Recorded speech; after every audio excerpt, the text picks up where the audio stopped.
The space-to-ground antenna, SGANT number 2, that is being replaced today, is part of the KU band system that enables high-rate data communications. That's payload data, video, crew procedures, and other communications functions for the International Space Station. This antenna developed a failed gimbal assembly, meaning it can no longer point in the direction needed to track the tracking and data relay satellite constellation that orbits the Earth, needed for communications. The only spare space-to-ground antenna is stowed on ESP number 3. That's one of 3 such spare parts platforms on the outside of the station, in this case on the P3 truss of the station. The failed space-to-ground antenna is currently stuck, if you will, in a vertical bird bath position. This position deliberately oriented to facilitate its removal from the boom that it resides on the Z1 truss. Now you see Jessica Meir closing the hatch behind the 2 spacewalkers and isolating Meir and Hathaway from Menon and Adenot.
Houston Airlock in step 77. We have completed steps 76 and 77, and you guys are go for step 78.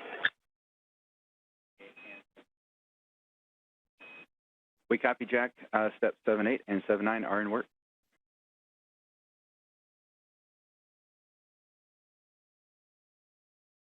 Okay, and we will sit tight until you guys are done with 7 all the way through 80, and then we'll pick back up in 81 when you let us know. Copy, those are in work.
This is Mission Control Houston in the equipment lock section of the Quest airlock. Jack Hathaway on the left, Jessica Meir on the right. They have moved the two spacewalkers for today, Anil Menon and Sophie Adenot, into the crew lock section that's behind the hatchway that you see there. As we stand by for the start of the depressurization of the crew lock that will lead to the opening of the hatch and the two spacewalkers placing their suits on battery power to mark the official start of today's excursion, the 282nd in support of space station assembly, maintenance, and upgrades. Airlock Houston, Space to Ground 1 for EV crew. You are now hot mic on Space to Ground 1. And Jack, you are go to proceed, picking up with step 81. One copy. Two copies.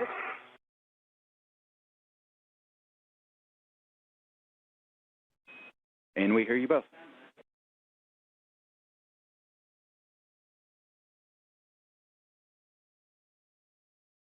And airlock, we copy that we are proceeding in step 81.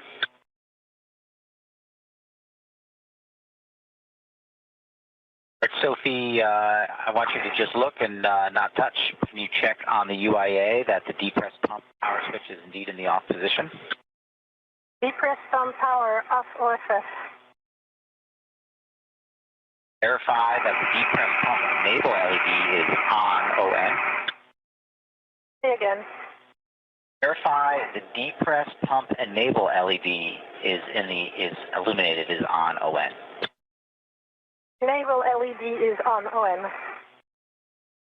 And Houston airlock, we're waiting for your go to do the crew lock depress Q card in step 84. Stand by for about 30 seconds.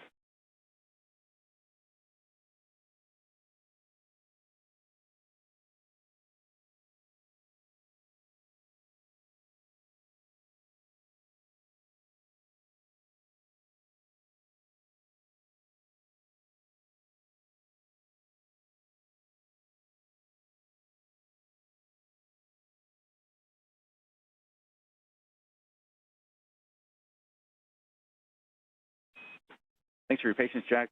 With that, we are go to step into the crew lock, depress, repress crew card. Copy, we're go in step 84 to start the Q card.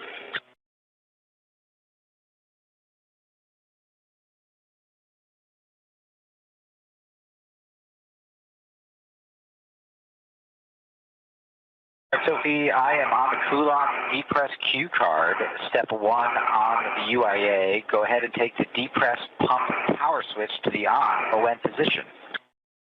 Depressed pump power on ON. All right, we're going to wait for 10 seconds, and then I'll give you your next step. Copy.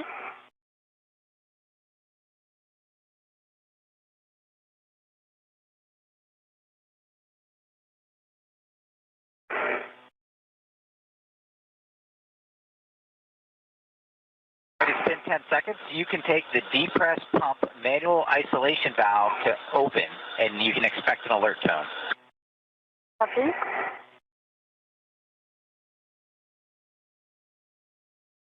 Manual ISO valve open. Copy, it's open. You guys can monitor your suit P gauge and make sure it stays below 5.5. If it gets up there, then let us know. TV2 copy. One copy. And with everything going very smoothly, the depressurization of the crew lock now underway. This will be done in a two-step fashion, first down to 5 pounds per square inch of pressure, and then finally down to vacuum. That will enable the two crew members to open the outer thermal cover and the hatch to the crew lock before placing their suits on battery power. So if I turned on my lights just for... Yes, I'm doing the same. This is my box. Thanks.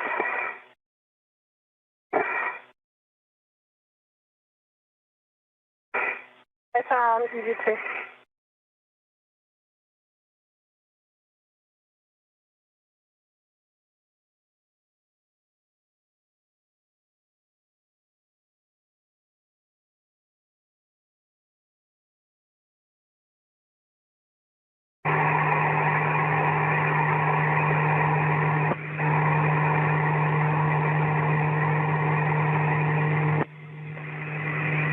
With the start of the depressurization of the crew lock underway, we are estimating a start time almost right on the pre-published time of about 7:35 a.m. Central Time, 8:35 a.m. Eastern Time. We'll continue to track that start time for you as we get a bit closer.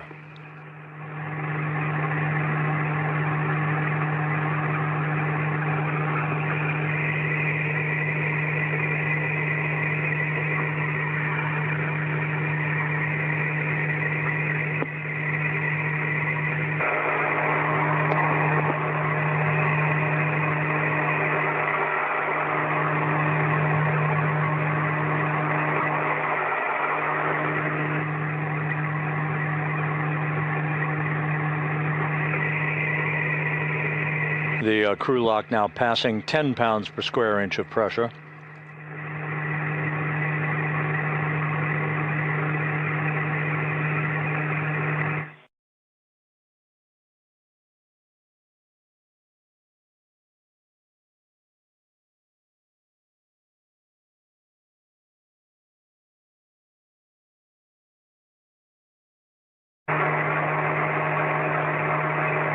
What's happening?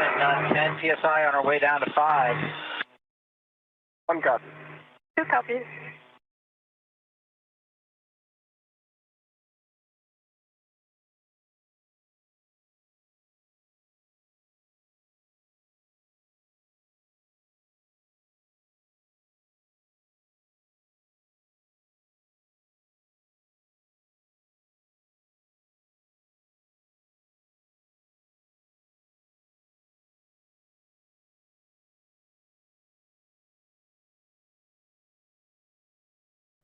As the depressurization of the crew lock continues, the International Space Station is flying from southwest to northeast across the Pacific Ocean, just about to fly directly over Samoa.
Continuing on down, we're passing 6.5 psi. You guys might get an alert tone at 6 psi. We're working our way down to 5. 1 copy. Copy.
This is Mission Control Houston, once again monitoring the depressurization of the crew lock on the International Space Station's Quest airlock.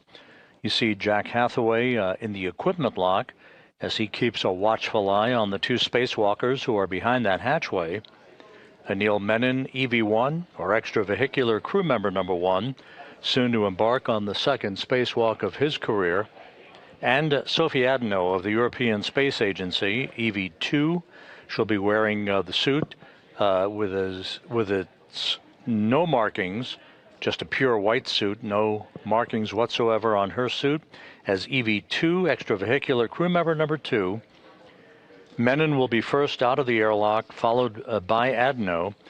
They will set up their tools and tethers, turn on their helmet cameras, and then begin to make their way over to start the process of removing the failed space-to-ground antenna that is sitting on a boom on the Z1 truss of the International Space Station. 2 space-to-ground antennas reside on the station who live side by side to each other. The failed antenna will be replaced by a spare that is housed currently on external stowage platform number 3, ESP number 3, that is on the P3 truss, or port 3 truss, of the International Space Station. You'll reach out and put your hand on the depressed pump manual isolation valve and take it to close. You should get an alert tone. Depressed pump man isolator valve is closed. All right, glad to hear that. Now we're going to get into a leak check. So both EV1 and EV2, if you'll take your display switch to status until you see a leak check question mark, and then a long yes to execute, follow the displayed instructions, and let us know when you're done. Copy. 1 copy.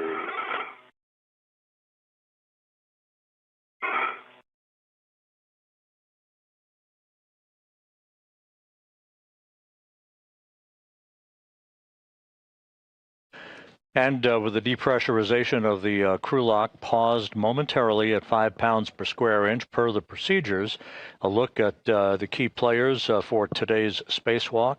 At the top of your screen is veteran astronaut Anne McClain. She will be the intravehicular crew member, or IV crew member, who will be talking to the 2 spacewalkers, guiding them through their procedures as they replace the failed space-to-ground antenna outside of the station today. Seated to her left is spacecraft communicator Steven Zenter. He'll be talking directly to the other crew members inside the space station. Flight Director Chris Dobbins is in the light-colored shirt on console. He is presiding over today's spacewalk, joined to his left by Flight Director Chloe Mering, who will be the flight director on August 25th, in charge of what is known as the triple jump spacewalk, which will see a variety of tasks to reconfigure systems on the outside of the station. Action alert. Have a good leak check for 2. And let me know when you're both in O2 actuator EVA. Copy. 1's in EVA. Copy EV1 and EVA.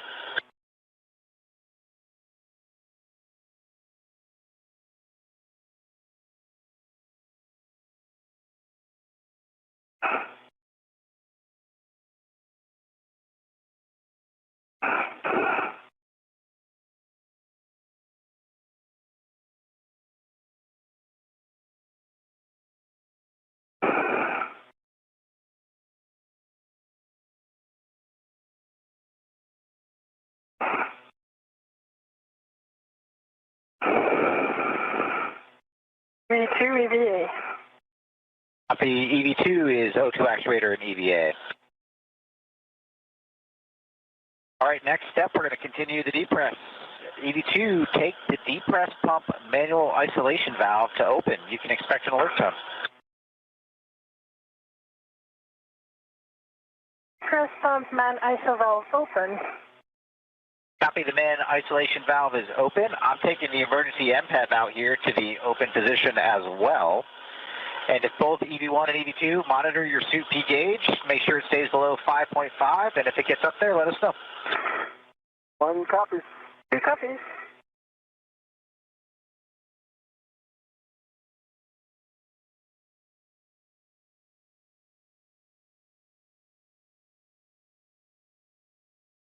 The depressurization of the crew lock once again underway after a momentary pause. This will take the crew lock down to vacuum, enabling the outer hatch then to be open, and for the 2 crew members to place their suits on battery power. That will mark the official start of today's spacewalk.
Jack Hathaway and Jessica Meir in the equipment lock section of the Quest airlock, monitoring the systems as the crew lock is just about at 2.5 pounds per square inch of pressure.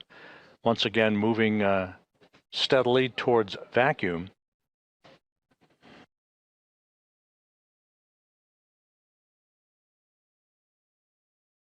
Today's spacewalk expected to last about 6.5 hours in duration.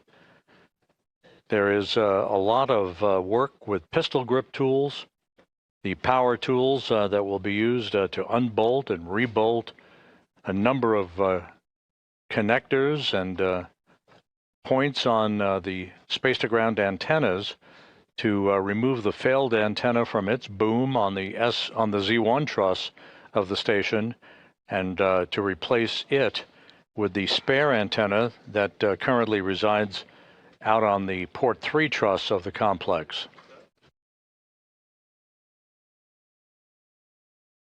We are decreasing through 2 psi. It's time to take the depress pump off. So, Sophie, if you would take the depress pump manual isolation valve and take it to closed, please.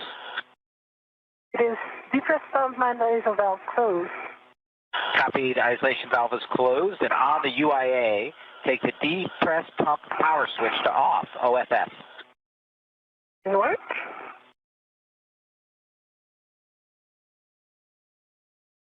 Depress pump power off, OFF. Copy. Off, OFF.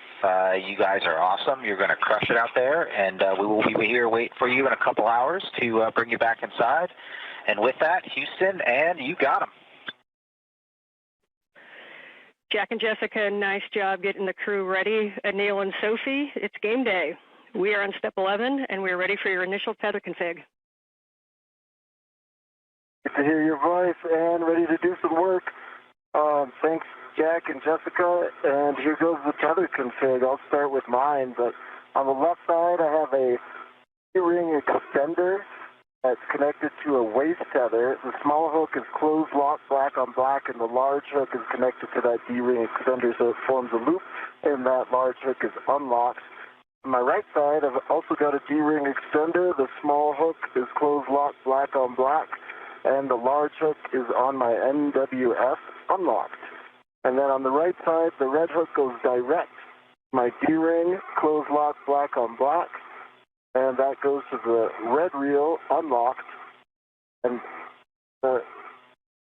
on the red reel is the green hook, closed lock, black on black, and the yellow hook goes to the green reel. It is closed lock, black on black. Green reel is unlocked, and the anchor hook is on my MWS. I've also got Sophie's anchor hook on my red reel, closed lock, black on black, and I'm going to hand it over to Sophie to start her tethers and connect them up where I left off. Copy, Anil. Thank you very much. So I'll start with my left. I have a D-rig extender on which there is a small hook of the waist tether, gate closed, locked, black on black. The big hook of this waist tether is gate closed, locked, black on black, and goes to the airlock waist tether. Big hook, which is gate closed, locked, black on black. The small hook of this airlock waist tether is gate closed, locked, black on black on the airlock D-ring extender. So for me, that's a good load path to the airlock. Then I'm going to switch to my right side. On my right D-rig extender, I have a waist tether. Small hook is gate closed, locked, black on black. And the large hook is on my mini workstation. On this right D-rig extender, I also have a red hook from my red reel. This one is gate closed, locked, black on black.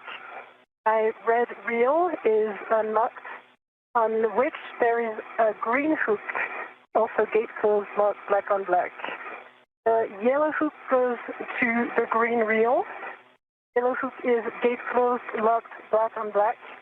The green reel is unlocked, and I think Anil verbalized already that Anchor hook. the anchor hook is gate closed, locked, black on black, which I double check here on his tethers. So for me, that's a good config. Okay, Houston is tracking a good initial tether configuration. So when the crew lock DPDT is at 0, you will expect an alert tone. Copy. That long list of procedural checks by Anil Menon and Sophie Adenot. And Anil and Sophie, it's going to be about 10 minutes to get down to that number. Houston. You're hearing the voice here in Mission Control of veteran astronaut Anne McClain, who has taken over spacecraft communications duties. She is standing there in the lavender jacket. She will be talking directly to the two spacewalkers, guiding them through their step-by-step procedures as they replace a failed space-to-ground antenna on the Z1 truss of the International Space Station. The spacewalk officer for today's spacewalk, Sandy Fletcher, here in Mission Control, happy with the tether configurations that were reported by Menon and then Adenot just a moment or two ago as the precursor to the crew lock going down to full vacuum. That will occur momentarily, setting the stage for the opening of the outer hatch and the suits being placed on battery power to mark the official start of this 280-second spacewalk in support of space station assembly, maintenance, and upgrades.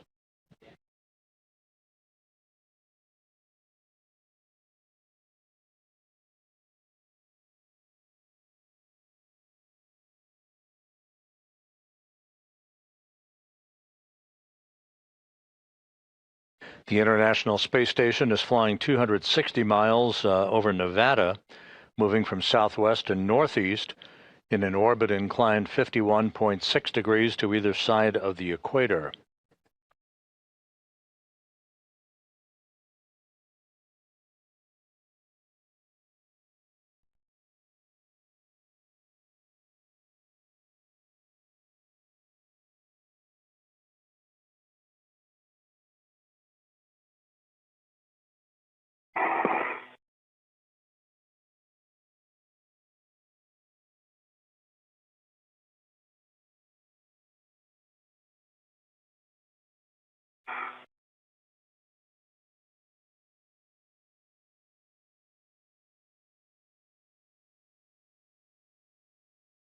The space-to-ground antennas that are the subject of today's spacewalk activities, there are two of them that auto-track, if you will, basically move or swivel to point themselves in the direction of the tracking and data relay satellite system, part of the Ku-band system that enables high data rate communications for payloads, video, crew procedures, and other systems on the International Space Station. The failed antenna, first identified with degraded performance last November. Sophie, the depress is looking good. We're just under 1 psi, and reports from the EVA group is that was one of the clearest tether configs that they have ever heard. Off to a good start, Ann. Thank you. Thank you.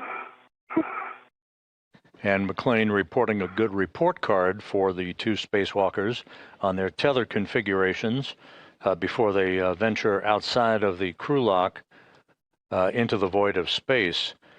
The failed space-to-ground antenna, which first exhibited degradation in its performance back in November, has a failed gimbal assembly, meaning it can no longer point in the direction of the TDRS constellation that's needed for proper communications. So the spare space-to-ground antenna, which is on external stowage platform number 3, out on the port 3 truss of the station, will be brought into play today, first delivered to the station on the STS-127 mission back in 2009.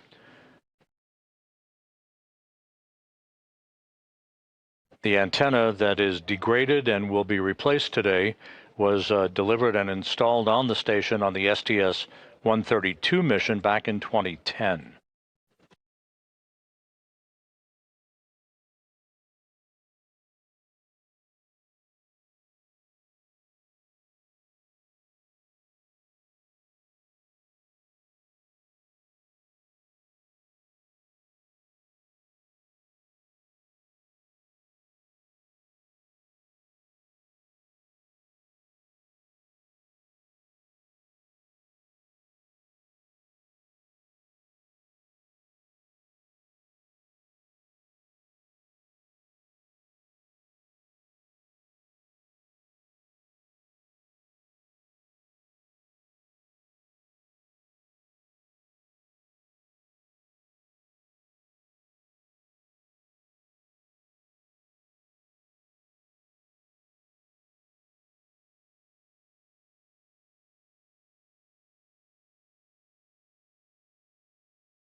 We're now sitting at about 0.7 pounds per square inch of pressure in the crew lock, approaching vacuum.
And Anil and Sophie, we're showing you at about 0.65 or just under. Good copy. Good copy.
With the crew lock section of the Quest airlock approaching vacuum, we are expecting today's spacewalk to start just about on time at about 7:35 a.m. Central, 8:35 a.m. Eastern Time. And again, we'll keep you posted. The official start time to be marked when Menon and Adenot place their suits on battery power. Menon soon to begin the second spacewalk of his career, Adenot her first.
with the crew lock section at 0.5 pounds per square inch, and just a bit below that, actually.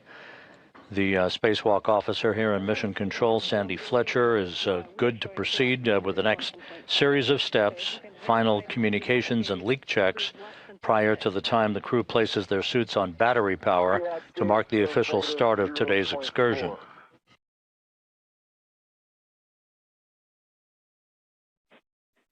Well, that will work for us. You are go to open the hatch and stow it and ensure the emergency MPEV is closed. Happy go, EV1.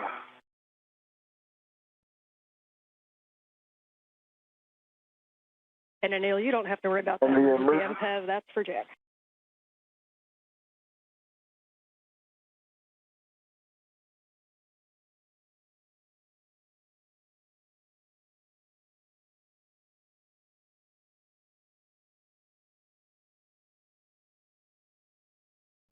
The hatch to the crew lock is now open.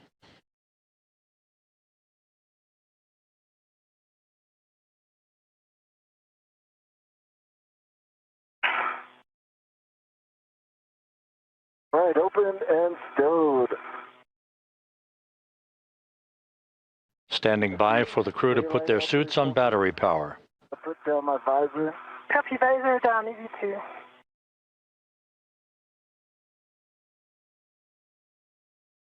Okay, copy. Hatch is open and stowed. Confirm, EV1. Okay, we are now moving into post-depress. On your DCMs, switch power to BAT, stagger your switch throws, and expect a warning tone. EV1 is going to go first. Confirm. BAT. Copy, EV2 going now. BAT.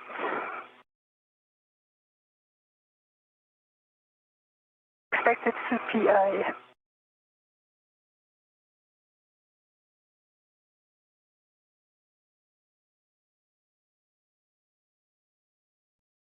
And for EV2, Sophie, did you say that power is BAT?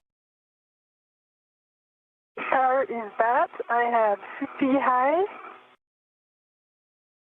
What's expected? Copy EV1 and 2, powers to BAT and suit PI message. And that is expected, you're right. At this time, you can switch your display to Pro and verify a functional display. EV1 sees functional display. EV2, functional display. Copy, step 3. On the UIA, EV2, Sophie, switch power EV1 and 2 to off, OFF. And check that the LEDs all 4 go off. Copy. In work. EV1 power off, OFF. And 2 LEDs off. EV2 power OFF and 2 LED off. Copy. Step 4, for both crew, you can remove your SCU from your DCM. You'll install your DCM cover and stow the SCU in the pouch with your pouch Velcro closed. This is Mission Control Houston, with Menon and Adenot having placed their suits on battery power. The official start time for today's spacewalk, 7:29 a.m. Central Time, 8:29 a.m. Eastern Time. The 282nd spacewalk in support of space station assembly, maintenance, and upgrades now officially underway. Start time, 7:29 a.m. Central, 8:29 a.m. Eastern Time.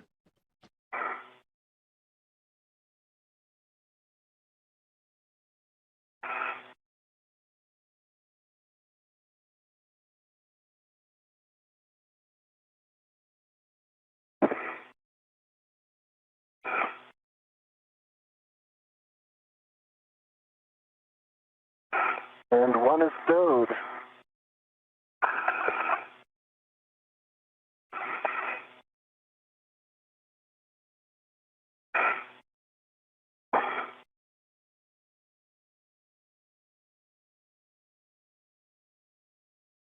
Anil Menon will be first out of the airlock,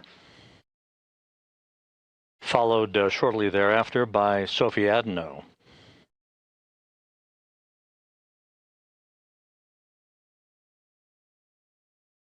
Crew is towed.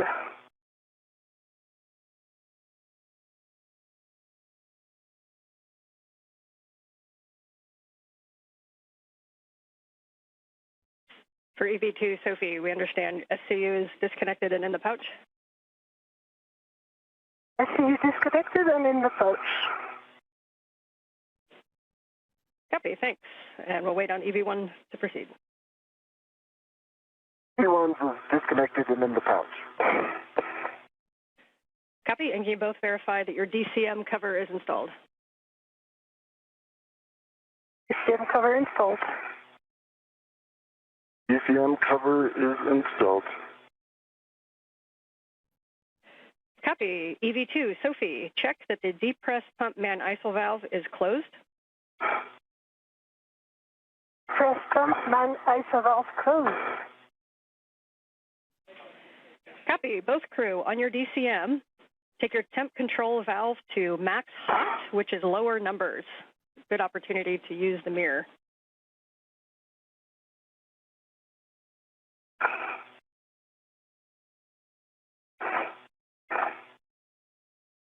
What is max hot?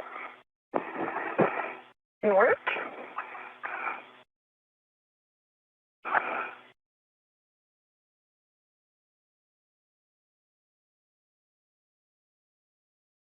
To max hot. Copy. Both crew and max hot. You can switch water on ON. On, water on. Water on, ON. Copy. Both crew, water on. Check your DCM is blank and your byte is off. EV1, DCM blank, byte off. EV2, DCM blank, byte off. Copy. This time you can set your temperature control valve as desired. Please report those settings, and a reminder throughout the EVA to let us know if you make TCV changes, and best practice is not to do large changes over 2. 2 copies. 2 copies, TCV 5. TCV 6 on 1.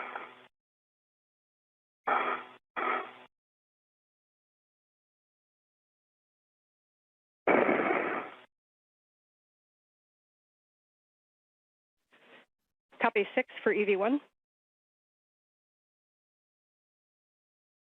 And EV2 had 5. Yep, 5 for EV2. Copy 6 and 5. Report suit pressure gauge. Pressure gauge on EV1 is 4. Spacewalk intravehicular crew member Ann McLean is reviewing the correct configuration for spacesuit systems with Anil Menon and Sophie Adenot before Menon moves outside of the Quest airlock to set up his tethers and tools, followed by Adenot in the first stages of today's spacewalk to replace a failed space-to-ground antenna on the International Space Station.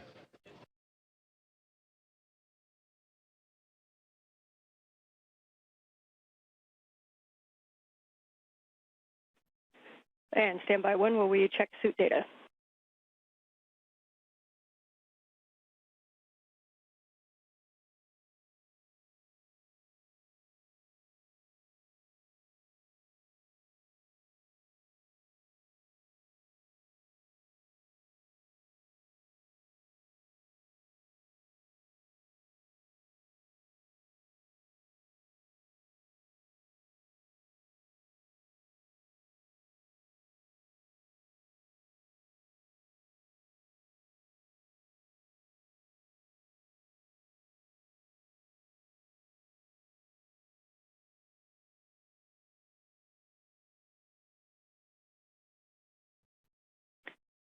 And Anil and Sophie, we are just looking at data. We're going to hold you here for a minute. We had an LED on the PSA, so we're going to be running a PSA recovery from fault.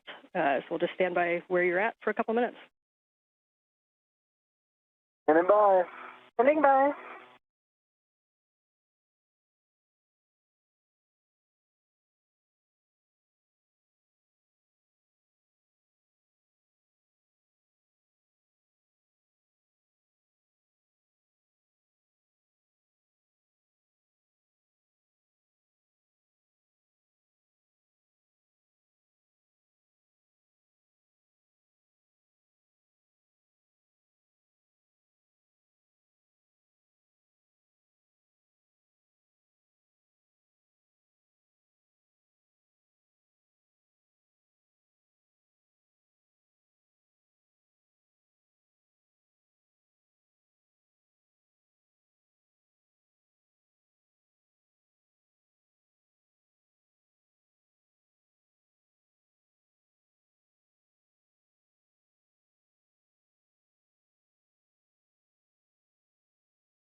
Okay, Anil and Soph, thanks for your patience there.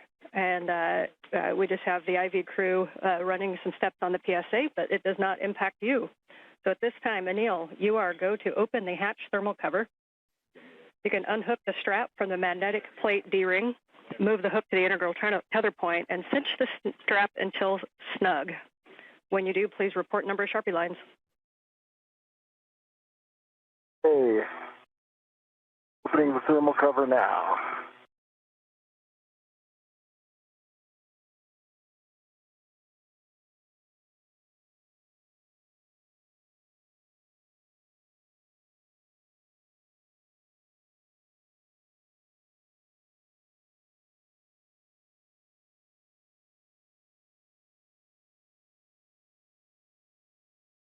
One's got thermal cover open, 6 Sharpie lines. Copy. It is open, and you got 6 Sharpie lines. You are go to egress the airlock, and your first step is to attach your anchor hook, EV1 anchor hook, to the forward airlock D-ring. One is egressing now and looking for forward.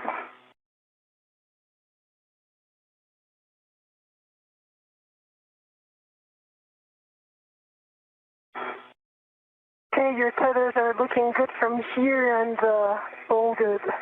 It is. And just about 11 minutes into today's spacewalk, the outer thermal hatch on the Quest airlock is now open. We'll be seeing Anil Menon exit the airlock momentarily, followed by Sophie Adenot, who is now the first French woman in history to conduct a spacewalk on behalf of the European Space Agency. Will do. Crew look back number 1. Then I've got my safety tether in the forward airlock D-ring. That anchor hook is closed lock, black on black, giving me a good load path to structure. Copy and concur. You can now attach the EV2 anchor hook to the aft airlock D-ring. The space station is currently flying over northwest Africa, moving from northwest to southeast.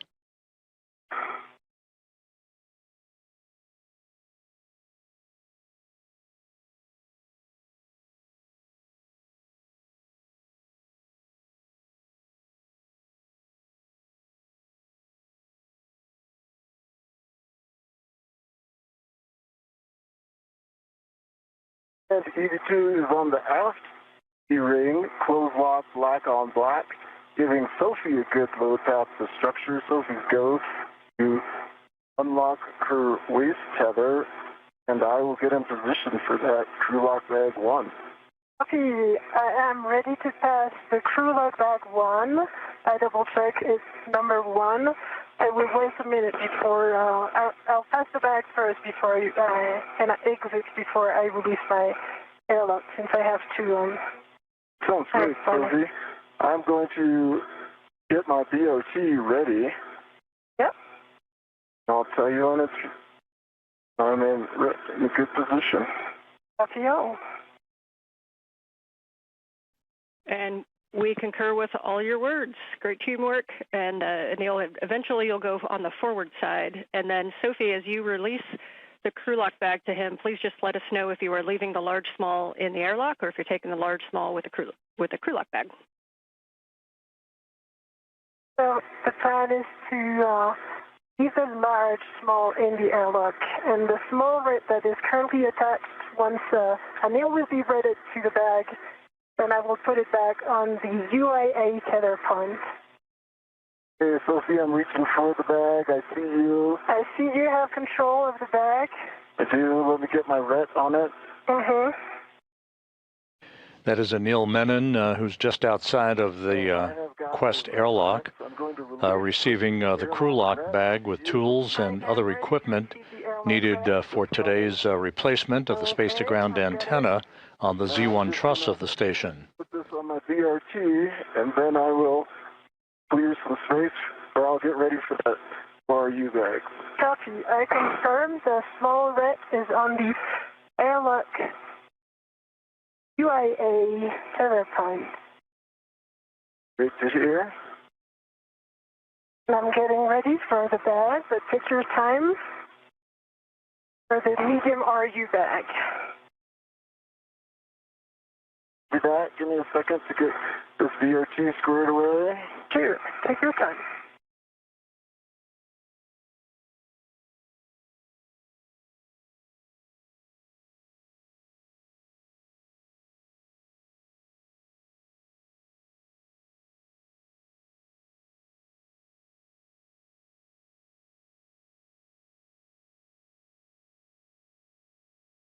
Okay, my BRT is back and away, and I have a ret ready for the medium RU bag. Okay, I'm ready to pass the medium RU bag. Sure, it's clear on my tether. See it? You see it? I have control. Copy.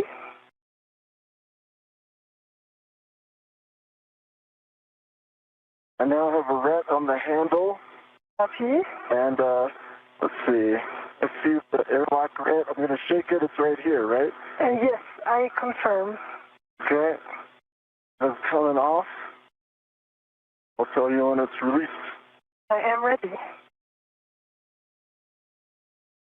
Okay, it's coming back to you. Copy. I have the ret. You have the ret. Yep. Okay, I'm clearing some space.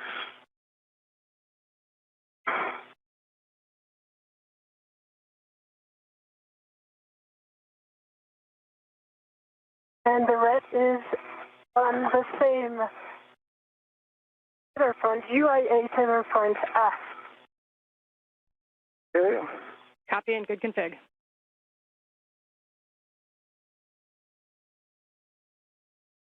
And I am ready to egress whenever you give me the go. You have the go. Copy. Egressing now.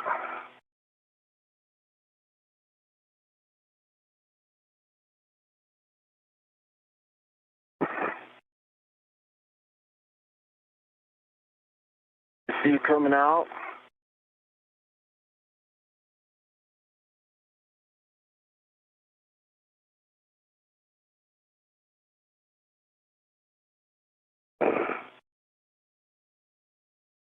Your hands. Hi, Anil. Hello. Okay.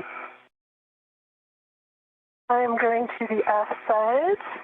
I already have a local, so I keep it. And now I'm putting my agenda sector. All right, I'm out. I'm ready for the body checks. Oh, maybe before. Yeah, I'll take my bag before. Yeah, that's true. as you like. That's a good idea. Okay, I'm just move some tangles here.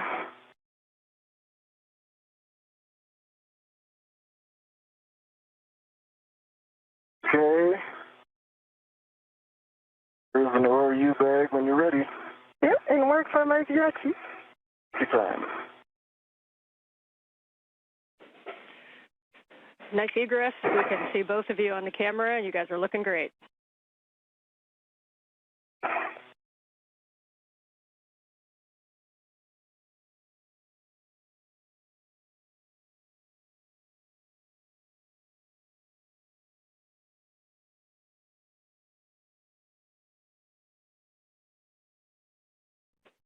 And as you guys get situated with the bags on your BRTs, just a reminder that to tighten your BRT knobs and really take a look at where your ORU bags and crew lock bags are. The divers are not as much of a help in space, so you want to keep those nicely tucked to your body, and you may need to use those joints on the BRT. Copy. Ann McLean, the spacecraft communicator here in Mission Control, jokingly indicating the word divers, a reference to those engineers who assist astronauts in their training in the neutral buoyancy laboratory here at the Johnson Space Center in spacewalk practices. Anil Menon outside of the airlock, as is Sophie Adenot, Menon wearing the suit bearing the red stripes, Adenot with the unmarked suit, as they make sure that they have all of the orbital replacement unit bags with their tools and tethers and all of the other equipment that they'll be using during today's spacewalk to replace a failed space-to-ground antenna on the truss of the International Space Station. I see your red on it. Okay, let me double check. My red is on it. Yeah. I'm just going to put the large hook where I expect it to be. Like here. Here it goes. I'll let you release my ret. Yeah, I'm ready to release your ret.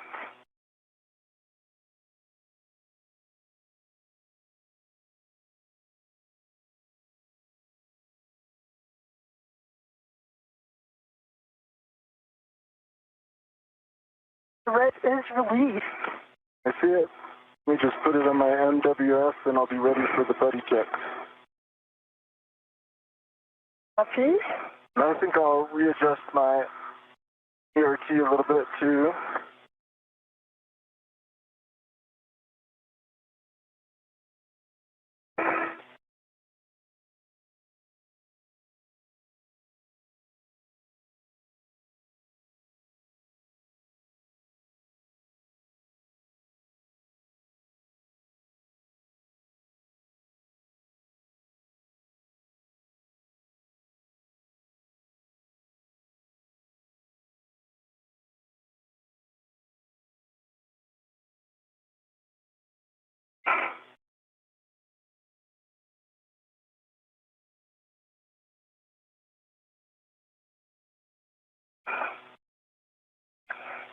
Okay, just want to make sure my tethers are on the right side of the ERT and it's in work.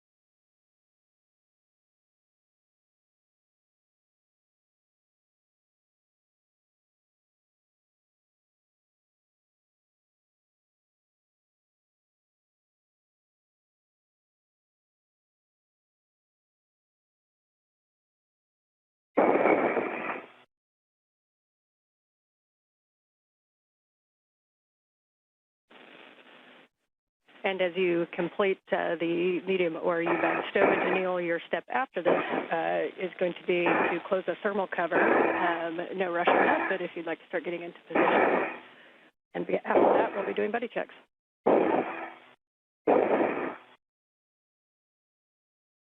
Yeah, in order for him to close the thermal cover, I will need to change my status position.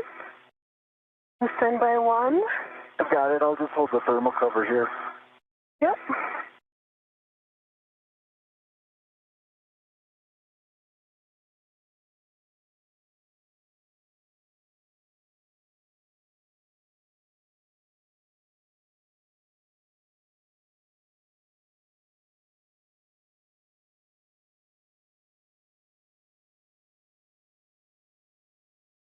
I see your waist tether up. I see the airlock waist tether.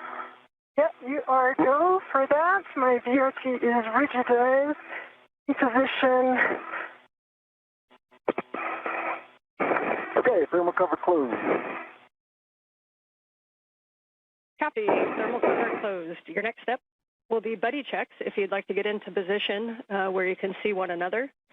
And I'll just remind you of the list as you get into position. We're going to be turning on our HECAs. Then we'll be checking for green LEDs, MWS and BRT tabs, safer handlers, and tethers and tools. All right. I'll start off, Sophie, okay? Yeah. I see one green light. I see your 4 lights, headlamps are on, just confirming that for you. I see your 2 safer handles are down, and I see your 3 tabs are up. Taking a look at your tools and tethers now, and while I'm doing that, think about your hat and gloves. Okay, my hat is dry and gloves are baseline nominal. Tool and tethers look good. The only thing I have for you is your left waist tether. It goes off of your D-ring extender on the outside of your BRT to that circular handrail. Yes, so I see that. just be aware when you take it down on the outside. Yep, I see that, and for now I will leave it like this. It decouples from the tethers. Let me check for you. I see one good green HECA light. I see your 2 helmet lights, nominal. I see your 3 tabs up. I see 1 and, oh, right. Your left safer handle is up.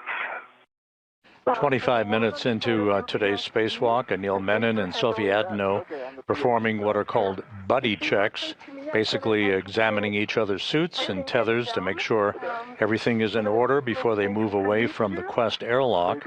They're also reporting that their HAPs, or helmet absorption pads, are dry. That's the way they should be in their helmets, and that their gloves are looking good as they set out to the work site that will enable them to begin the first part of today's spacewalk, the procedures to remove a failed space-to-ground antenna from the Z1 truss of the station. All right. Let me check your tools and config. I see the tether config is good and all the sliders are as expected. Tools and tethers look good to me. And see your bag resis on your BRT. And yeah, that's the manual. Okay. And Sophie, good. can you just confirm buddy check. that you checked both safer handles, please? Yeah, both safer handles are down. The one that was up was ISO valve on the left side. Now it is down. The 2 are down, I can confirm. I've got a dry hat, man. Copy, thanks, and copy HAP. So at this time, Anil, you can begin your translation to ESP2 forward. Reminder as you go around that the WIF 6 is where you're headed, and that is the portmost WIF on the front of ESP2. Sophie, at this time, you can perform some translation adaptation to get used to your new environment. Welcome to space. Thank you. Copy all. Adaptation. I will do minimal adaptation and feel very good now and ready to go. I'll just wait for Anil's tethers to be clear before I leave. Okay, good plan. And just a reminder for both of you as you translate to take a look at those handrails and don't slide the gloves on the back of the handrails. If you see any strikes or anything, let us know. Copy. Those instructions from Anne McLean indicating that Menon will make his way to external stowage platform number 2, which is alongside the Quest airlock, to retrieve the articulating portable foot restraint that he will install at the end of the Canadarm2 robotic arm. He'll be maneuvered by Jack Hathaway, who will be operating from a robotics workstation inside the International Space Station. And Anil is clear, and you're happy with the tethers. While Menon plants his booted feet in that foot restraint, moving around at the end of the arm to maneuver to the various work sites with the failed space-to-ground antenna and then the replacement antenna. So I'll give it a go now, going slow in order to be sure that I'm clear of Anil feather. Copy, good plan. And if you need to put any fair leads in, just let us know. Anil, as you come around to the front side of the ESP2, reminder not to come in contact with the AGB grapple fixture. That is on the nadir side of the front of the ESP2. It's the center ORU facing forward. I've got eyes on that grapple fixture. All right, eyes only.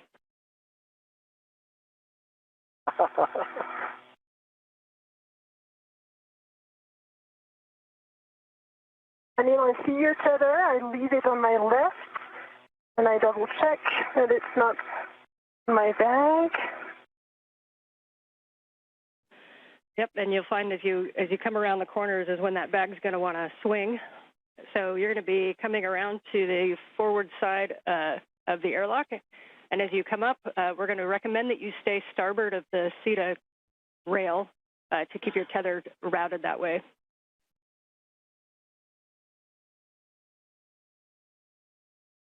Say again? Yep, as you come up to the top of the airlock, we're going to keep you on the starboard side of the CETA rail, just as you're going right now, just to keep your tether routed on that side. Yes. So you're going to come up the airlock toolbox, and if you see a handrail 0551, you are in the right place. You're going to turn right, hit the wagon wheel, and go zenith. Copy. Up of the toolbox.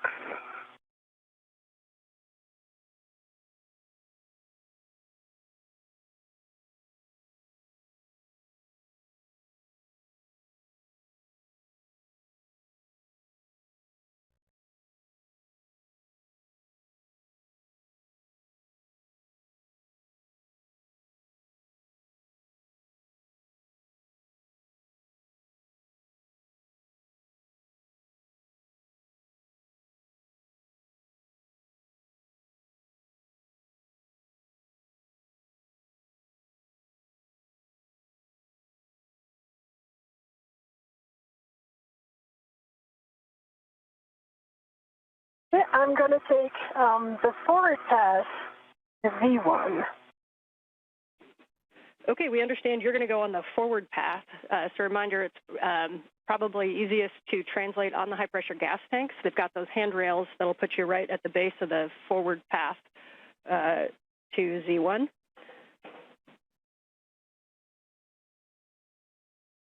Copy. In work. And for Anil, we see you at the APFR in with 6. You're going to be bundling the crew lock bag, and as we talked about, you're just going to remove your crew lock bag from the VRT and attach the other crew lock bag RET to the APFR, and then retrieve the APFR. Crew lock bag is on the APFR, so I'm going to move the APFR now.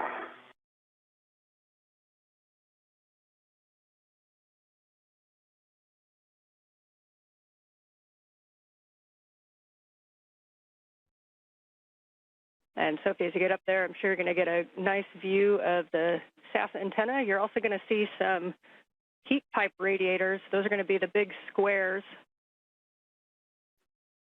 that are shiny, and those are a no-touch. Yep. Copy.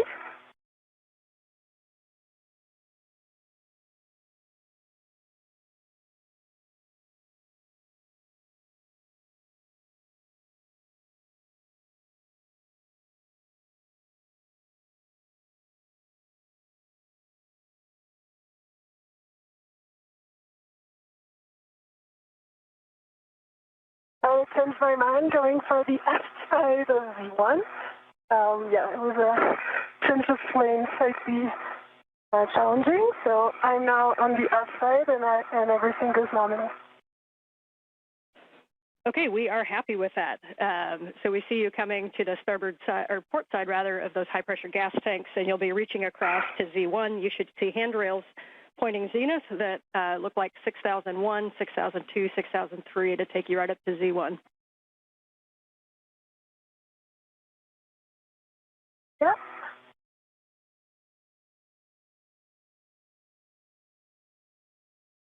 I'm mindful of the ATSR. And this is the antenna.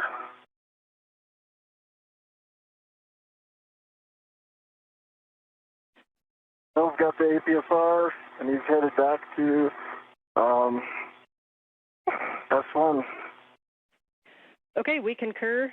Reminders, you come back around toward those airlock toolboxes just to keep an eye on tethers. Sophie's going to be tracking up from the airlock to the starboard side of the cedar rail. Sophie, we see you arriving up at the Z1 work site. Welcome. Your first step is going to be to temp stow the ORU bag on the S-cant boom handrail. Reminder to be slow translating on that Z1 boom and avoid sudden stops or cyclic loading.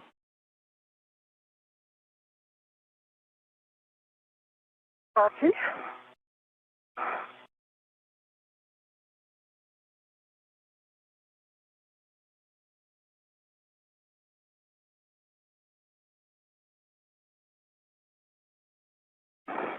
Sophie Adenot is making her way to the Z1 truss. This is the center section of the backbone of the station on which both space-to-ground antennas, the healthy one and the failed one, are located side by side. We think a good config would be to put the large hook onto handrail number 2. Reminded that they're numbered from the base of the Z1 up, so 2, it would be the second one facing aft. And if that large small can move up and down handrail 2, we think the bag access will be the best.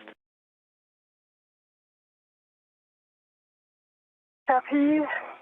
Thanks, Anne.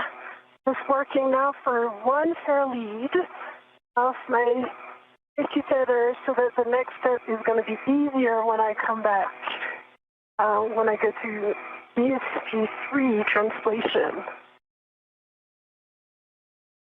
We copy, good plan. And this one fair lead is going to be a four-man fair lead around 605. Yep, and I think I heard 6052, is that correct? Yes, affirm. Okay, yeah, we like that plan. And a reminder, that's going to be where you put an AET later when you stow the S-cant there. So good recon. Like a good helicopter pilot, you like your recons.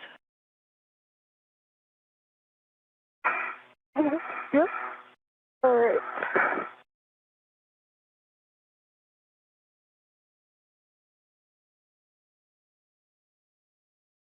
And I got to look at that EPFR as I was passing the starboard one. There was no sharp edges that I saw. It would have taken a little bit of work to get some photos, so I just bypassed it. I saw some scuffing on the heels that looked like paint removal, but no sharp edges. Okay, we copy and we appreciate that report.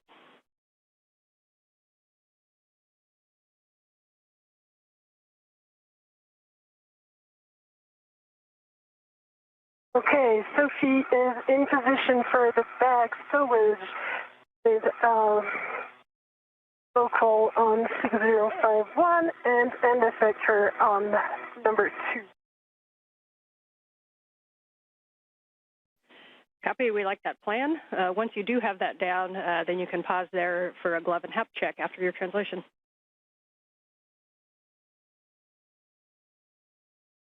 Copy, and I will also change my TCV setting.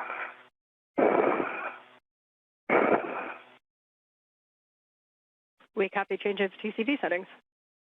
38 minutes into today's spacewalk, Sophie Adenot is at the Z1 truss of the International Space Station. She'll be removing a heat shield from part of the mechanism on the boom of The apparatus upon which the failed ESCANT is mounted, it's called an AGIT, which is an acronym for the Antenna Group Interface Tube. This is essentially the mechanism on the boom upon which all the electronics are interwoven. She'll be removing a heat shield from that boom as one of the first steps in the removal of the failed antenna. Meanwhile, Anil Menon, you're looking at the helmet camera view from Menon. He is retrieving a portable foot restraint from a stowage platform alongside the Quest airlock that he will mount at the end of the Canadarm2 robotic arm that will be operated later by NASA astronaut Jack Hathaway from a robotics workstation in the station to maneuver Menon back and forth to position the failed space-to-ground antenna. Once it is removed from its boom on the Z1 truss, and then ultimately to maneuver the spare antenna to that location on the Z1 truss for its installation. Good view of the thermal radiator flap and the MMOD strikes.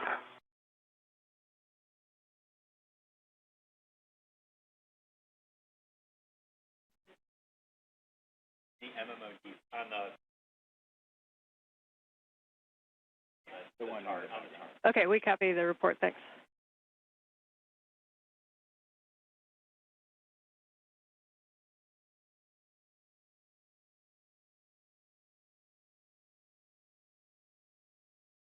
And I'm up to Cedarburg. Copy. You're going to head left, starboard. You're to the F1 NTA, which is mile marker 6900, 6900.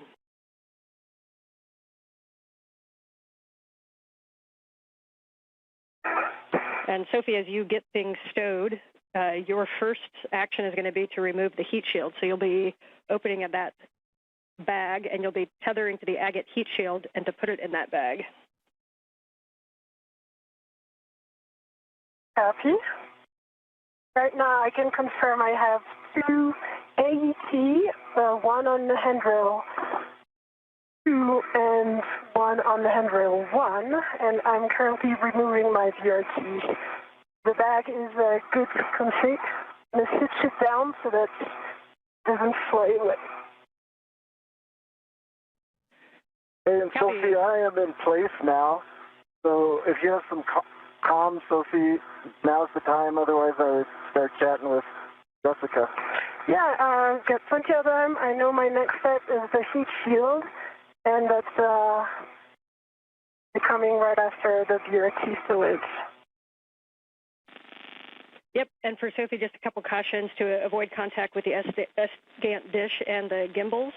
And the max loads on the ESCANT is 45 pounds, which is 20 kilograms. Your steps that you can go ahead and take is to go up and retrieve the heat shield. You're going to tether to it and release the quarter-turn fasteners. And then reminder that over on the starboard side underneath, there is an elastic strip that you need to remove.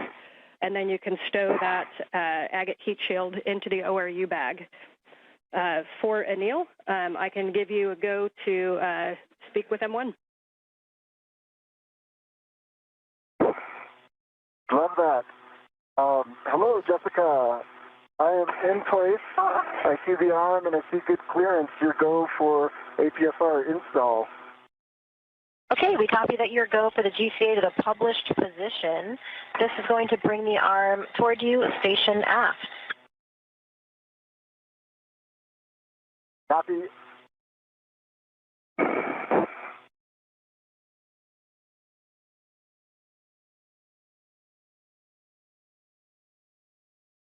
Anil, we're starting the arm motion in 3, 2, 1.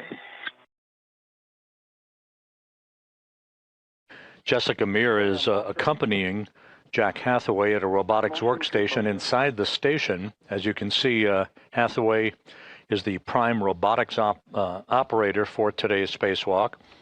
maneuvering the Canadarm2 into the right position so that Menon can install the portable foot restraint at the end of the arm. He'll be riding at the end of the arm to move the space-to-ground antennas, the failed one and the replacement antenna, back and forth for the replacement work that is yet to be accomplished during today's spacewalk, which is now 43 minutes in duration.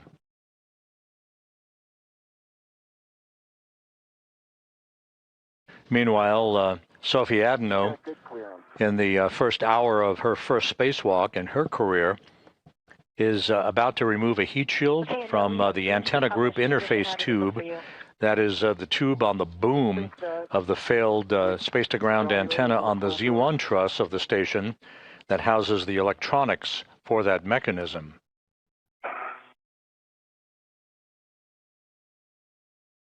Let's call GCA complete here.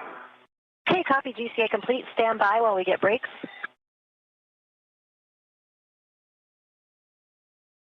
Anil, brakes are on. You go for APFR install and ingress.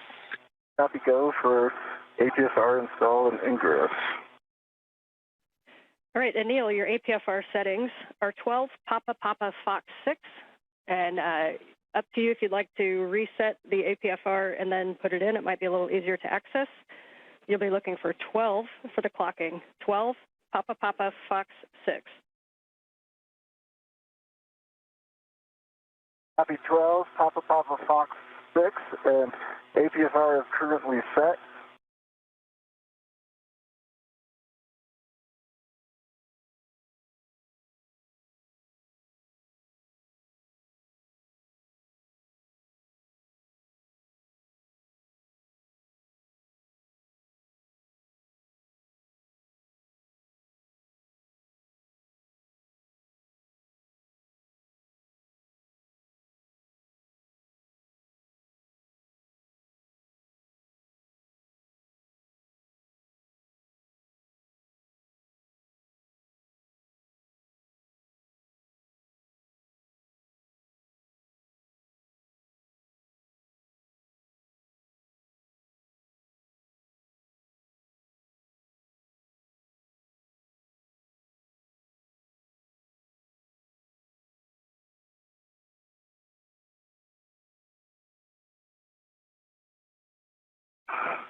And Sophie, when you have a moment to pause, if we could get a good glove and hap check, please. For sure. Pausing right now, and cap is dry. Those are nominal. Some dark spots on the RTV of my left hand. I put it in front of the HECA. But really minor dark.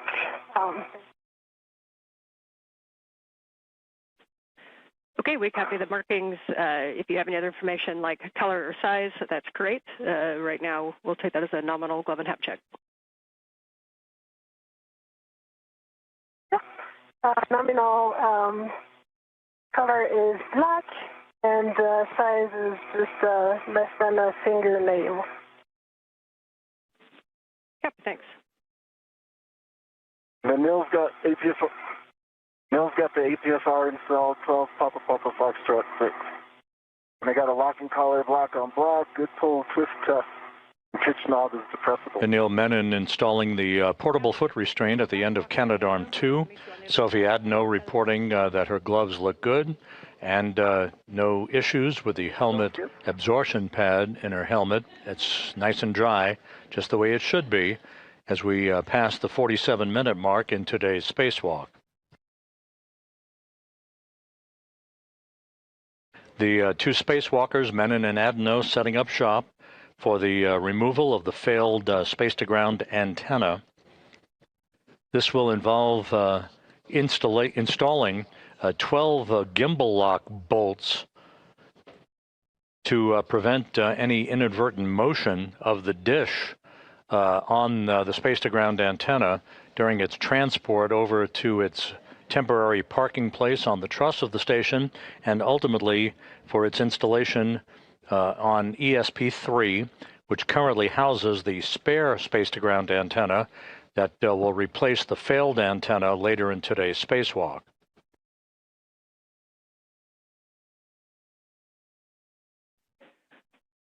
And Anil and Sophie, I'm back with you on comm. We're waiting for video to come up. Copy. It's come.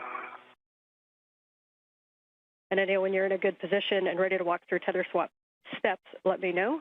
Sophie says I can't see you. Let me know if you need any additional steps for the agate heat shield removal, and then we'll be taking over comm for the tether swap. Oh, no, all good. Just working on the translating up the boom.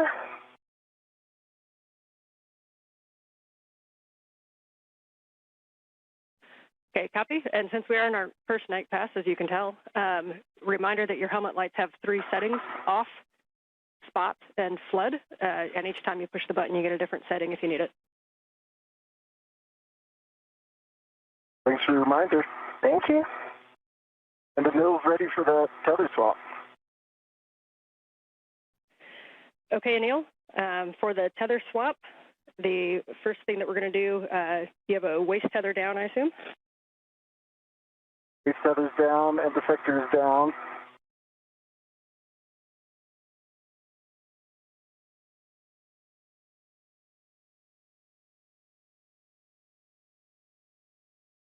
Waist tether is down and defector's down.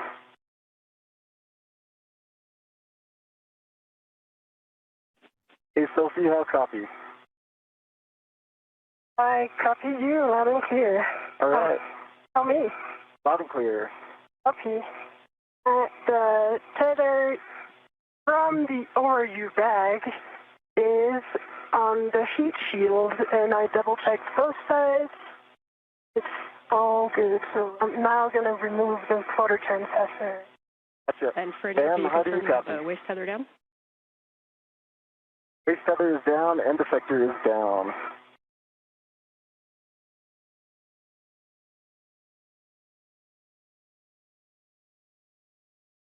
I'll copy, Ann.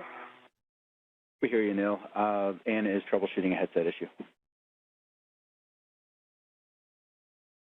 I hear you loud and clear. I can relay some information if needed. Anil, I hear both Ann and you.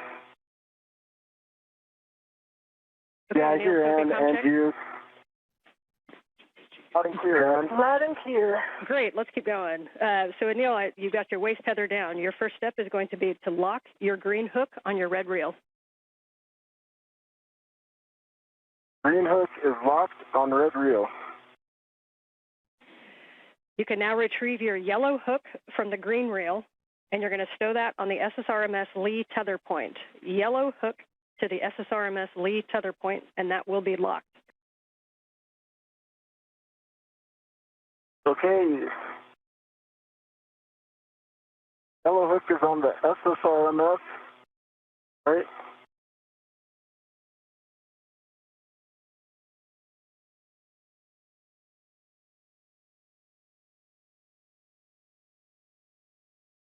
And yes, affirm yellow hook. Yellow hook is it's on and it's locked. Copy. Understand gate closed and hook locked on the Lee tether point. You can now Gate closed, locked. All right, and then check that your red reel is unlocked. Red reel's unlocked. Copy. You can now lock your green reel, and then you're going to retrieve your green hook, and you're going to stow it on the S1 NTA handrail. So lock the green reel. Okay, I'm going to transfer to cross, then I'll do that and report back.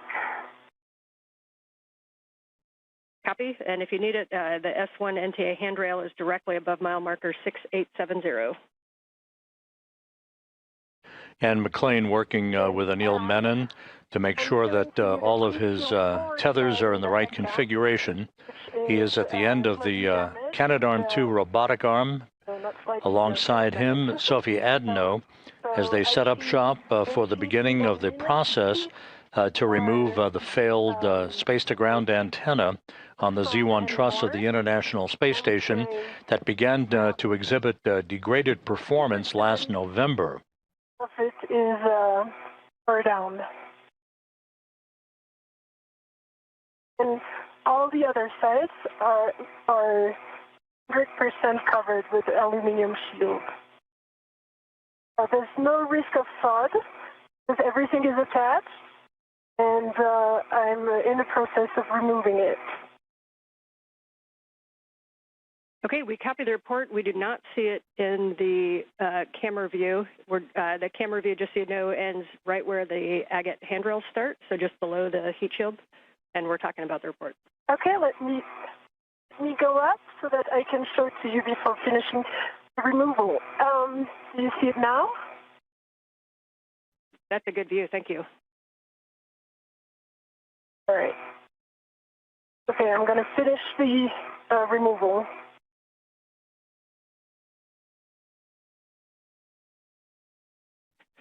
And Sophie, when you get a chance, can you tell us there's something that may be on the agate that caused that damage?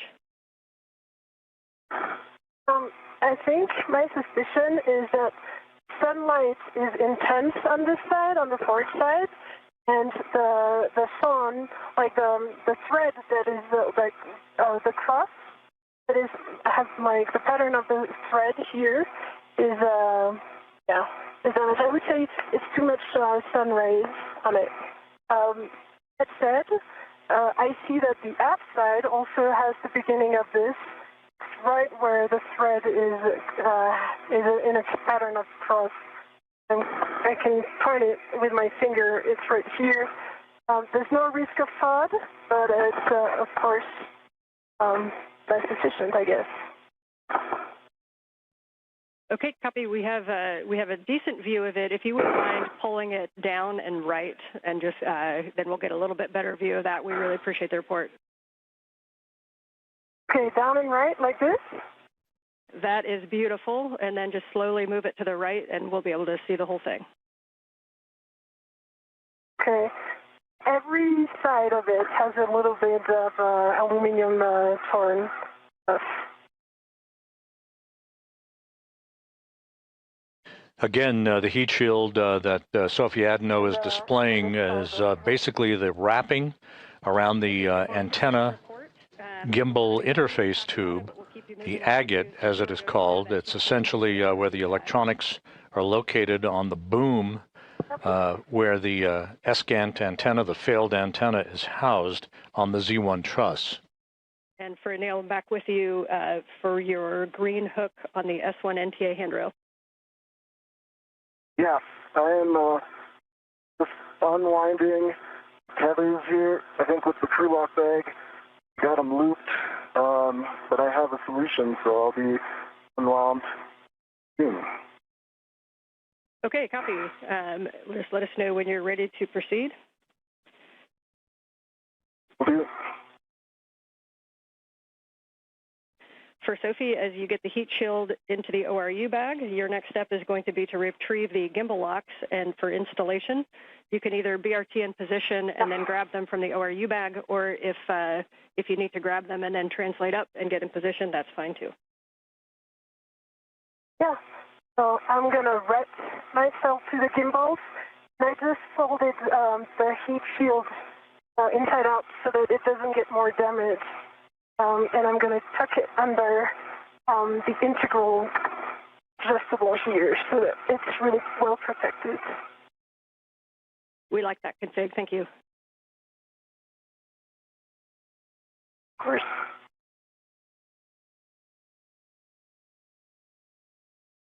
Okay, the tethers are unwound. I'm headed to the anchor point. Copy. Good work. So you'll be putting the green hook on the NTA handrail above mile marker 6870. It's just to the inboard side of the stanchion that says 07.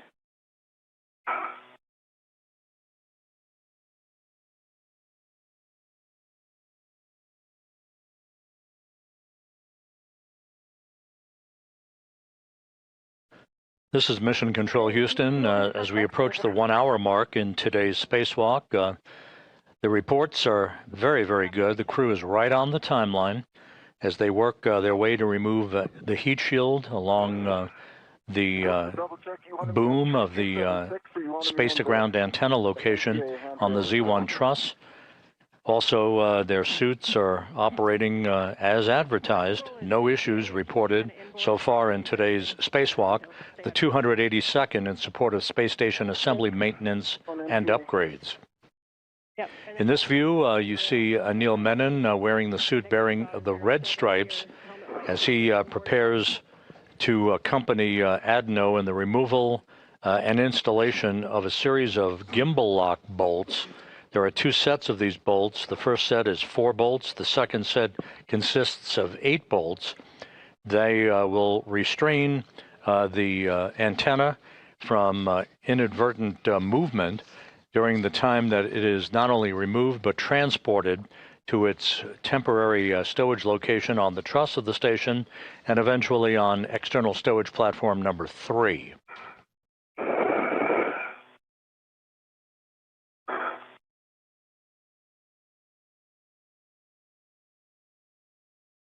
Okay, the green reel is locked.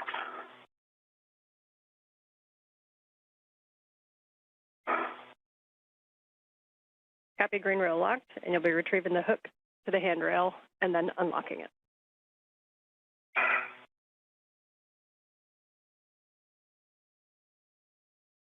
Green hook is off.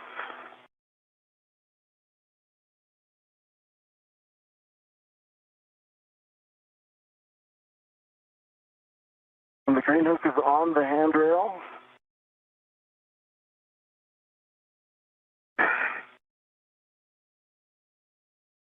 The green reel is unlocked.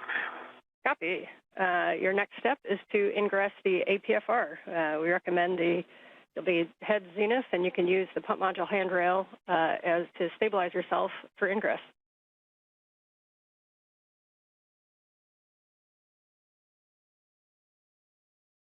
Menon finishing up the preparatory work for his planting of his feet in the articulating portable foot restraint at the end of Canadarm2, upon which he will be maneuvered back and forth in the transport of the failed space-to-ground antenna and its replacement over the next several hours. The robotic arm being operated primarily by Jack Hathaway from a robotics workstation inside the International Space Station, accompanied by Jessica Meir. I would like to reinstall it. It's right in front of my heck of view, if you see it. We see it, checking. Copy.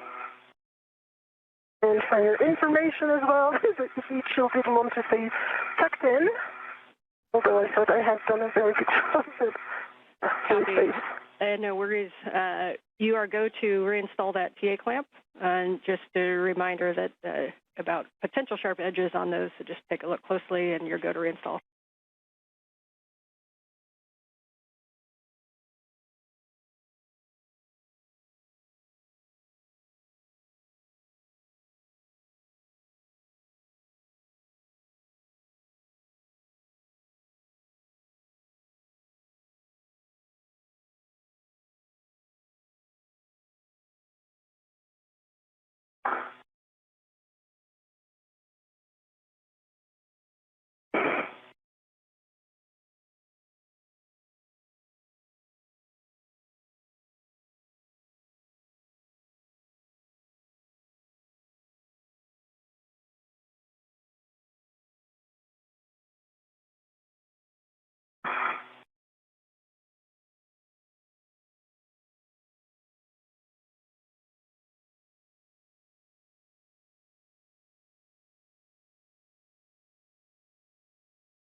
This is Mission Control Houston. Just to recap, today's spacewalk by Anil Menon and Sophie Adenot began when they placed their suits on battery power at 7:29 a.m. Central Time, 8:29 a.m. Eastern Time. They moved out of the Quest airlock, set up their tools and tethers. Menon is completing the installation of a portable foot restraint at the end of Canadarm2. He'll be transported around the vicinity of the work sites at the end of the robotic arm to maneuver the failed space-to-ground antenna to a stowage location, and then maneuvering the replacement antenna that is currently housed on ESP3, the external stowage platform number 3, on the P3 truss or port 3 truss of the station. It will be installed in a boom on the Z1 truss. That's the middle portion right in the center of the uprights of the truss of the International Space Station. There are 2 such space-to-ground antennas. The one being replaced today was installed on the STS-132 mission. Back in 2010, the replacement antenna was delivered to the station in 2009 on the STS-127 mission. And Anil, as you get into the APFR, we see about there, reminder, give yourself a good tug test. Make sure you're really comfortable with your heels. Once we get moving, we won't have too much opportunity to redo those. So once you're happy, just let us know. I feel pretty happy. They feel solid. Copy. We've got a camera looking big brother right over your shoulder, and you look good there. So at this time, we'll take a glove and a half check, please.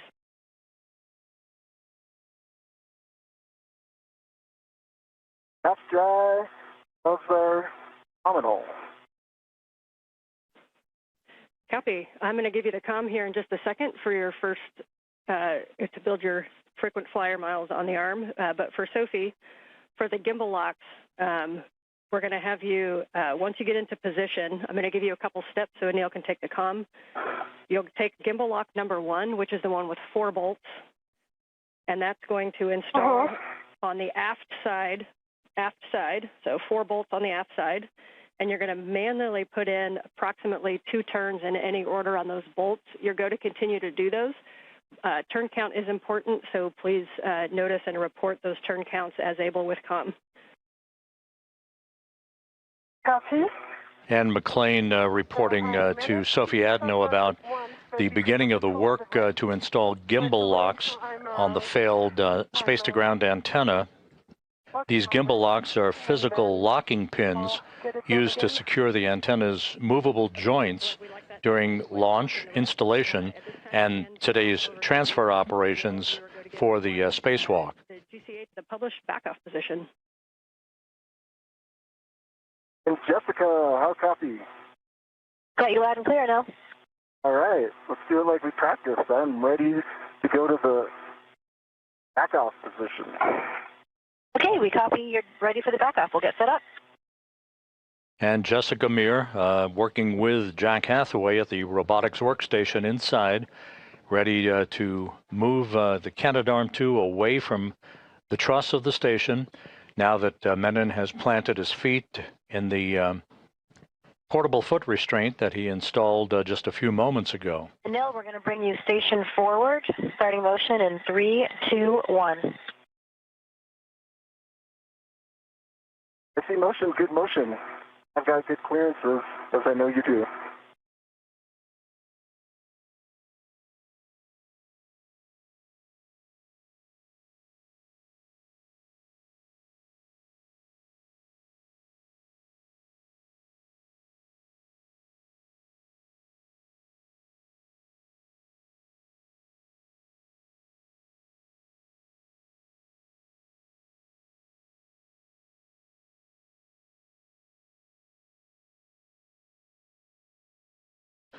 A good view of Anil Menon at the end of the station's Canadarm2 as he is being backed away under the controls of Jessica Meir and Jack Hathaway.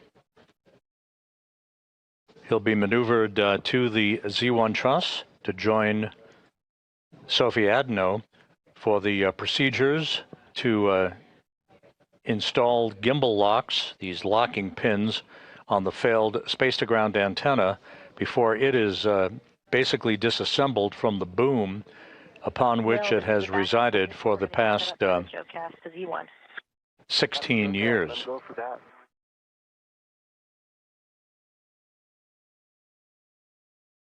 And ground concurs.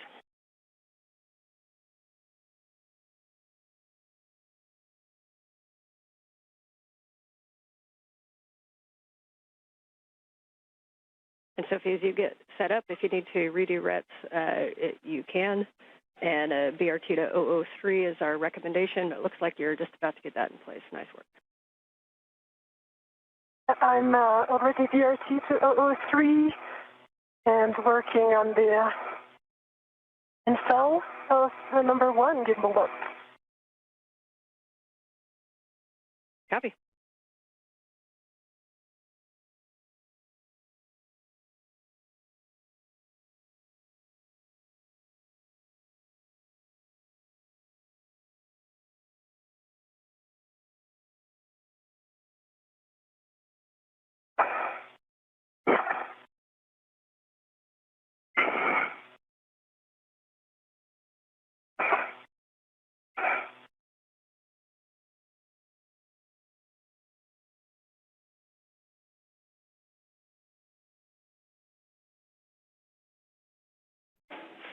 And Anil, for both, a couple words on HECUS for both of you. Anil, it appears that maybe you may have bumped a button, if you don't mind cycling that and turning it back on. And for Sophie, no rush, but when you have a free hand, we think maybe your HECA got bumped downward, so we kind of are looking down at your MWS.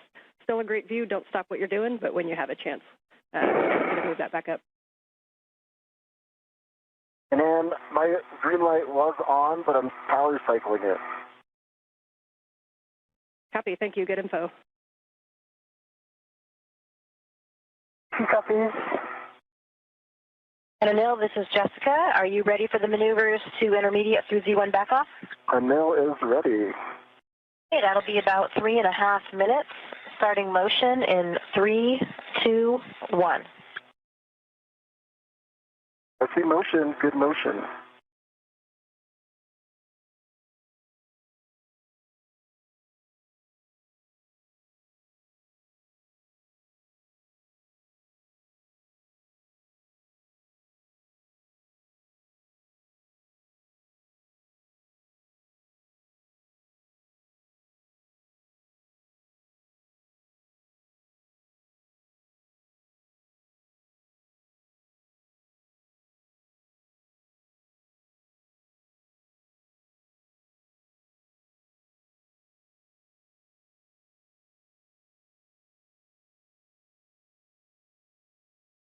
Once these 12 gimbal locks are installed, these locking pins to prevent any inadvertent motion of the dish while it's in the process of being removed and transported to its temporary parking place.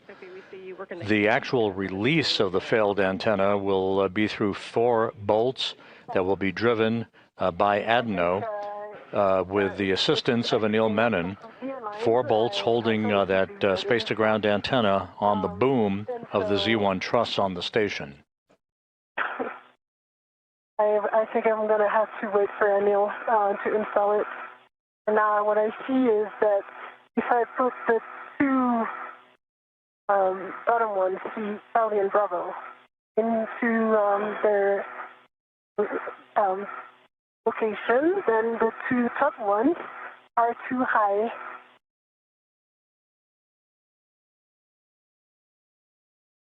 Okay, we are tracking.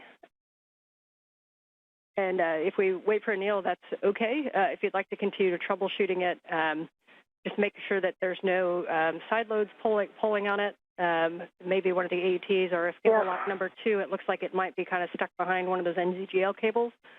And if you free that, it might give you a little bit more of a push. Uh-huh. I think, yeah. From what I observe, I mean, I'll try this, but from what I observe, it's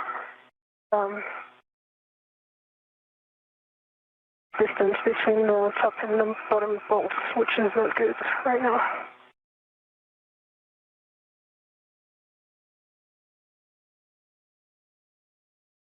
When I get there, do you have suggested solutions? Yeah. So ideally, if you could get a hand, like to the E-handle to try to change slightly the alignment. But from what I observed from here, it seems aligned. It's just the distance which just doesn't seem right. Like there's 1 centimeter difference, which is kind of interesting. Okay, I just looked the other way. I'm going to give it another go. Now there's no side load at all. Okay, we are tracking and we're talking about it. Okay. And can you, for my purposes, can you remind me what bolt you're looking at? Charlie Bravo and Delta Alpha.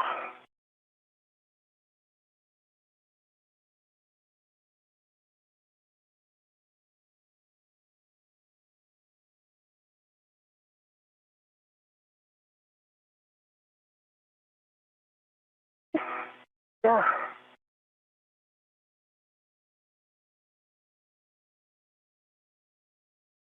What would be easier then is I would take care of Charlie and Delta to check the alignment, and you would take care of your side, the starboard ones, which are Bravo and Alpha. For now, either I align the 2 top ones or the 2 bottom ones, but I cannot do like the 4 there. Copy. And we copy, Sophie. We're talking about it also.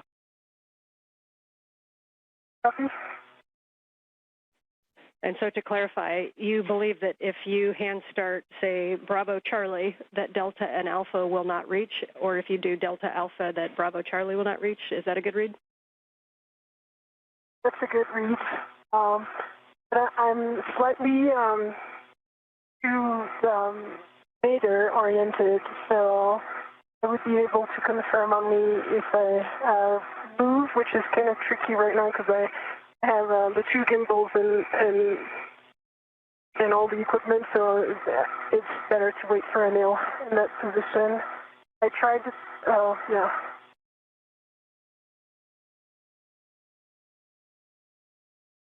Okay, we copy. Right now, I just hand started Charlie and Bravo, half a turn each. But what I observed, yeah, so it doesn't work. Or maybe it just needs some more force to attack. Okay, we copied half turn on Bravo and Charlie, and that may need a second set of hands for the rest. Yes. All right, well, we knew there would be some curveballs, so we're ready. Yeah. I'll be there in a bit. I'm pausing here, just making sure there's no side load, so we're good on that. Anil, we're going to start motion for your next GeoCast in 3, 2, 1. So we'll be bringing your body in and down a little bit right to get to the Z1 backup position. No copies. Good motion, good motion, and I'll provide clearances where I can from the dish and Sophie.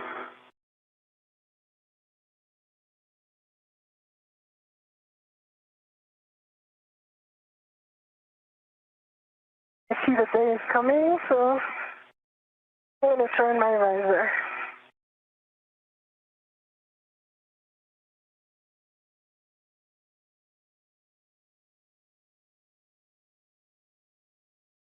And that's a good adjustment, Sophie. Thank you.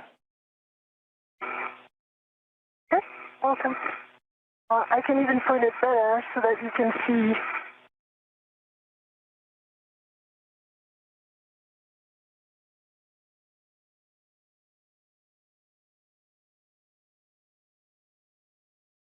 I have a very good view of Anil, of the arm, of the SASA antenna.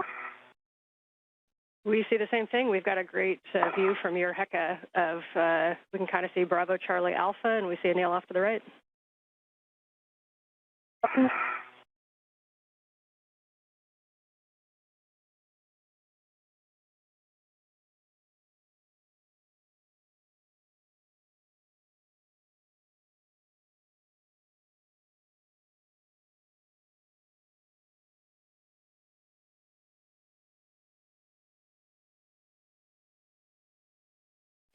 And Sophie, if you're able, we understand half turn on Bravo and Charlie. If you're able to go to the full 2 turns, we think it'll be a slightly better config for those 2 bolts. Copy.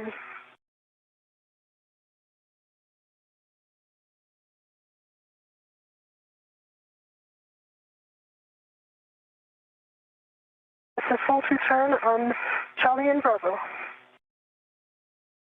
Copy 2 on Charlie and Bravo. Thank you.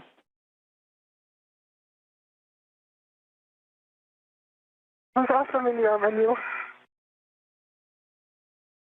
Thank you.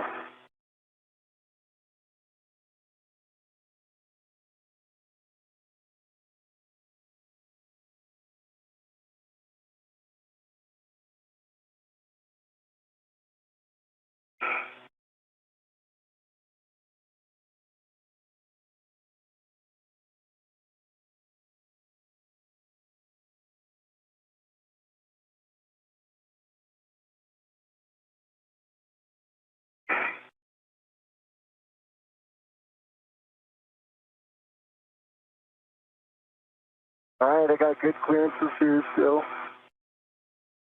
Yeah.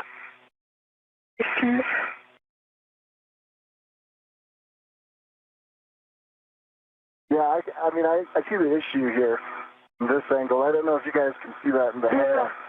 Basically, it's way too low. Can you guys see the Heka? As you said, Ann, a picture's worth 1,000 words, but I can describe it. We have both of your Hekas. We're not quite close enough with your Heka, Neil, to make out the detail. We can see Sophie's pretty well. Okay. I think what I'm seeing is the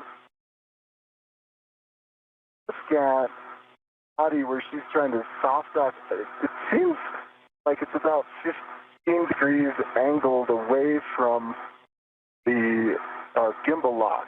The gimbal lock seems like it's in the right place, like it is parallel with the boom, so that when you get to the scan, it angles off from it. Let me see if I can turn some.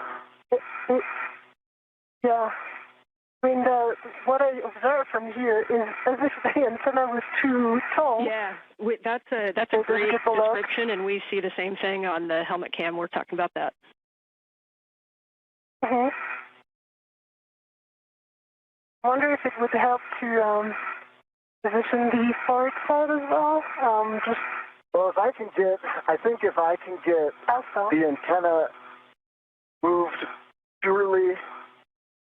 This is Mission Control Houston, 1 hour, 21 minutes into today's spacewalk. Anil Menon at the end of the station's robotic arm, along with Sophie Adenot of the European Space Agency. At the work site, you're looking in the foreground of the failed space-to-ground antenna that began to exhibit degraded performance last November with an inability for it to gimbal or track properly the tracking and data relay satellite system network for high-speed communications of data, voice, and video. It is stuck basically in what is called the birdbath position. In the background at the top of your screen is the operative SGANT-1, or the space-to-ground antenna number 1, that has taken over the lion's share of work.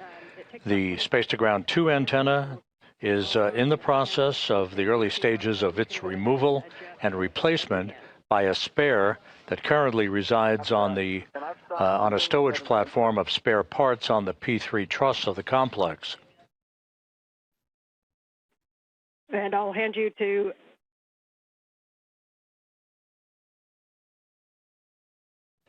the two spacewalkers are in the process of attempting to install two sets of gimbal locks.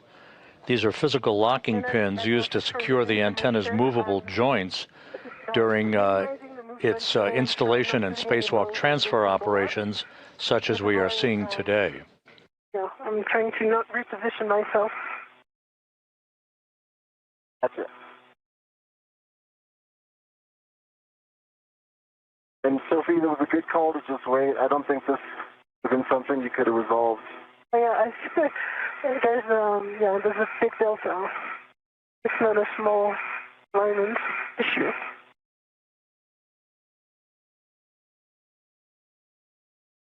And Anil, we are at the Z1 backoff position. As you know, we're ready for the GCA to the bolt access position on your go. Your go for the bolt access. Okay, we are going to be bringing you body in, and we would like you to help keep your clearance from the SCAN antenna. Okay. Ready for body in, and I'll keep clearances primary. Starting motion in 3, 2, 1.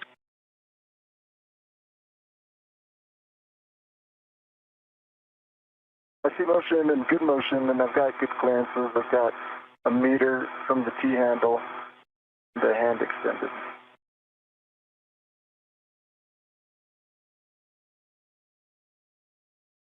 Good clearances.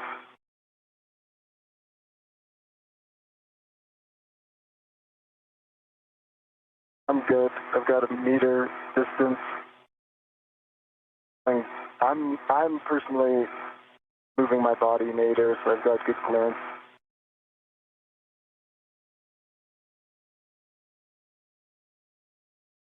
I've got half a meter clearance, good line of sight.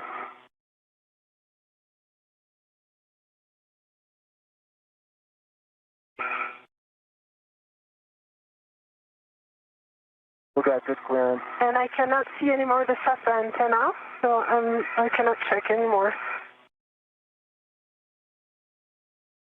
We have clearance on the SATA. Copy. And I've got good clearance from the SCAN. Got it. Good foot. And I can move my body even more. I've got good clearance from the boom.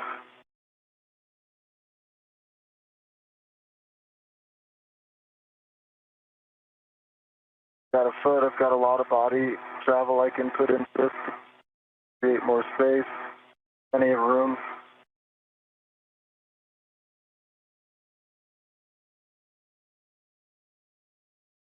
I've got plenty of room. Yeah.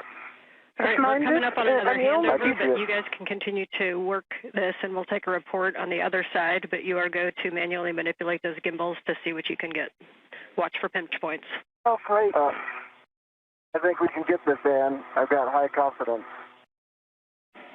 We see it. Okay, working on Delta. And there is much joy in MCC. Okay, 2 turns on Delta. 2 turns on Delta. Copy, 2 turns on Delta. Okay, Anil, we have reached the published position. And in mid-sentence, we've hit a gap, a short gap, in our tracking and data relay satellite system communications, not related to the space-to-ground antenna work that's ongoing. Okay, copy, go. Menon and Adenot working on the installation of these locking pins before the failed space-to-ground antenna can be removed from its boom. Bravo, Delta, Alpha, in this order. She might be on handover, so... I'm here. Yeah. I think maybe... Okay. So, hey, guys. Hey, nice job. We copied 2 turns on all bolts. You're going to now retrieve the PGT. They both work. We recommend using Sophie's PGT with a 2-inch rigid. Sophie, so, Anil, because I'm kind of stuck in the movement, I'm going to give it to you. Yep, I got it covered, Sophie. So, what I suggest, I align the bolts and the PGT, and you brace and and put the motion in. But I'm going to stabilize this on the bolt. Okay, I've got your PGT. Is it CAL'd? Yes. Okay. And just as a reminder, Bravo 1, clockwise 2, I think it's already set. Bravo 1, clockwise 2 is set. I can see it. Yep. Okay, tell me which bolt. You start with Charlie, and I'm going to get you towards Charlie.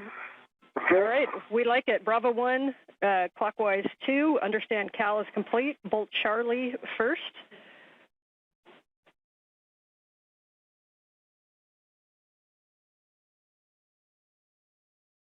Charlie first. Okay.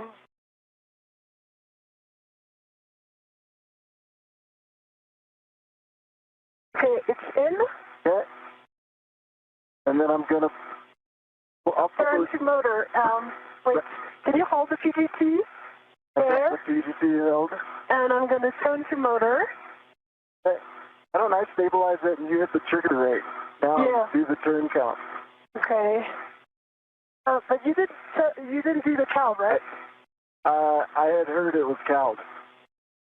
We did not cal it. No. We need to cal it. No, okay. So when you turn it on, right make sure now. the collar goes to Cal first, Yes. and the ratchet is in clockwise or counterclockwise, and press the trigger for Cal.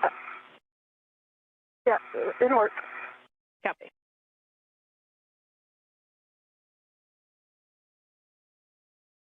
We'll cal it and give it to you, Sophie. Copy. Okay. Good cal, 41 volts. Copy.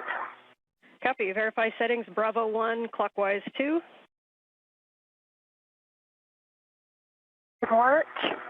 Bravo 1, clockwise 2 is Bravo 1, clockwise 2. Okay, and a reminder, make sure your ratchet's back in the motor.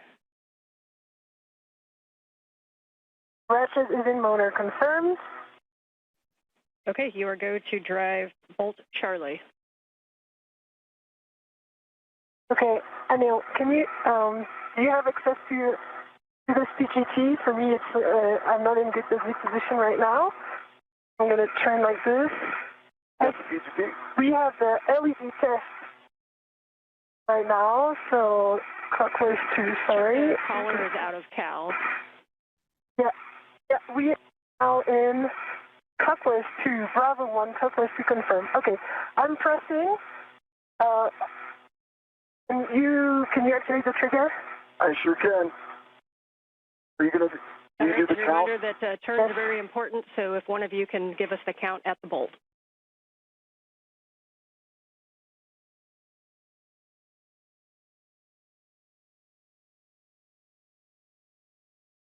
Okay, that's it, Sophie. There was 4 more turns, and we have a low torque. Actual torque is 1, and there's fault and torque red LEDs that are on right now.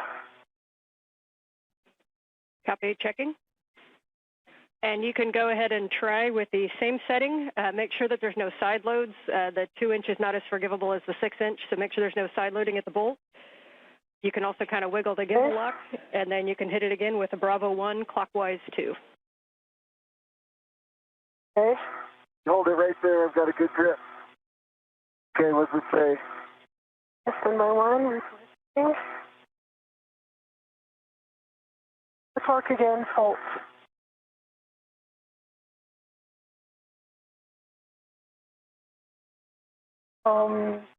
There was initially I had 2 hand turns, and then we turned 4 turns, but 6 total, and low torque. We copy low torque, and we copy that you did get no additional turns on that second one.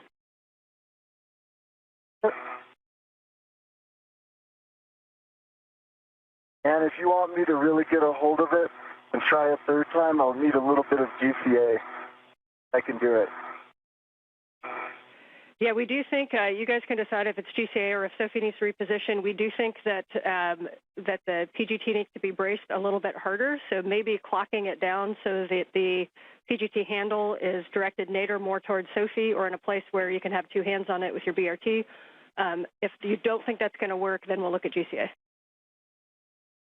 Okay, Sophie, you can help stabilize it, but it's just barely out of my reach to give it like really strong hold. Okay. So then I need to reposition. And it's going to take a while. Would it be easier for me to just GCA in? What do you think? Yeah, it's up to you. Do you think moving the handle to point down towards Sophie would do anything? Okay, just evaluate this. Okay, let me try. Right there.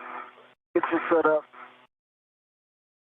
No, it's yeah, where your hand is, Sophie, again. should help. It should kick to the handle should kick to the right. So the side that you have your hand on, if you could get a strong hand there and manage that kick, that might help.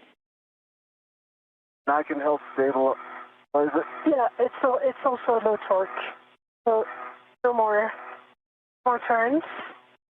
I tried it 3 times. Could it be a cal problem? But do you want us to recal just in case something went wrong? We do not think it's a cal problem. Standby 1. Okay.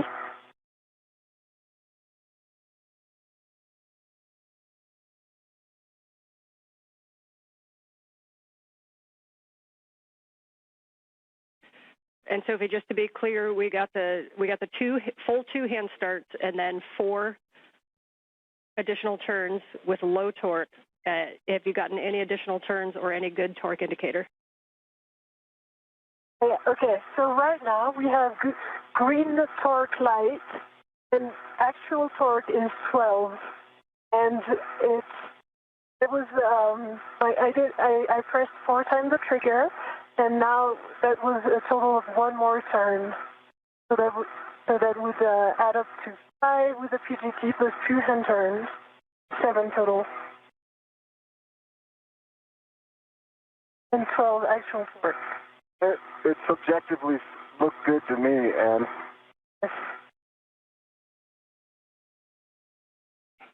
we're double checking that. We think that's a good bolt, but standby 1. Your next one after this is going to be Bravo if you want to start thinking through that.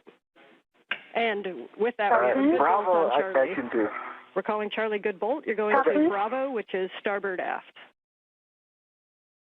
I can do this one. Okay, I'll let you work on that one. Okay, you count, okay? Yeah. Ready, starting it in 3, 2, 1.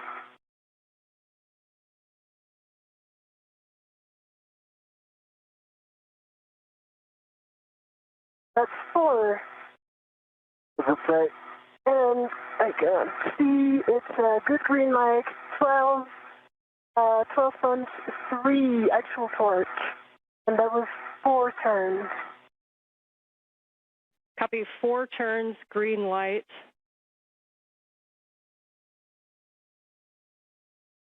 We're checking. Copy. And while they're checking, I definitely can't get D. So you want to assess D with this? In work? All right, we're going to call that a good bolt. Yes, I heard you guys talking about Delta. You are go to drive Delta, Bravo 1, clockwise 2.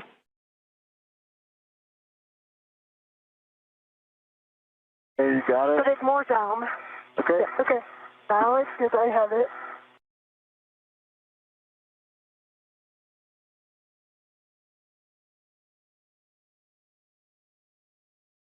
Okay. I can help you stabilize it right there. Okay, ready? I'm starting in 3, 2, 1, go.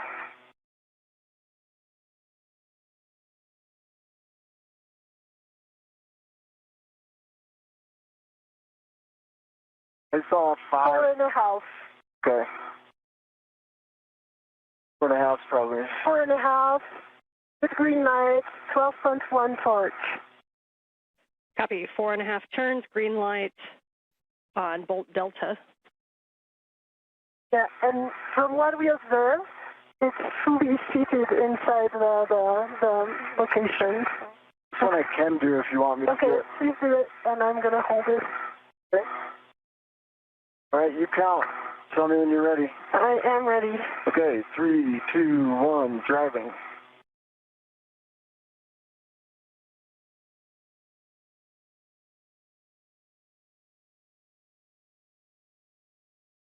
And 3/4 on this one, and I see good green line, 12.1 torque. Okay, 4 3/4, 12.1 torque, green light, and we'll hold there for a second. Just a reminder between bolts, do me a favor and wait for a go. We've got to do math down here. Copy. So let's, Anil first, while they are doing their math, let's do the PGT and see what we can do for the rets on this one. I also see a loose ret coming right in front of you. Is that intentional? That's intentional because I didn't want to have some side loading. Okay. I have 2 loose rets. Okay.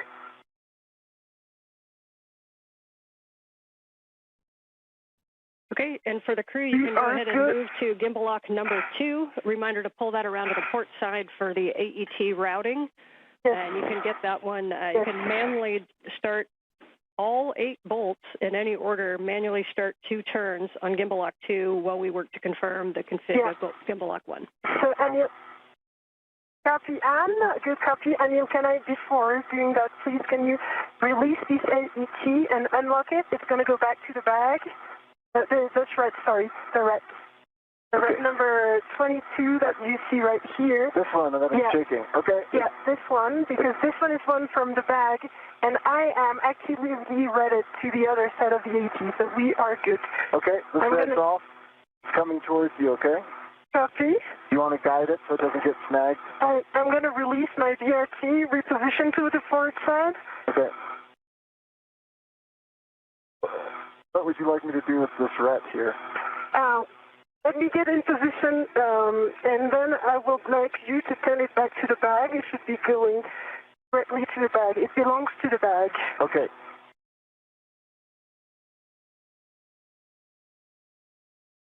Good job on those bolts. What? Good job on those bolts. It didn't start well, but yeah. If I could speak French, I'd say straight in.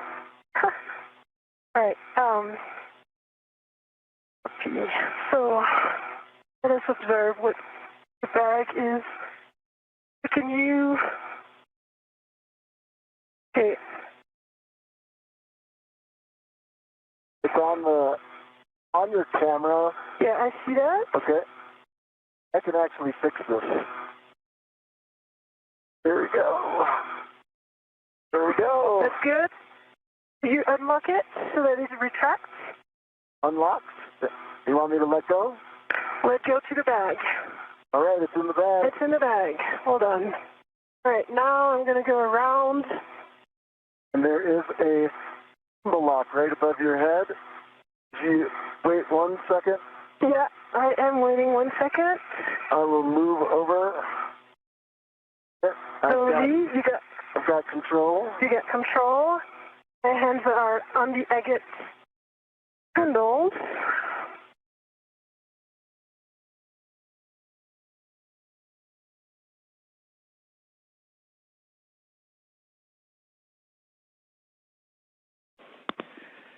All right, nice work on that, you guys. Much rejoicing after the move of the gimbals and getting that lock number 1 on. We see you working number 2. And again, just a hand start on each one of those bolts in any order. Copy. I'm working on my BRT for now on the forward one. This is Mission Control Houston. And just do me a favor. 1 hour, 42 minutes into today's spacewalk. That'll help us. As you watch the work of Anil Menon and Sophie Adenot outside of the International Space Station, Menon, his feet planted at the end of the station's robotic arm, wearing the suit bearing the red stripes. Adenot is in the unmarked suit.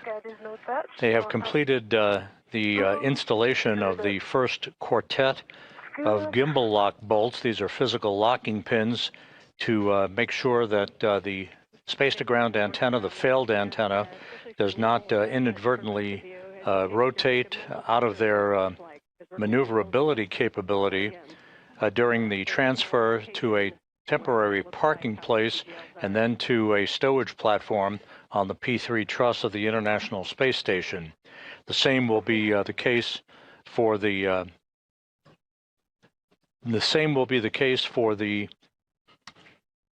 replacement space-to-ground antenna that is currently housed on ESP3, the stowage platform on the P3 truss, that is replacing this failed antenna at the center of the station's truss structure.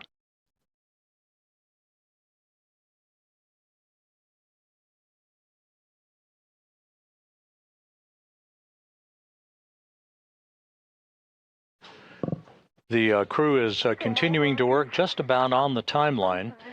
The first order of business, of course, the removal of a heat shield at the base of the boom upon which the failed space-to-ground antenna resides. Now the installation of these locking pins to restrain any movement by the space-to-ground antenna dish during its transfer to its stowage location. This will be followed by the removal of the antenna itself and Anil Menon carrying the antenna at the end of the robotic arm to to the external stowage platform number 3 on the port side of the International Space Station. The station and its crew members are currently traveling 260 miles above the Earth, moving from northwest to southeast, about to move directly over the Cabo Verde Islands. So that's 2.5 turns on Gulf. 2.5 turns on Bolt Gulf. 2 turns on this one. Sophie, which one's this? Foxtrot. Let's go, Anil Menon to Echo and Hotel. Second for to the hotel? top one, yes, affirm. It works. She's directing. We haven't put the turns in yet. Yep, and Anil, I see you on Echo, and Sophie, I see you on Hotel. Yeah, 3 turns on the Hotel. 3 turns on this one. Yeah. Okay, understand. Can you 3 tell me turns what on this each. one is? Please stop at 2 Echo. turns on the hand start bolts. But we got 3 turns on Echo, 3 turns on Hotel. And now you work on Kilo, Anil, and I work on the mic. Yes. Yep, and we can see Mike and we can see Kilo. Okay, that's 2 turns and a half on Mike. 2 turns on Mike. No, Turn. 2.5. Turns on this one. Hello. 2 turns Kilo. on Kilo, 2.5 on Mike. Yes, now working on Juliet and Lima. 2 turns and a half on Lima. 2.5 turns on Lima, and a reminder we want about 2 turns. And go ahead, Anil. Yes. 2 turns on this last. Juliet. Juliet. Thank Yes. you. Glad you got them memorized. I can't see them. I can Okay, see them. and Fox, did we get Foxtrot? That's the one that's closer to Yes. Anil. Oh, And Oh, that one and would track in go- 2 turns. We can go for the PGT. yes. Let's go with yours, Anil. Hey, get my PGT now. It's already cowed. Okay, It has and 41 volts. we think Sophie's PGT with a 2-inch rigid might be easier. You're welcome to use either. The first bolt is bolt Foxtrot. Yeah. That is the one that is, yep, Sophie can see it right there. It's closest to you, Anil. It's one of the bolts that goes to the SGAT, so it's the lower It's here. one on your right. Okay, I'm going to guide Anil on the bolts. I have good view, and I'm aligning these. It might be right about yours being easier just because.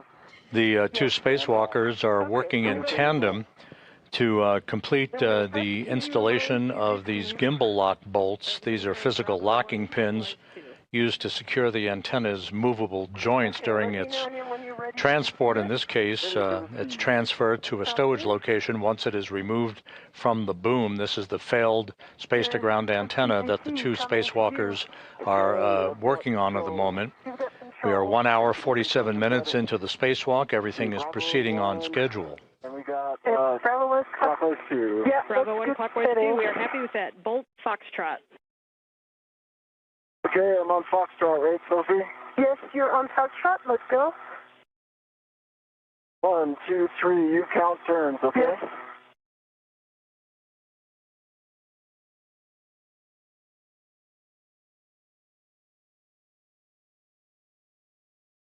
We're in a house, and I see that Bolt is fully inside fully seated inside. And I got low torque, 10.8. Low torque, 10.8.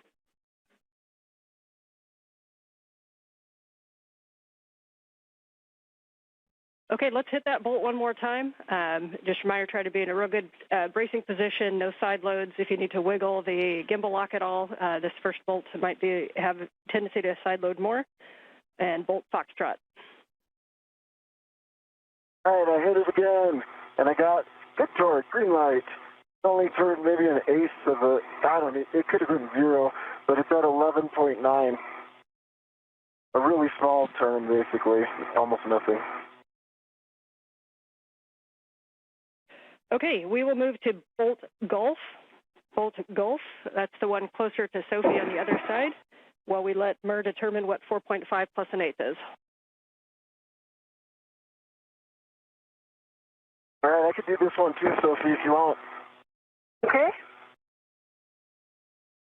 Okay, you ready to count? The space-to-ground antenna that the crew is currently working to install these locking pins on, this is the one that exhibited restricted motion beginning last November and a degraded performance in its inability to auto-track or gimbal, if you will, swivel to point itself toward the That's 5. tracking and data relay satellite system satellites that orbit the Earth in geosynchronous orbit in a constellation as the hub of NASA's communications system. 5 turns. Your next bolt will be bolt Echo. Echo. This particular antenna was launched and installed during the STS-132 mission back in 2010. So after 16 years of yeoman's work, it is being removed and is being replaced by a spare that has been housed out on a stowage platform on the port side of the truss of the International Space Station since 2009. Right, green light, 12.1. Copy, and say again, turn count for bolt Echo. 5.5. And it's fully seated from what we observed. Copy, 5.5. And you are going to move on to bolt Hotel. The symmetrical part closer to me. Okay, is it this one? A-firm. It's A-firm, and I'm ready to start counting. All right, ready? 3, 2, 1, starting.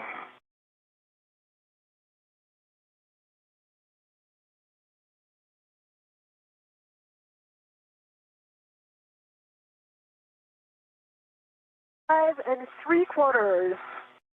Green light, 12.2. 5 3/4, 12.2 green light. Copy for bolt Hotel. Can move on to bolt Kilo. Kilo is the one closest to you, down. Yep. That's it. And I'm ready to count. Hey, 3, 2, 1, turning.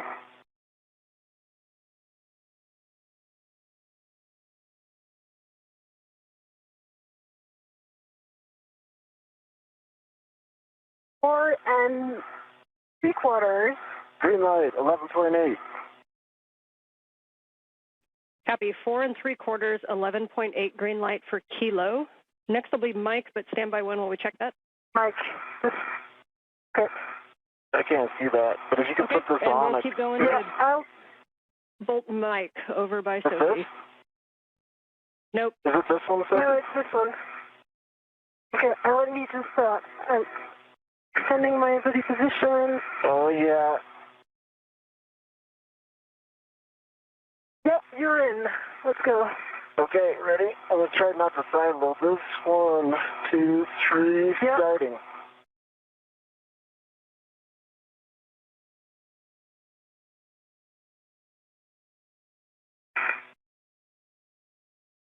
4 3/4. Woohoo! Green light. 12.1. Well done. All right, next one is the top one closest to you. 12.1 for Bolt Mike. You can move on to Bolt Juliet, which is over by Anil. Yeah, no, not this one. Yeah, the one closest to you, that sense. Okay. Ready, Sophie? Ready? 3, 2, 1.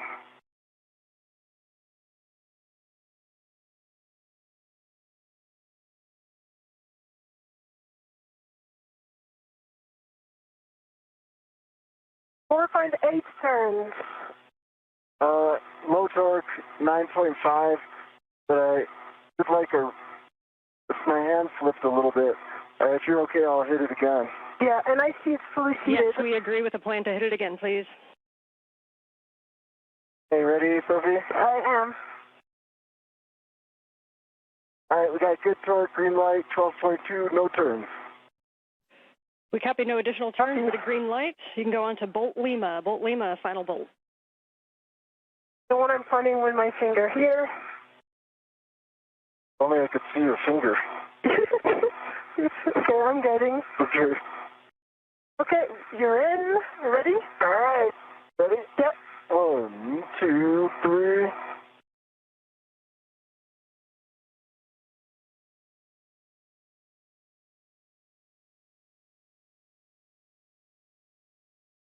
It's 5 turns.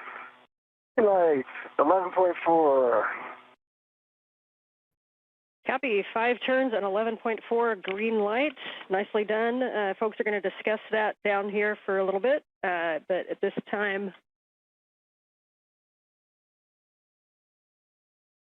It's 11.9. I might have said 4. My old age.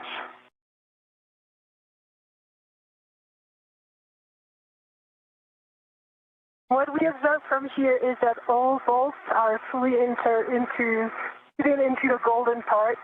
okay. They look all the same. So Sophie, at this time, first you guys can stow the PGT, and then we're gonna.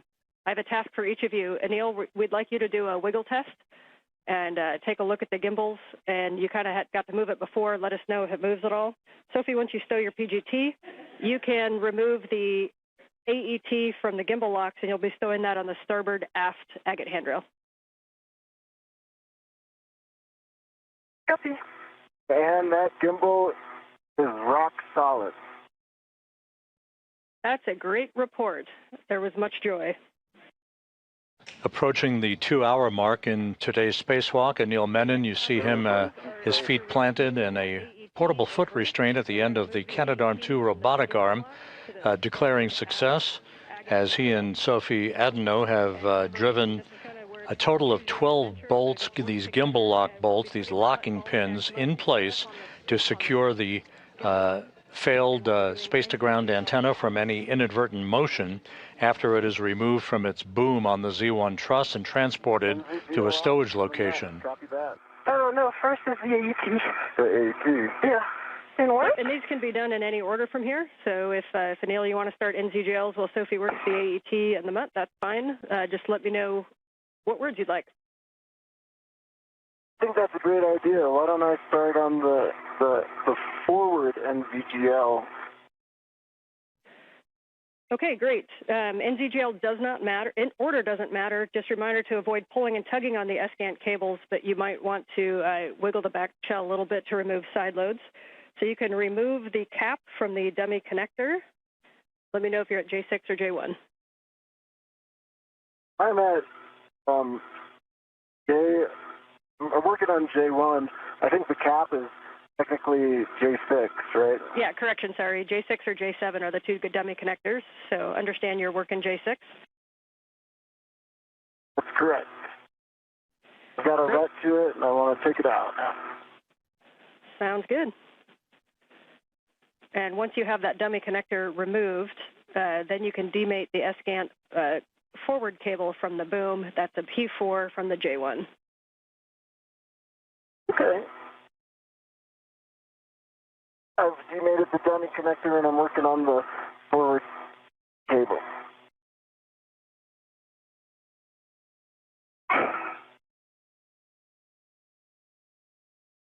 It's aft over center now, and it's off. The O-ring, there's a pink O-ring in the plug that looks to be wedged in by friction. I'm trying to get a heck of view on it. Otherwise, okay, I understand you're looking at the dummy connector O-ring? No, the dummy connector's off. The dummy connector O-ring is pink, and it's seated very deeply inside. When I look at I just took off J1. When I look at the receptacle for J1, the plug seems fine. If you look at the plug here in the HECA, that there is a pink ring that looks like the same O-ring that should be deep in there, but it's come up. So it's half in, half out. It's friction fit in there now. Can you see it in the HECA? I feel like I could probably push it in with the right tool, or I could ret to it and take it out. Okay, we are discussing. We don't have a great view of it. Can you see it? Okay, I can get you a good view. Let's see. Okay. If you can give me a progressive taxi to the A1. Yeah, J1 is just on the left side of your helmet cam right now. So if you look to your right or twist to your left a little bit. Yep. And now it's behind the cable. If you can move that cable out of the way, we'll be able to see it. Yeah, you just want to know if that O-ring is. Can I help, or am I good to go retrieve the metal segment? Hey, go retrieve the metal segment. This is a analysis thing. And I know we can't quite see it because of the shadowing. Can you confirm, is the whole thing offset but symmetrical, or is it angled inside of that connector? It's angled inside. Gosh, I wish I could get you a good view. It's like my helmet's right there. All right, I will just describe it. Oh, I'll be quiet. Let me know if you need more words. We like that. Thank you. We like your voice too, but we appreciate the time to think.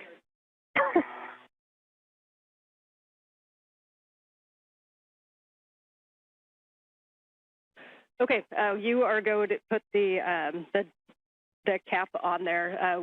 We are okay with that angle. So once you've looked at the cable and verified no FOD, good pins, and a good EMI band, then you can mate that cable to the dummy receptacle and the cap on the J1. We probably won't be so forgiving of the new one.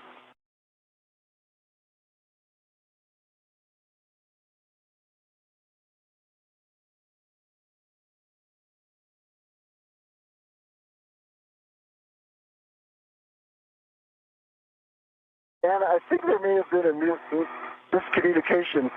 The J1 receptacle side, doesn't it stay on the boom? So, okay, and say that one more time. Like when we bring in the new one's going to attach its NGL to this back.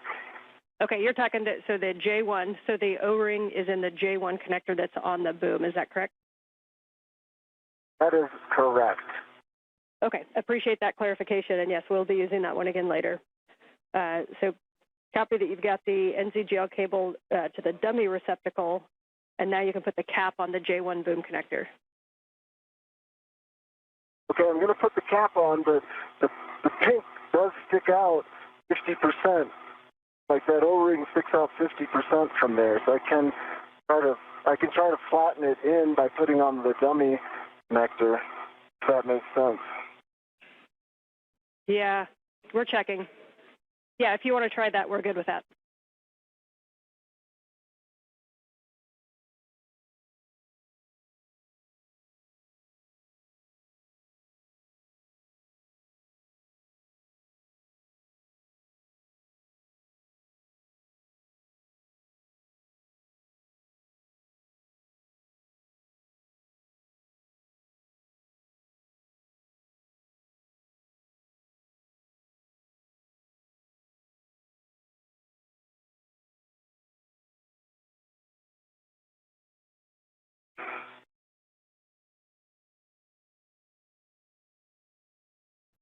This is Mission Control Houston, 2 hours, 3 minutes into today's spacewalk by Anil Menon and Sophie Adenot, the 282nd spacewalk in support of space station assembly, maintenance, and upgrades.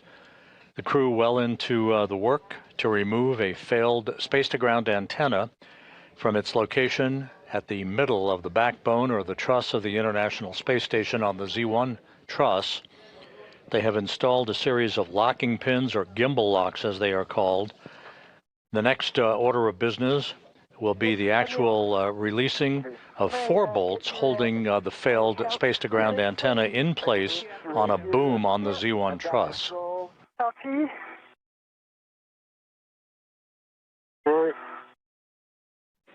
And we came back from a handover, so Neil, if you had any other words that we may have missed them on the J1. I said I don't know if you caught it, but if we put in the plug, it's gonna be hard to get the. Sorry, I went to go get something, and sorry, if we put in the plug, it's gonna be hard to get that pink rubber O-ring out again. But if the decision is to take it out now, it's partially out, and I think I could get it out. So I'm just verifying that you want the plug in and attempting to flatten it in there. Okay, we understand. We're talking it.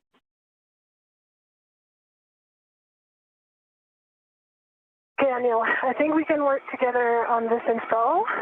Okay, I think I need to hand this to you so I can secure my APFR position. Yep. Reach got me out of place a little bit.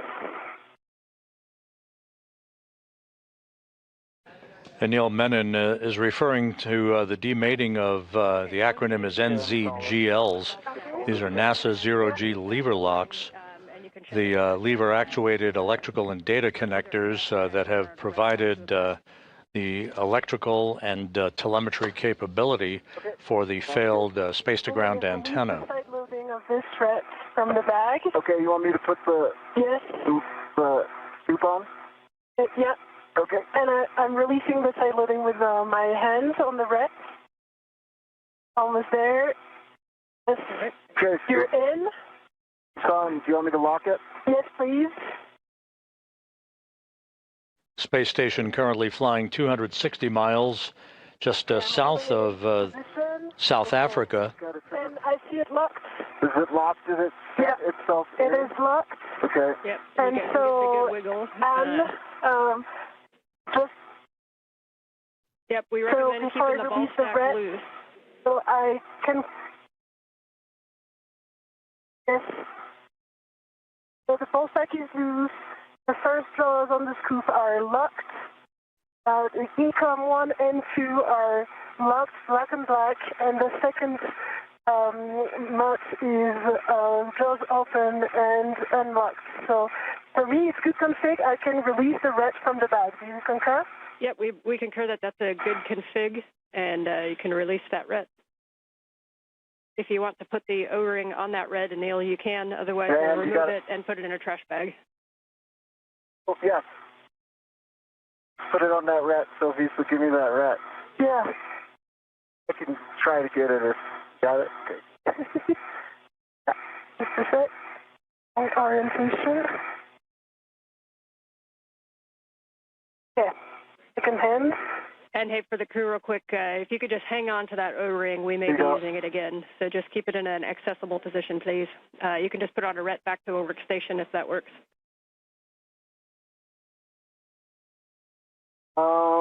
I should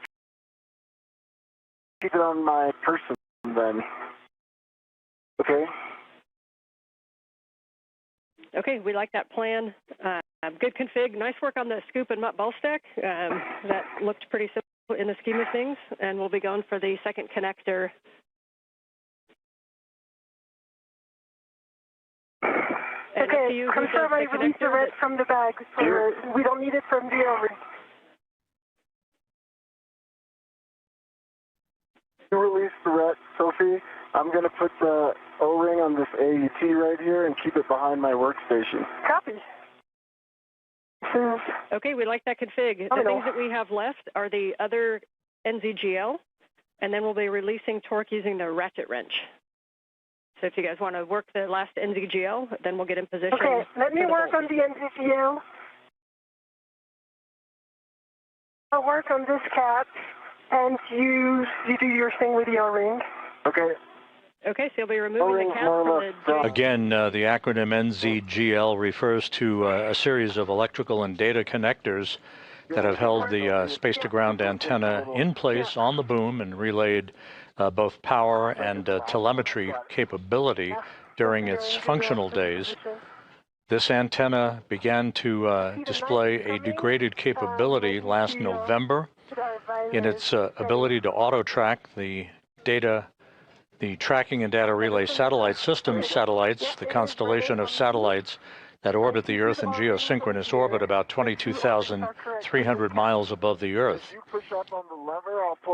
The situation with this particular antenna continued to worsen, causing flight controllers to transfer the prime load of communications capability from the station, the high data rate transmission capability, to the other S-GANT 1, that is located alongside of the failed antenna on the Z1 truss of the International Space Station.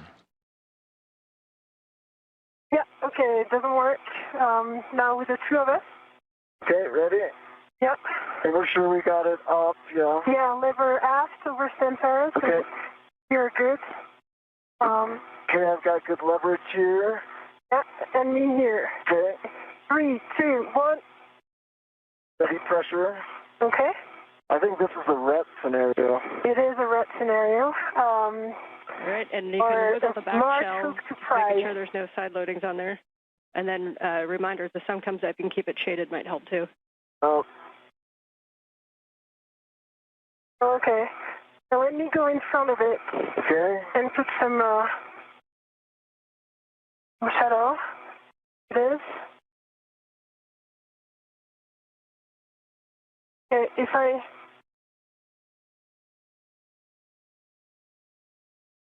try like this? And I'll wiggle the back shell. Just give you some. Yep, and we're seeing you working it, and you see that the like we're making a little. And this is a situation where you could use an AET as well if you need a little more pulse.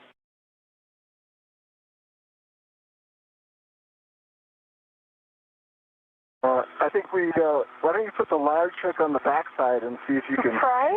Yeah, see if you can push out.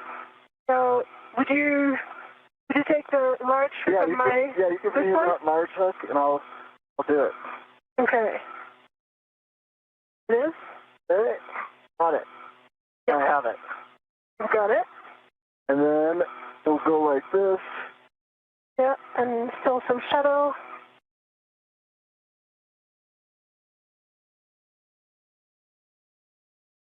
Okay.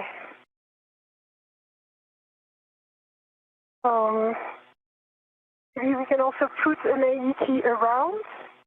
Pull? And pull. Yeah. Okay.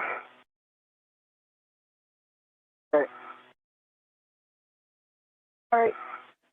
Yeah, so our ideas down Try here is one you more could put time. an AET yeah, down. and I'm going to help you push like this. Oh, 1, 2, 3. Stand by one. Okay. Stop doing that. Yep. Just want to be sure I'm not doing something stupid with my gloves.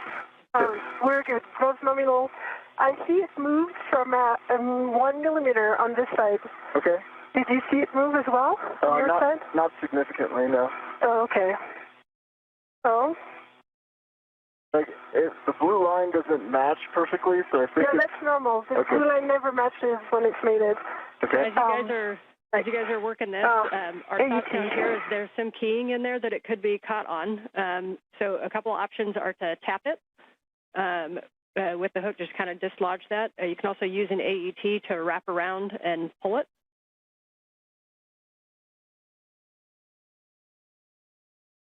Do you think the night time would make it easier? Well, if we haven't gotten it in 2 minutes, we will find out. Okay. Okay. So I don't have a red. Yeah, I do have this red. Okay, I'm going to use the AET from my mini workstation. Yeah, we do think the AET is going to be maybe a good option to try, wrap around and pull it. Copy.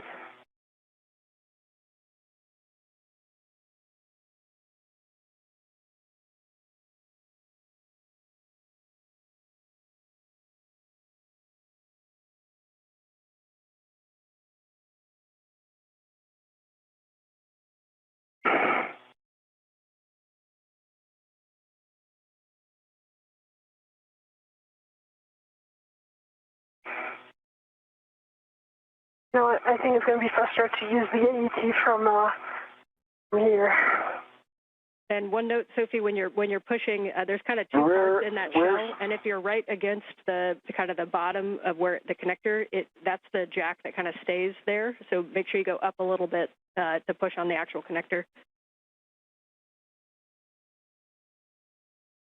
Okay. So I do have one red to AET that was on the agate handle. Okay, yeah, we can use that one and wrap it around. Just make sure you're not right at the base. You want to go up from the base so that you're on the actual connector.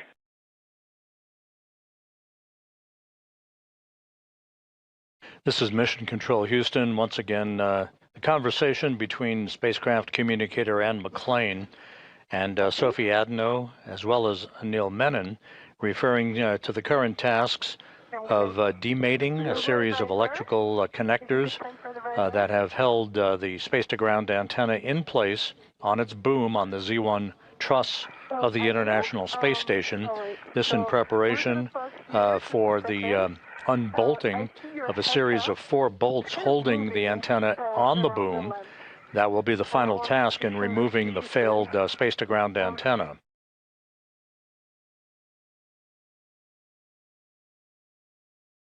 All right, Houston, do you see Anil's Heka? We do see the Heka. We see a green light, but we don't see his video right now. Got a little bit of play in it. No, I mean, look in my Heka, the Heka view. I'm going to show Anil's helmet. And okay, there's some play here. We see the play.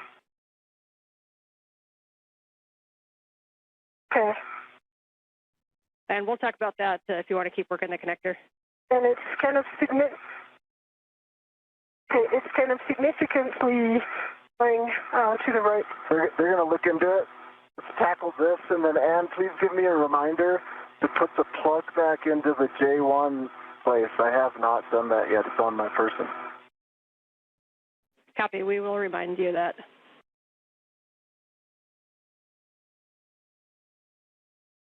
All right, let's see if we can tackle this one. Yeah, I'm just removing the AET from the agate handle, but I don't know why it's stuck right now. All right, while you do that, I'll put this plug in.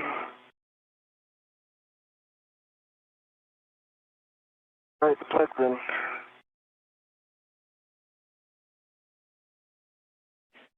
And you guys had mentioned it, but we want to make sure that handle is fully thrown aft, and that you didn't sense any damage or weird sensation when you moved that. Is that correct? Oh, I did not. Aft.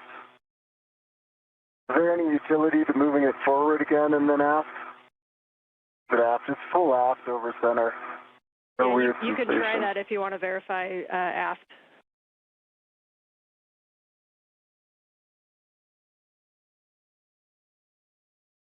Okay, you have one AT, and this it is still attached to the other part, so maybe we can use it like this.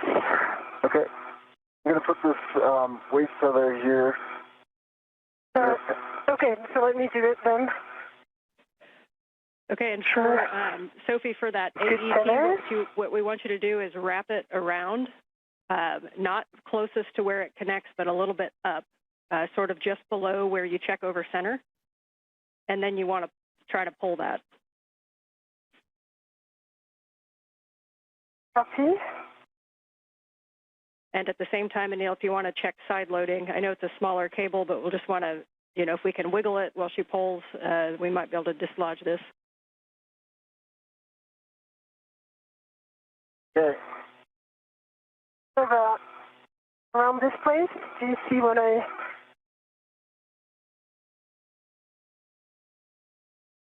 Okay. I'm in good position. 3, 2, 1. 3, 2, 1.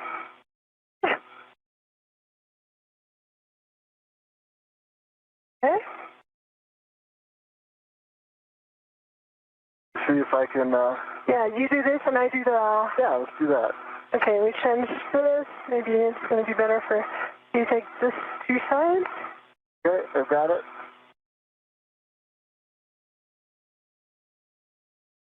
Take this. You wanted me to get both sides, I see. Happy medium, but yeah, you take if you both want to go sides back down and just a little bit.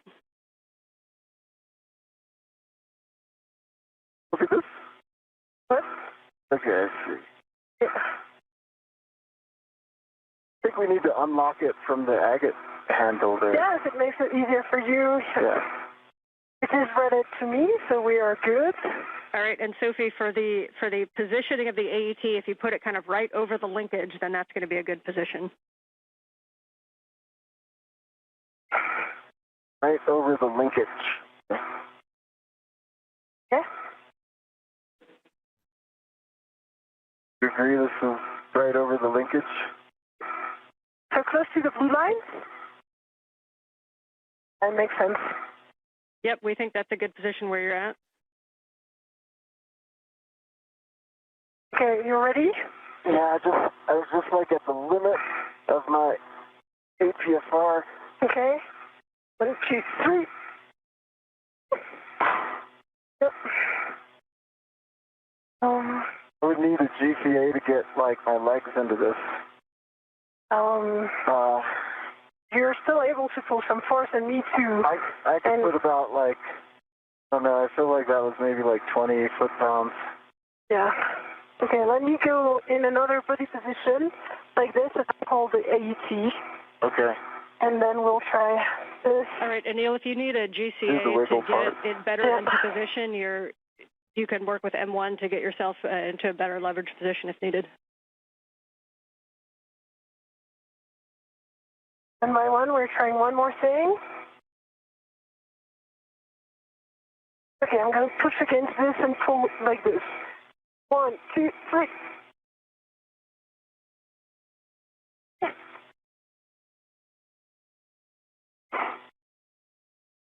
All right, I feel like we tried to... I'm going to talk to M1 while you continue to work on that. We're good with that plan. Jessica, how copy? We are with you on 1 and 0. Okay. Basically what I'm trying to go is head up about 30 centimeters. That should give me a better leverage position where I can use my legs to put some force into this. I've got very good clearance, body right, and from the agate handle I can lean back a little bit as you do that. Okay, maybe I can look a little bit as well. I tried again once and it didn't work. I'm going to pose right here.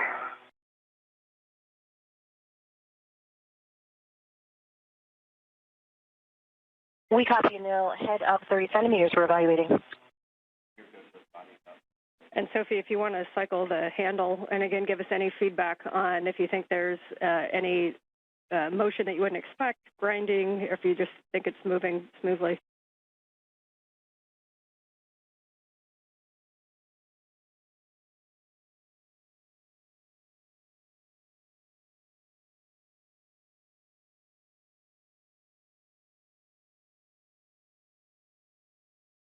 I don't brakes are off. So, you just around.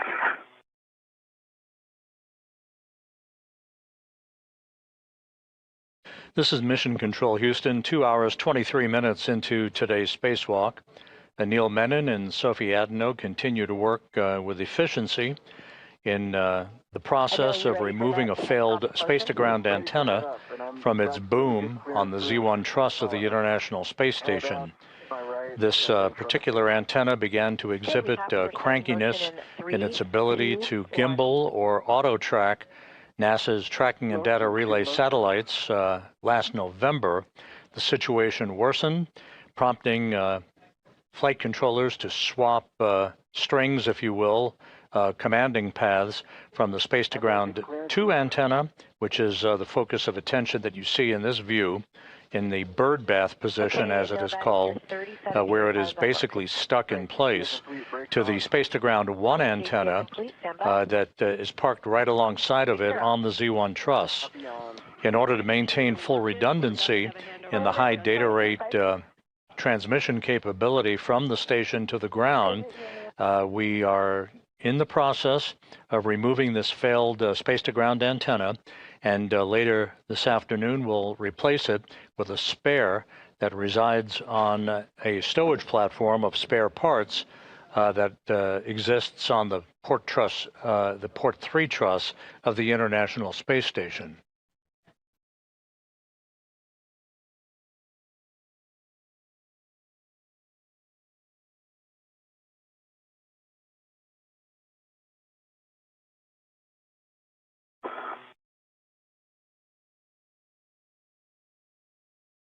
Okay, I'm going to do the pry technique as well as you pull. Okay.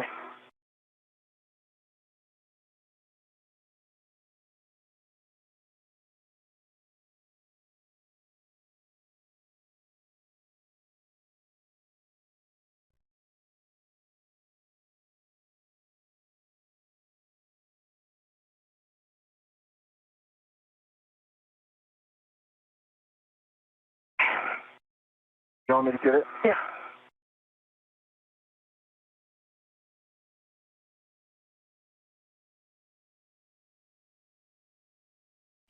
One thought for the AET, if you hook it back to itself on the D-ring so that instead of 2 free ends, you form a loop, and then you can put your hand inside of that loop and you may be able to get more leverage on it. Great idea.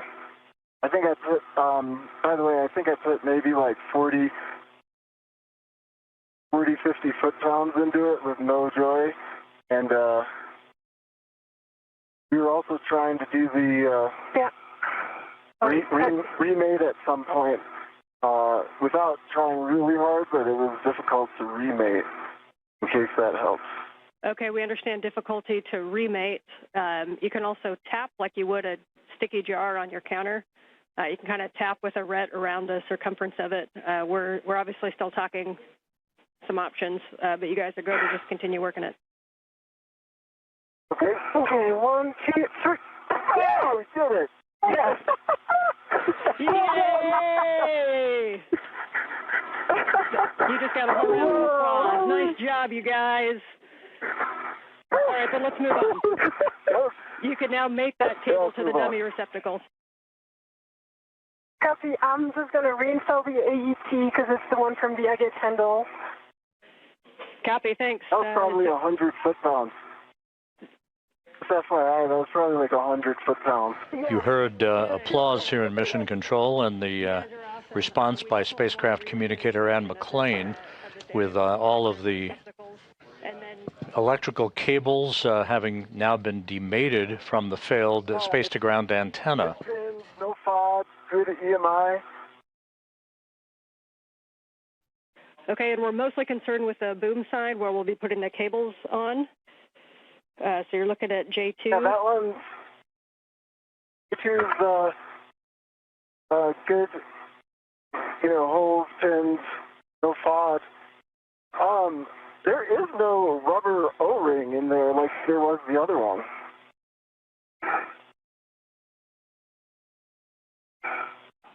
Okay, that's expected. So let's get that cable. Once you got a good inspection, you can connect P5 to J7, the dummy connector, and then the caps on the boom, both boom connectors, please. Okay, it's in the dummy connector. No, not yet. We're missing inside here. Yeah, we're missing like 5 millimeters. And is it okay if we leave it on the dummy connector with like maybe 5mm gap? Once these caps are placed on the dummy connectors for these electrical cables, Menon and Adenot then will begin the work to release the torque on the 4 bolts that are actually holding the space-to-ground antenna onto its boom. They'll go in slow, deliberate fashion to release the bolts, approximately 8 turns per bolt. And that will fully release the space-to-ground antenna. Menon will haul that antenna over to a temporary parking place and ultimately onto external stowage platform number 3, where the replacement antenna, the spare, currently resides. Enough for the Astros? What's that? How many curveballs was that today? Enough. Okay, the cap is installed, and I release my ret. And so, here's another one. I've got a free piece of sod right here. It is the, it's the, quarter turn fastener. It's in my hand. Okay, understand the quarter turn fastener is in your hand. Here. I have my trash bag right here. Okay. Let's take it and put it in. All right, going in. Gonna do this one carefully. Yeah. Okay. Okay, and yes, we can put that in a trash bag, and whenever you want to, you can also put that O-ring that you had before into a trash bag, and just beware of any sharp edges around where that broke off from. Okay. I think the O-ring is enjoying some life on the AET of Anil. Yeah, I'm not sure it's worth putting into the trash bag. Yeah, I'll leave it on my AET. Yeah.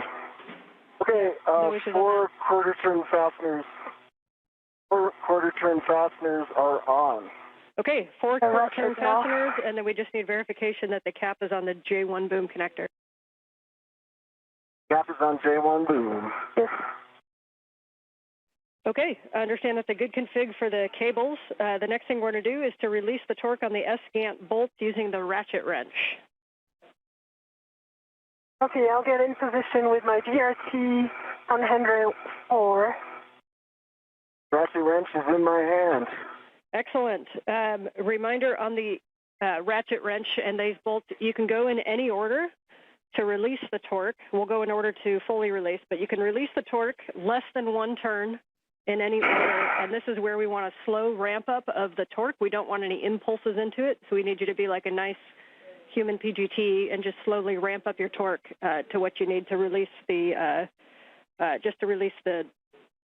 the bolt. We're going 1 turn? Less than 1 turn, so as soon as the bolt moves, you'll be good. Okay. And just call out, you can either give me forward, aft, port, starboard, or 1, 2, 3, 4 as you do each one. Any order. I'm starting on the aft. Sophie, watch your hand. Yep, on my 1.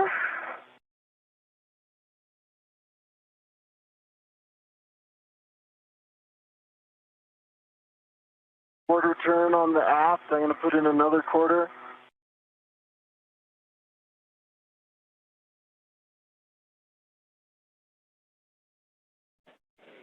Copy.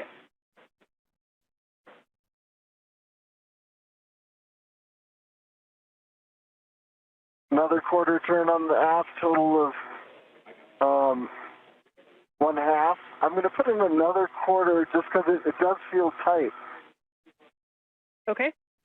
We're okay with that on the aft. There's another quarter turn, so 3/4 turns. I'll stop there. Copy 3/4 turns on the aft bolt. I'm going to go the starboard bolt. Sophie, then I'll hand off to you, okay? Copy. I have good DRT stability.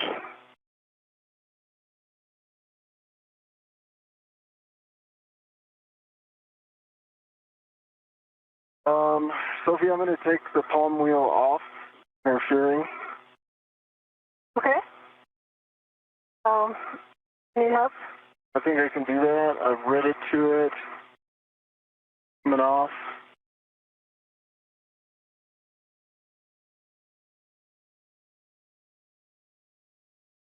Palm wheels off.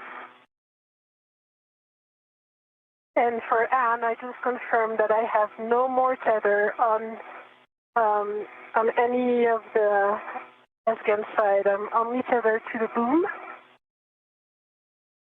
Okay, good check. Thank you. Quarter turn on starboard. Copy. Quarter turn on starboard. Bolt number 4. So if you're, are you going to be able to get both of those? For sure, number 1, and for 3, yes, I'll make it work. Okay. All right. Quarter turn on starboard for a total of 1. I'm going to put in a little more, and then these are very tight bolts. Yeah, I see that, but you're putting a lot of force into these.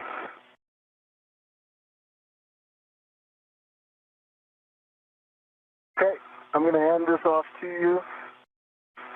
Got it? Question for you. If I'm going to get that bolt 2, yeah. I'm going to need to take out the GCA. Do you want to do both of those bolts, or do you want me to start talking to Jessica now? Bolt 3, sorry. Yeah, both 3. I think I'm going to be in good position to try. Okay, I'll stay here. Yeah.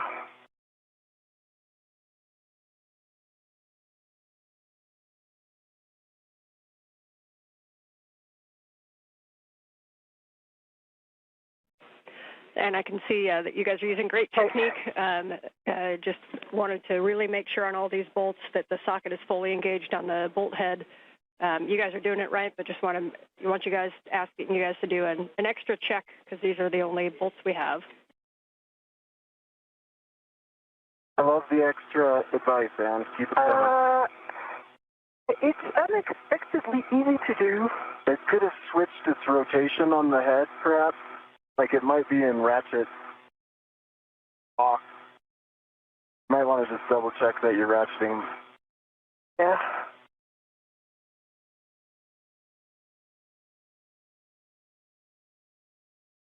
Oh, that was good. Oh.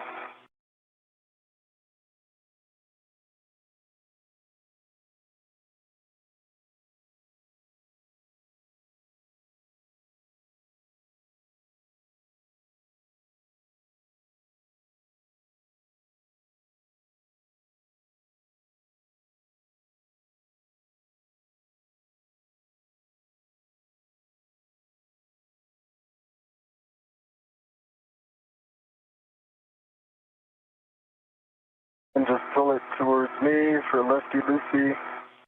Yep. Yeah. Actually, I can probably reach it. Okay. Need extra. Yep. All right. I've got it. Because my DRT is not enough. Yeah, I for that. understand. I got it. Yeah. So that's quarter turn. Okay. Move into my hand. Good night. Another quarter turn. Good strength, Sophie.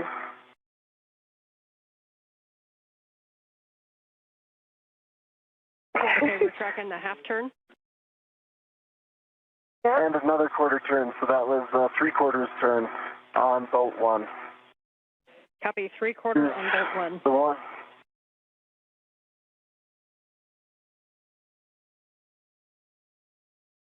And if there's anything I can do to stabilize you, let me know. I can kind of reach around here.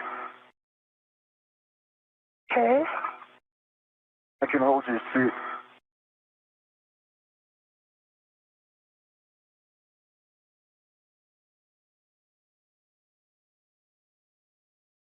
All right.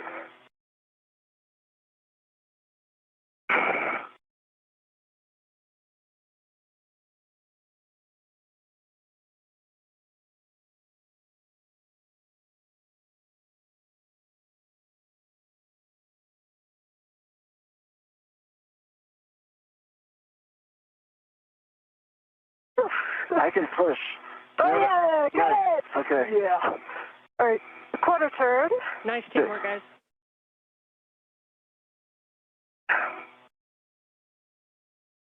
Second quarter turn. Third. And one more. That's just a little one turn. Okay. Nice job. I've got... Boy, that was a huge torque. That controls the ratchet wrench. I'm putting it back. Copy. Okay, you guys can stow that ratchet wrench in the crew lock bag. And I'm going to have you set up to do the bolts, but we're discussing some things down here. So just going to get set up to do these bolts. And reminder, we're going to release 3 bolts, and then we're going to get set up to fly this. So bolt 1 is going to be the last bolt. That's the port bolt. But for right now, you can retrieve EV1's PGT. And Anil, you can ret to the ESCANT tether point. And once Sophie has Anil's PGT and you're retted, we're just going to hold here for a sec while we're talking. Copy.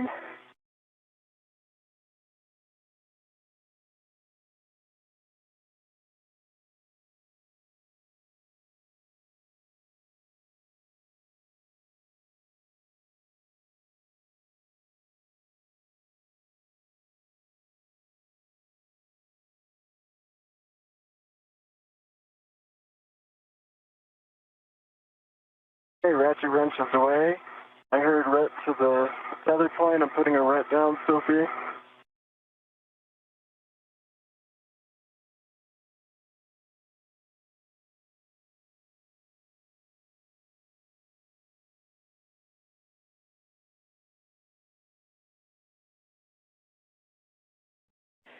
As we continue to talk that, the recommended bolt order is going to be 3-4-2, so the forward bolt first, forward bolt. So that would be Sophie driving the forward bolt with Anil's PGT, and Anil will be retted to the tether point on the ESCANT handle. Don't drive yet. Okay, I'm currently retted. I'm currently retted. Can you give us the PGT settings? I think it's Bravo 4. Bravo 4, counter 2. Bravo 4, counter 2.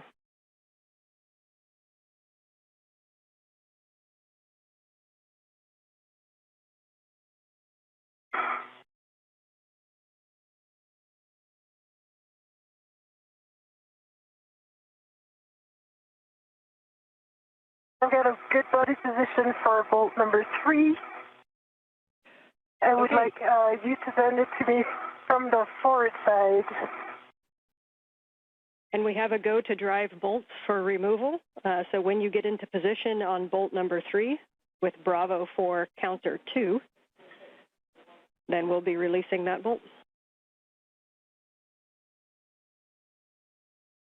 I have control. You have control. You prepare the settings? Yes, Bravo 4, counterclockwise 2 set. Copy.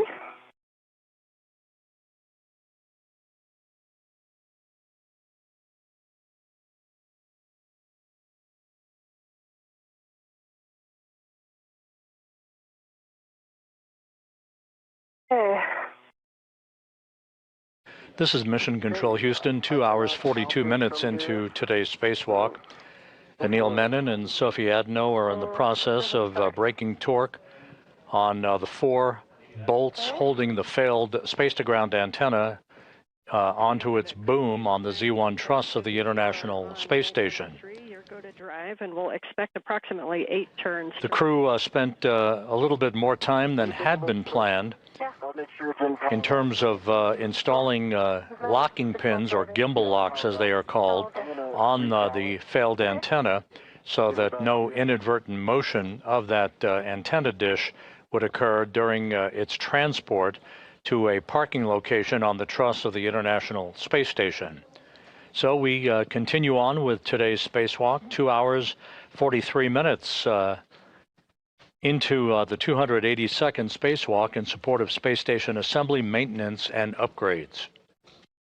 Okay, Cal Pass, 40 volts. I'm going to reset you to Bravo 4, counter 2.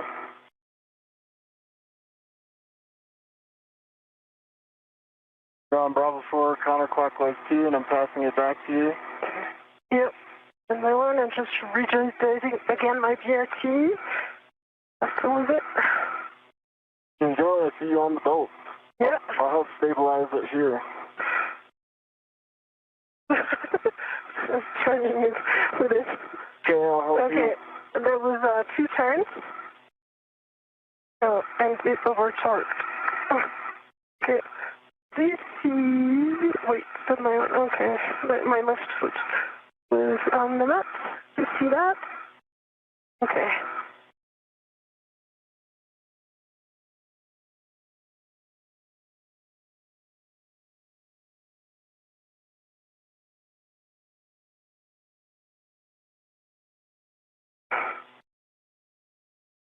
Just confirm it's still on Bravo 4, counterclockwise 2. I'm here. I cannot see. I can see it from here. Okay. Yep. There you go.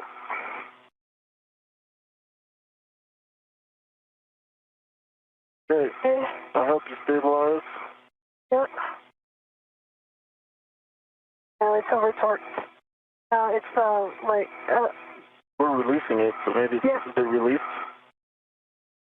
Oh, I see the bolt is still in. And did you get turns on It's that? level 4. You got 2 turns. 2 turns initially. Hey, Sophie, I think I might be able to get it from here. Okay, I'm going to align this. Okay. 2 turns. Let me work on the alignment. So you should have about 5 or 6 more. Yeah. Okay.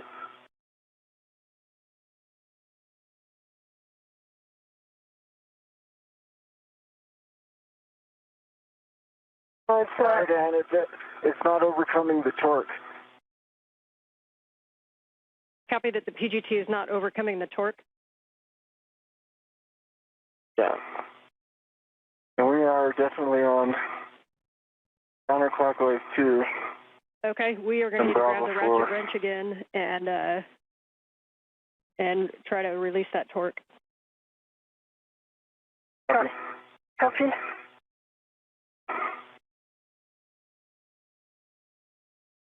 I will say that when I was doing the ratchet wrench, it did feel like a height. Yeah, very high. Like it felt like kind of a more 50 than 20. Even at the 3/4 turn. Yeah.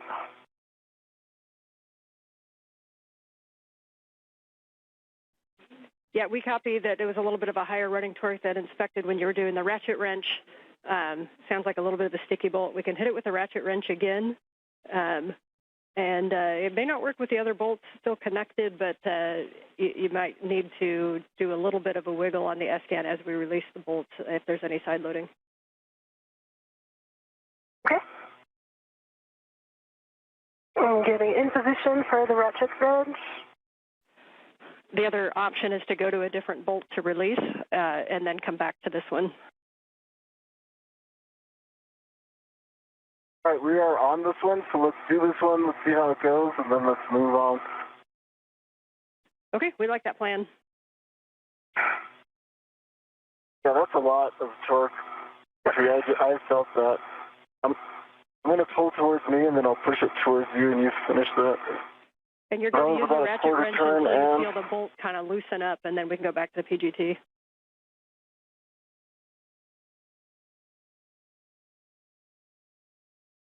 Okay, that was another 1/4 turn. Another 1/4 turn. It's still very tight. Tracking an additional half turn.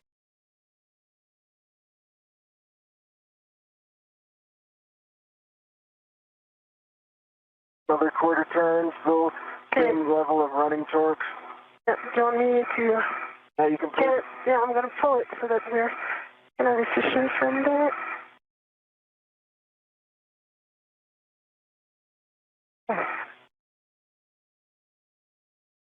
Are you still feeling the same running torque, Sophie? Okay, I did, still the same. I did a half turn. Okay, I'm going to give it to you. You start the 1/4, and then finish the half.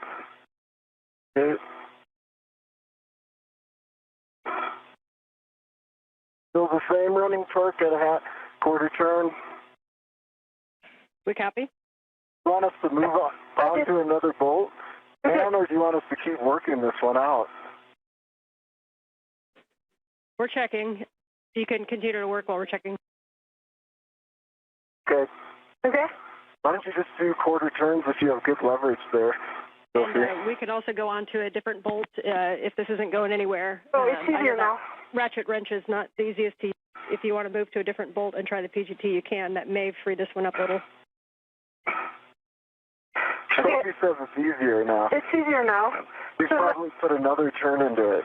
Okay, I did one more turn, and now it's very easy to do. All right, let's go to PGT. Okay. Okay, I hold the ratchet. I think you can take this and then just let go of the ratchet, and I'll Okay. I let go of the ratchet, and I align your PGT in the bolt. We're good. Okay. Ready? Yeah. I'm going. You're counting. Yeah.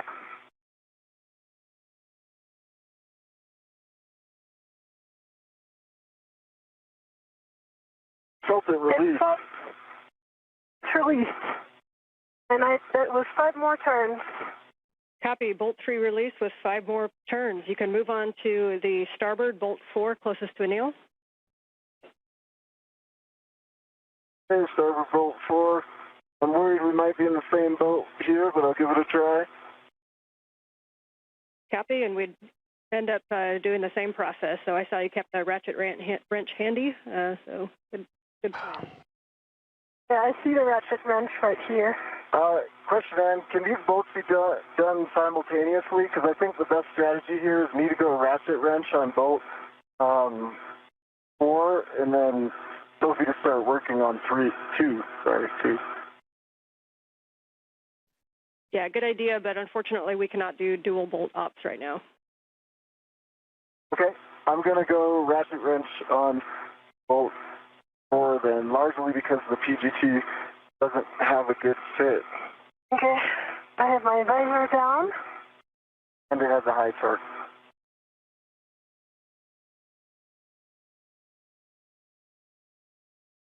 Yeah, we're good with that plan, Anil. Thanks.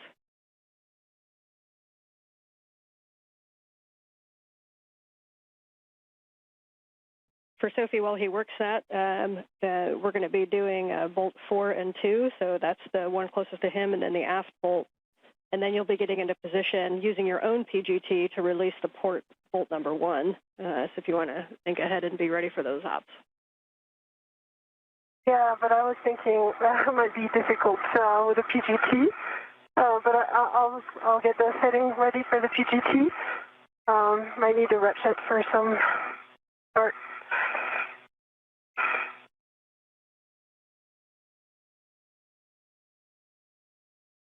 And yes, we concur. We'll see how these ones go if we expect to need the ratchet.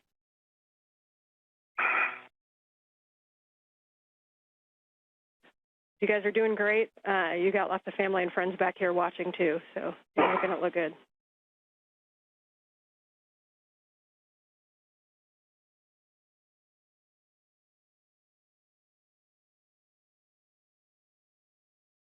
As we approach the 3-hour mark in today's spacewalk, Menon and Adenot continue to work in concert with one another on releasing the 4 bolts that are holding the failed space-to-ground antenna in place on its boom.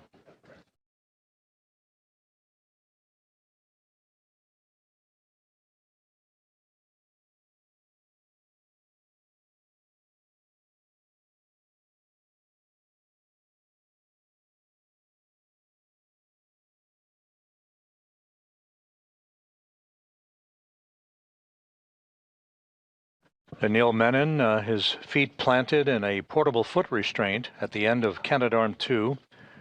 And in the foreground, that's Sophie Adenot as they continue to work on the final release of this failed space-to-ground antenna that began to show a degraded capability to track the tracking and data relay satellite system constellation back in November of last year. I'm still working on this one. It's still pretty high running torque.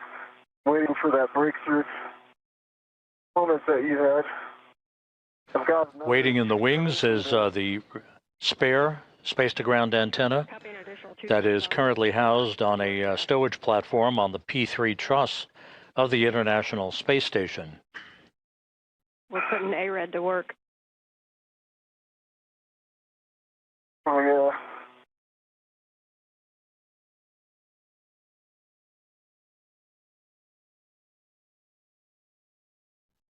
Sophie, It's getting a little easier. Copy. Good news on 4. Sophie, one thing you could look at is on bolt number 2 on the aft. We're not super positive on all the clearances with the PGT to that bolt. If you want to kind of take a look and see what you think, and when we get there, this is why we have things like the ERAD. Hopefully we don't need it, but if you want to just kind of do an evaluation on that bolt. Yeah, and work.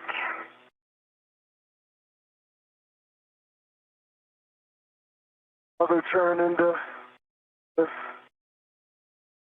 Copy, another turn into 4.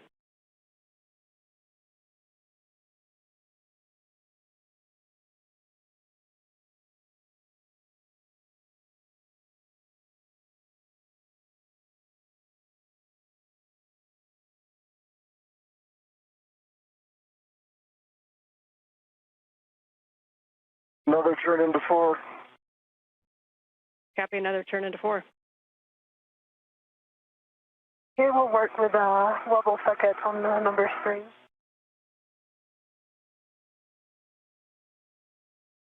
Another turn into 4.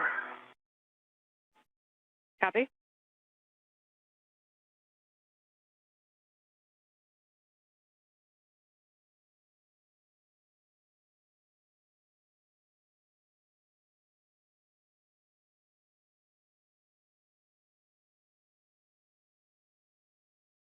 Inferior now, Anil. That's easier. Do you want to give me the ratchet? Not yet. Another turn into 4. I'm not going to get a good piece. I'm not going to get a good piece if you hold, Sophie. Okay. And I'm just protecting here from your visor. Just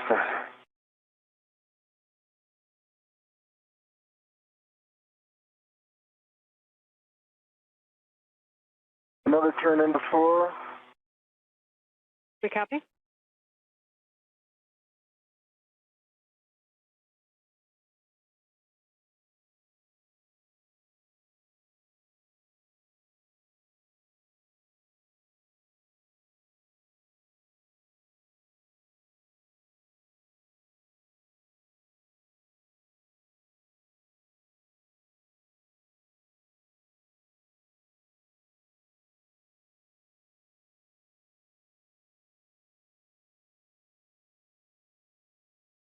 And 4 is released.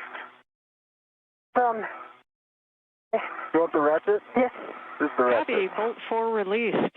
And so, Sophie, you can work the aft bolt number 2, and this is a good opportunity for Anil to take a look at the view. We just want to, we're just looking at your met rates. Okay.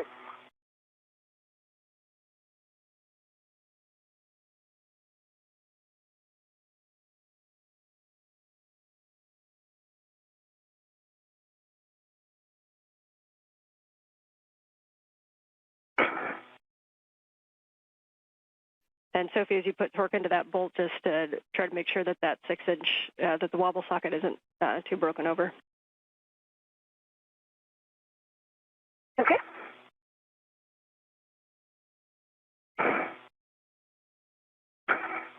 Okay, so we're coming the DRT force. You know, I could do this if I can get my net rates back under control. Yeah, I mean, I did like a tenth of a turn. Let me just change the orientation. I'll try another one. Yeah, it might also work sometimes if you put your hand right at the fulcrum at the 90-degree angle where the socket attaches to the ratchet wrench and counter against yourself.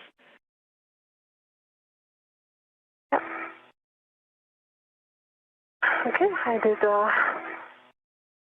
a third of a turn. Okay. Quarter turn.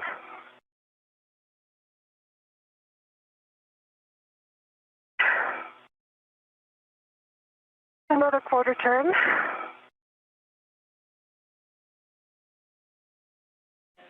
Copy the quarter turns.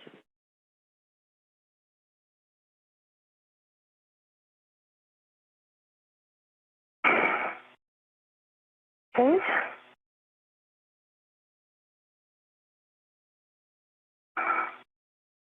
Another quarter turn. We copy. Good work. Is the running torque changed at all? A little bit. Okay. Or maybe not. And I do have a good purchase. If you think my net rate comes back to normal, you can tap me in. Okay. I'm not sure it's a good idea for me to grab the hit handle at this point because, like, soon we'll have only one bolt remaining, and not really like that. Okay, I have my hand on handrail 03F.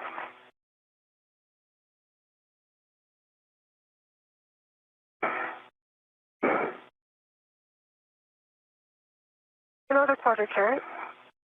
Nice. And Anil, we just need a few more minutes there in timeout. This is Mission Control Houston. We have now hit the 3-hour mark in today's spacewalk. Working it. Anil Menon, EV1, wearing the suit with the red stripes, and Sophie Adenot of the European Space Agency, wearing the unmarked suit, the first French woman ever to conduct a spacewalk. They are in the process of completing the fourth of 4 bolt releases that will free up the failed space-to-ground antenna from its boom on the Z1 truss in the middle of the station's truss structure. I hope you're counting because I just announced the quarter turn. They're counting. They're counting. Keep doing it. All that A-red I see you doing. Crushing it.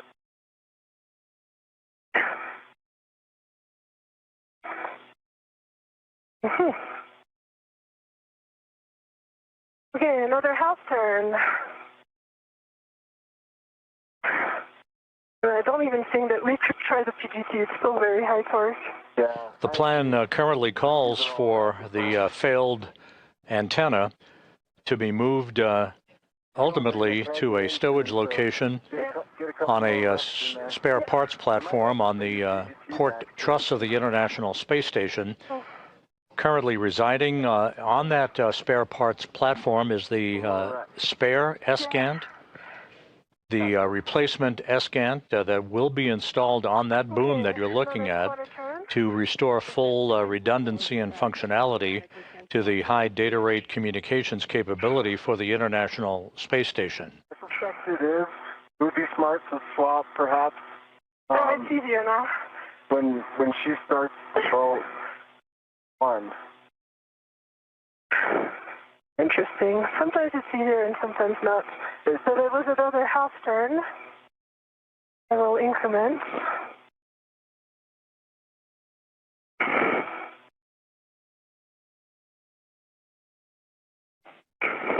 And just for you guys, when we do get to the PGT, we've been given a go to Bravo 7, so you will have some higher torque available. Okay. Do you want me to try to stick this bolt with Bravo 7 and see if it works? Yeah, let's do it. And is it okay if I try that? It's kind of low net rate. And that was another and half you're back turn. in the game if you'd like to assist. Okay, I'm going to go that Bravo 7. Yeah, I think it's easier now.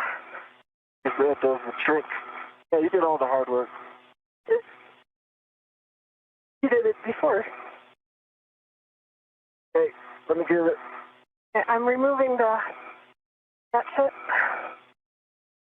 Ratchet is stuck. I got it. There you go. Okay. Holding the ratchet. Putting in your PGT. Thank you. Yep. Okay, here we go. Bravo Ready? 7, counter 2. It's working. You count? Beautiful Sophie? sight. Yep. 3. You're telling me. 5. I think we're good. Yep. Bolt release. Oh, that was 4. Okay. The antenna is only on one bolt. And I see it wiggling, so now I know it's time to be super careful. Yep, so we can, we're going to be using Sophie's PGT for the last bolt, and we're going to make sure this is the one that's going to release the PGT, so we're going to get a nail ready. Your glove and hap check is already knocked out, and you want to ensure a good config before the final release. Double check that your tether is still on the T-handle. You want to make note of your hand position because you're going to reinstall in the same position. Do we do with the ratchet? Should I start with the ratchet? Put the ratchet away or leave it out? If you think you need to start with a ratchet on that bolt, you can. We did break the torque, and it shouldn't have it may have less side loading because the other 3 are released. But that is, if you want to test the ratchet and see how it feels, you can. Why don't you test the ratchet first, Sophie? Yeah. And then I'm going to... Can you stabilize the antenna? Okay. Can you stabilize the antenna? Because Stable. Oh, right. Oh, you really need to be careful because I see the side loading is going to be huge.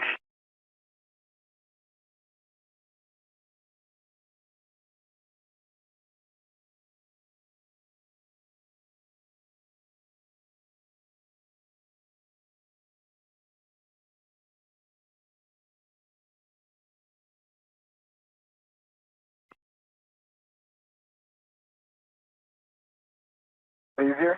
No. Are you pulling it towards me, Lucy? Distance, don't know why.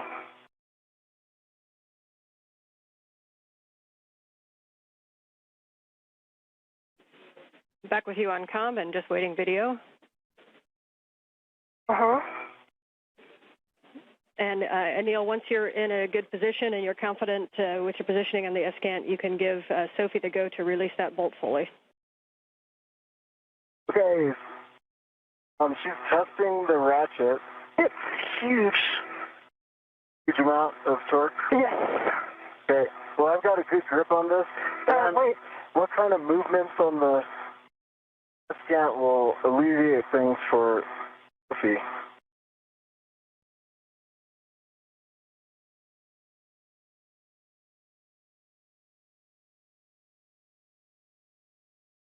Okay, quarter turn.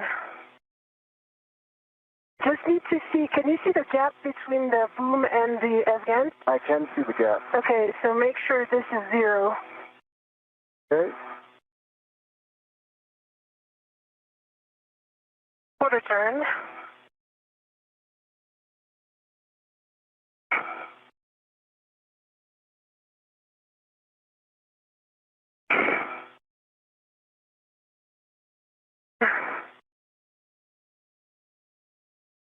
Okay, another quarter turn. Let's try with a PGT. Maybe yeah, dude. doesn't feel that bad. Okay. Can you stabilize the S-Cant so I can put the ratchet wrench away? Yes, and my one. To get in good position. You can let go of the ratchet wrench. Okay. You can let go of it. Okay. Why don't we just leave it like this? Because I just want to try. It might not work with a PGT. Okay. But I'm going to have to put it away at some point. It's true. You can put it on my MWF. If you can just stabilize this. Okay, I stabilize this. Okay, ratchet wrench is going to go on.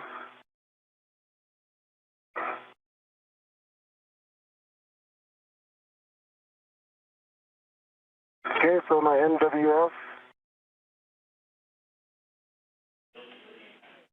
All right, I've got control of the S-Cant. You got control of the S-Cant, copy? You're going for bolt 1. Ground concurs.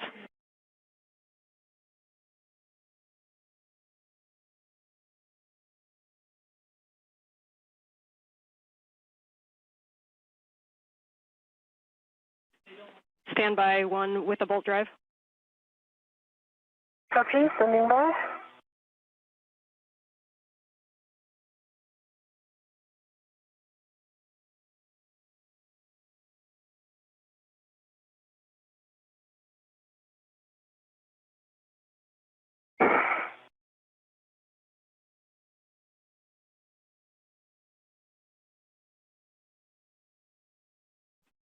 All right, some big picture words for you guys.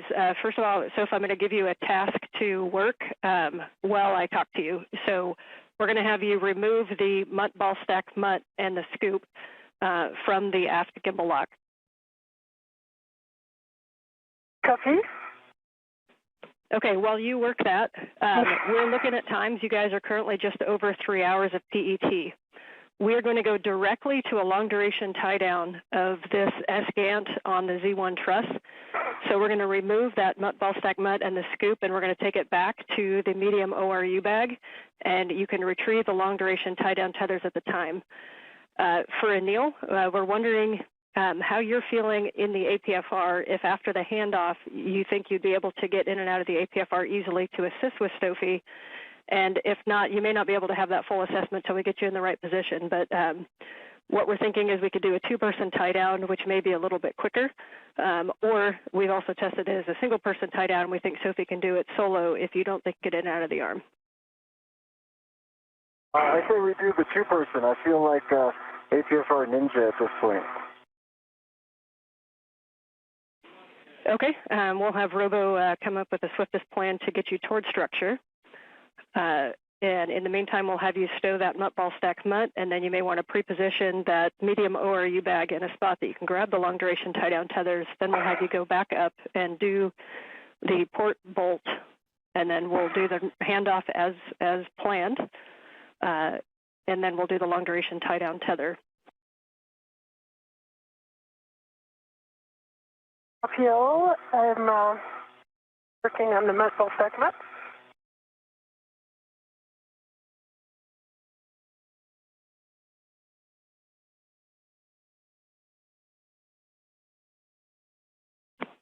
And Anil, what we think you're going to end up doing after handoff is that you'll be coming down the boom. So if you picture that the agate or the S-Gant wasn't there, do you think you have a good access to get in and off of the arm?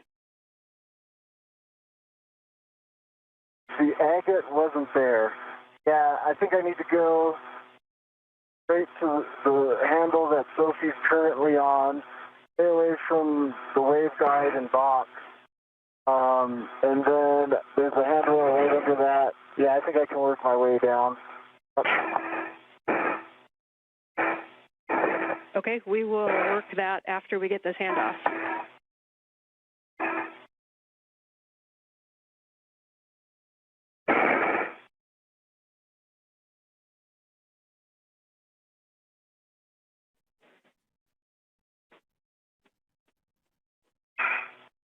If you prefer to take off the scoop after the handoff down on Z1, you can. We think taking it off right now is going to make the handoff and the tie down easier, but we will take your suggestion if you think something different. Your call, Sophie. ISS.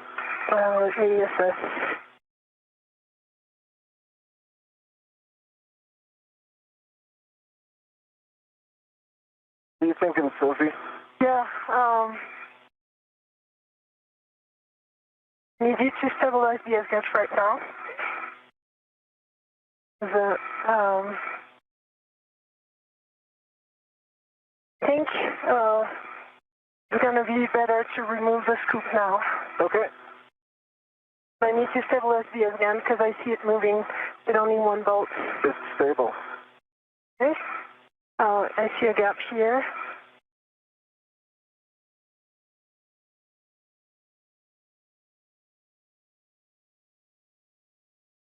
And you guys are working great together. So I know it wasn't what we wanted to go do this tie down, but we still have a chance to get the good S-Gant up there. So that is now the goal. So let's get this tie down knocked out as quick as it can. Sometimes an NVGL just eats your lunch, and that's what it did today. But we'll get this tie down, and then let's see if we can't get Cronus a good KU antenna with the new one. Copy, Ann. Appreciate the big picture words. Okay, I'm going down the room. The module segment is... This is Mission Control Houston, 3 hours, 13 minutes into today's spacewalk. Just to recap, the conversations between spacecraft communicator Ann McClain and the two spacewalkers, Anil Menon and Sophie Adenot. The current plan is once this final bolt holding the failed space-to-ground antenna in place that you see in this view, once that final bolt is released, this antenna will be removed from its boom, and it, instead of being transported back to the external stowage platform number 3 for a permanent installation, we now plan to do a long-duration tie-down, as it is called, using a series of tethers to tie the dish down and conserve time, since we're running behind the timeline at this point.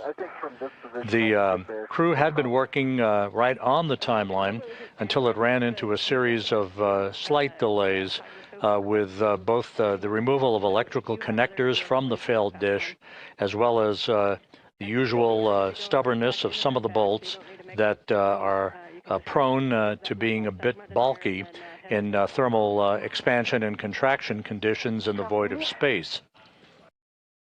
So we plan to remove this failed dish. That's the one on the left. The one on the right is SGANT number 1. That's the space-to-ground antenna that is functional and serving as the prime focus of communications capability, high data rate communications for the International Space Station. We're going to continue to press ahead in the hope of getting the replacement or spare space-to-ground antenna off of its location on ESP3, the external stowage platform number 3, on the Port 3 truss of the International Space Station, and getting it installed, as Ann McClain pointed out to the crew just a moment ago, so that we have full redundancy on high data rate communications capability from the International Space Station. So you can head up and get in position for the port bolt number 1. Okay, getting back up for port bolt number 1.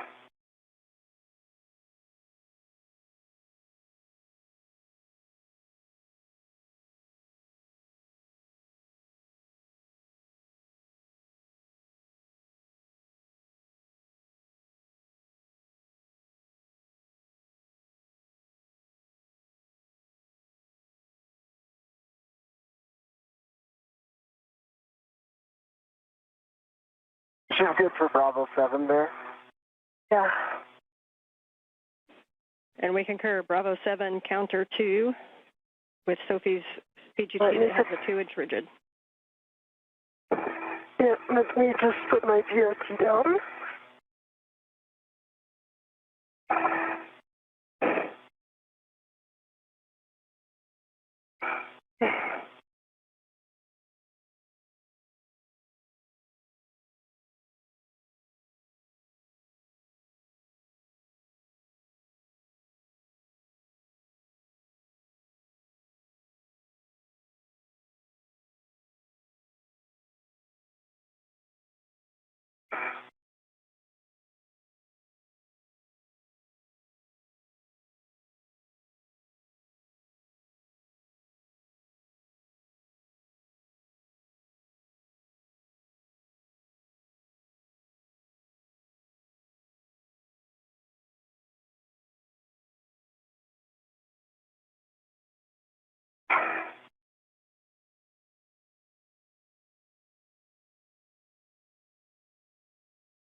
Okay, pulling my VRT to my PTT. Copy.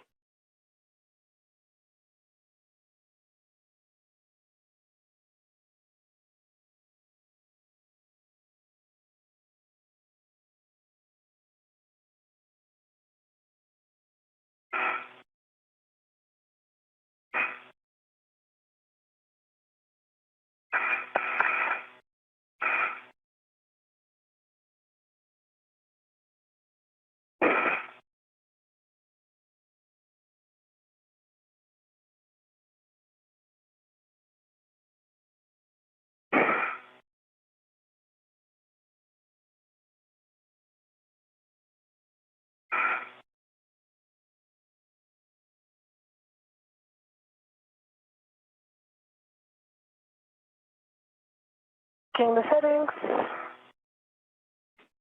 Yep, and just doing a Bravo 7 counter 2. Please.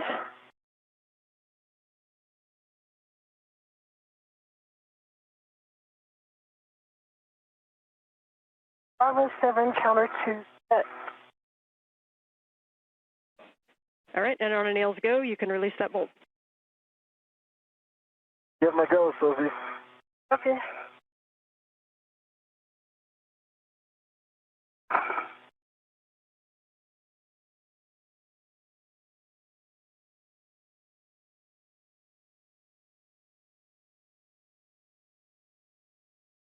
Need to change body position. I think if you can move Up. more my way. Yeah. There you go. Have better leverage.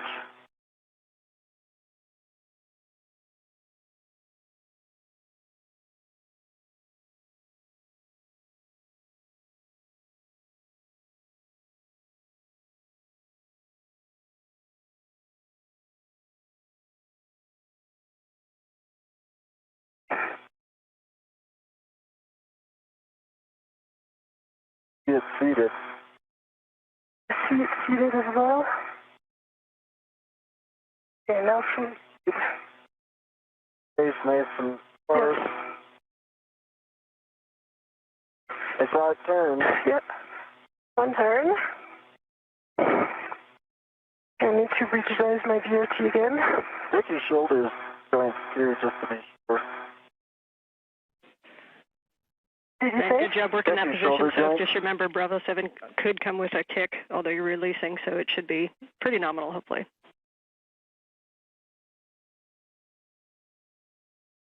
So like a quarter turn, like quarter turn.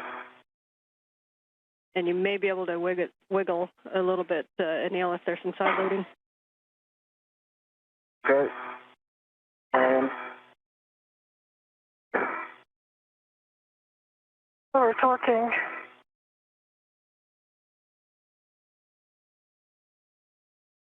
Okay. I do like tenths of a turn at a time. So it's all talking. and Okay, so I think I need to take the ratchet wrench. let's see if I can just flatten it again one more time, just so I can see if maybe this helps.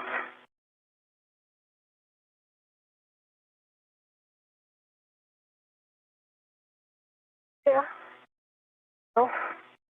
I mean, I see the gap in the threading. Yeah, okay. Not turning at all? This is Mission Control Houston. Just to recap, the two spacewalkers, Anil Menon and Sophie Adenot, continue to complete the steps to release the failed ESCANT, the failed space-to-ground antenna, from its boom on the D1 truss of the International Space Station. The current plan is, once that boom is freed from the antenna itself, the antenna then will be tied down on the truss itself rather than moved to a permanent stowage location. That will conserve time, since the crew took longer than expected in bolt and connector demating operations earlier in today's spacewalk. We are pressing ahead with every intention of removing the spare space-to-ground antenna from a stowage platform on the port 3 truss of the station and bringing it to that boom for its installation and the electrical and data connection hookup. And we're not seeing the socket move. We recommend going back to the ratchet wrench. Copy. Okay. So, Anil, standby 1, I'm starting my PGT. You're starting your PGT. And am I good to just get the ratchet wrench with this one bolt and we both let go of the ESCANT?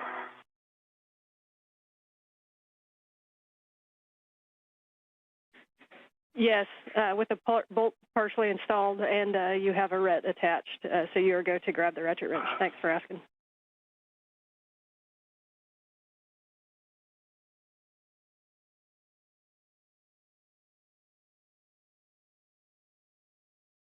Sophie, so here's the plan.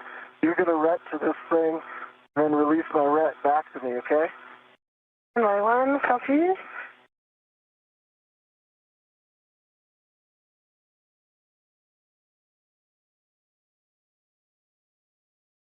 Okay, PGT stowed.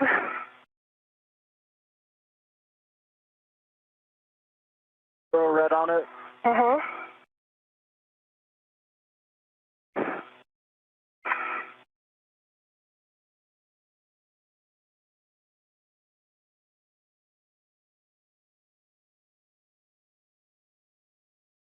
Okay. I can grab my ret. Okay, I'm sending this back to you. Okay. The ret is off. It's your ratchet wrench. Copy. Let me just put this stuff away, and I'll be see you in a moment. Yeah.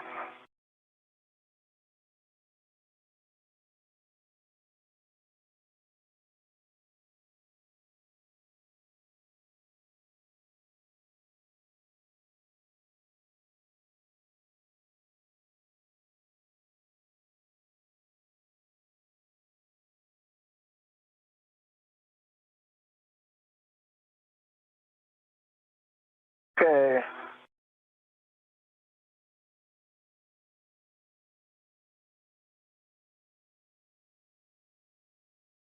I've got my hands on the F-scan, and you are go to start on the bolt. Copy.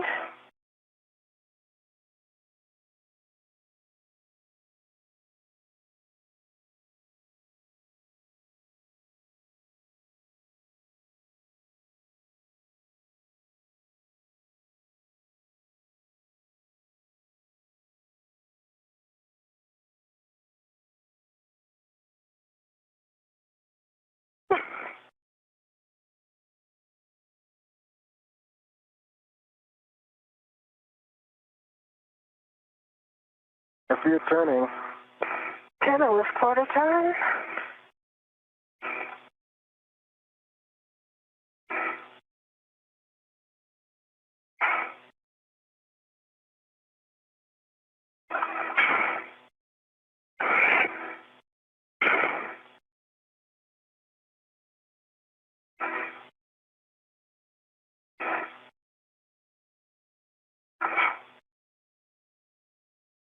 So another quarter turn.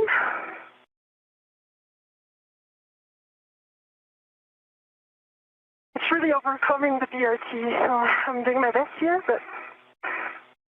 Doing great, Sophie.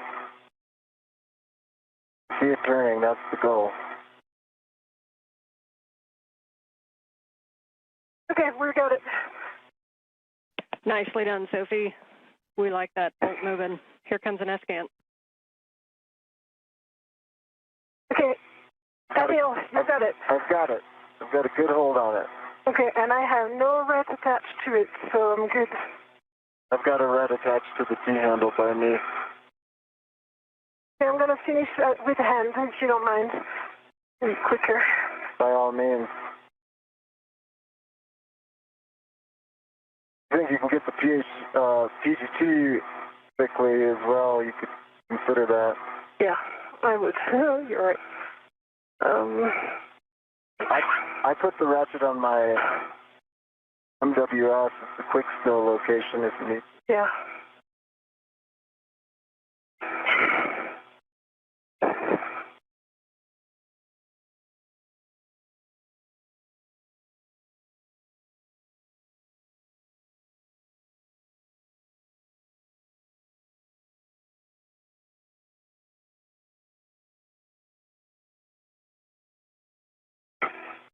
Okay, I've got the ratchet wrench on my MWS and retrieving the PGT.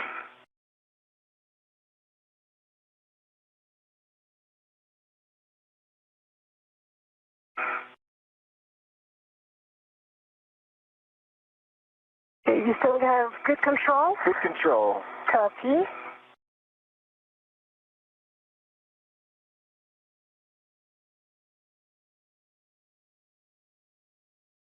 It's Yeah. turning. Turning. Okay, See it out. false release. See it release. Copy, Okay, you bolt ready? release. I'm ready. Removing the PGT.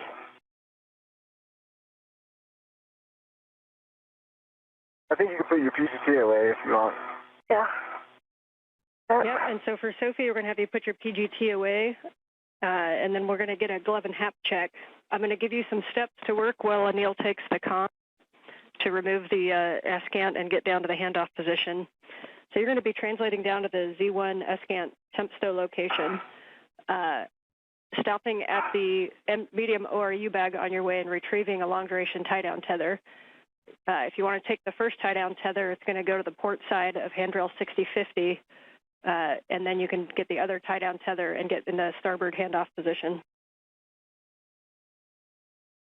Copy. This is Mission Control Houston. We're at the 3.5-hour mark in today's spacewalk. The failed space-to-ground antenna is now free of its boom and will soon be removed from the boom itself and be brought to a nearby location to be tied down with a series of tethers. This will be an interim parking place for the failed antenna, thus conserving time for the rest of today's spacewalk. So it'll come off easily. It's a good time to observe so that we really understand the waveguides.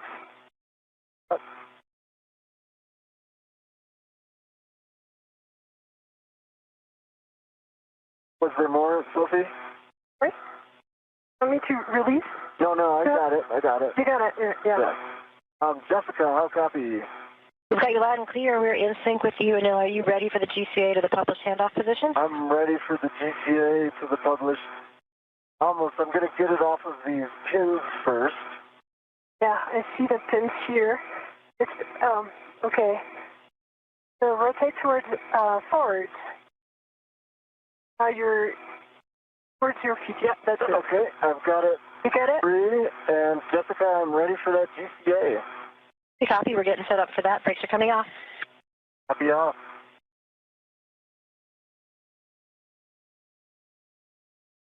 Nil, this is going to be that three-part series. We're going to take you body out, followed by body left, followed by body in, and then we'll be taking you to your egress position. Anil, copy. Go. Got my go. All right, Anil, you're going to be coming body out, starting motion in 3, 2, 1.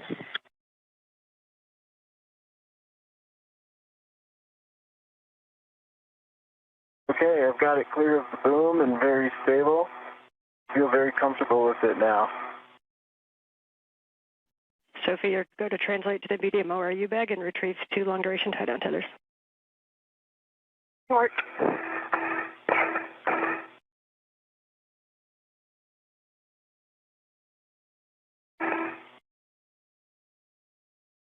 Really good clearances here.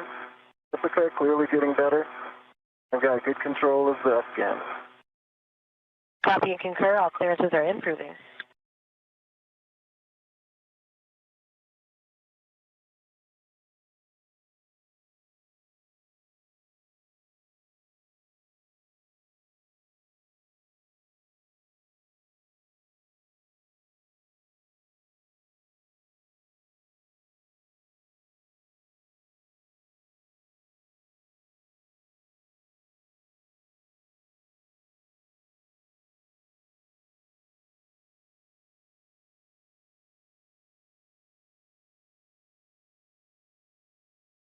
Now starting motion, body left. 3, 2, 1. Body left, and I'm watching the dish, keeping it clear of the boom. I'm putting a little lean back in.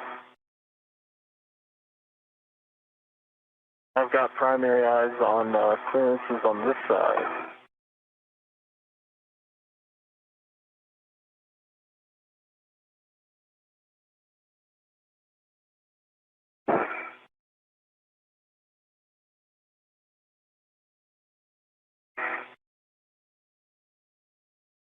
I've got a good meter dish to boom.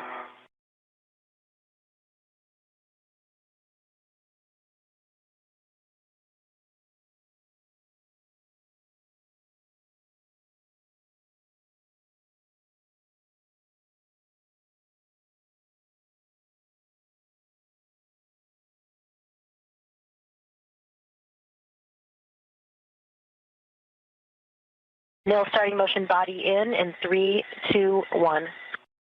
Okay, and I'm going to keep clearances from Sophie here. Sophie, I've got eyes on you. Okay.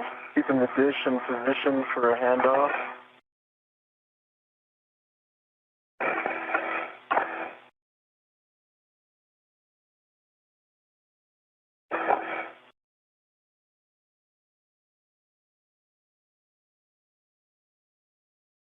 I'm right off your right shoulder, Sophie. I got a meter distance from you. Okay.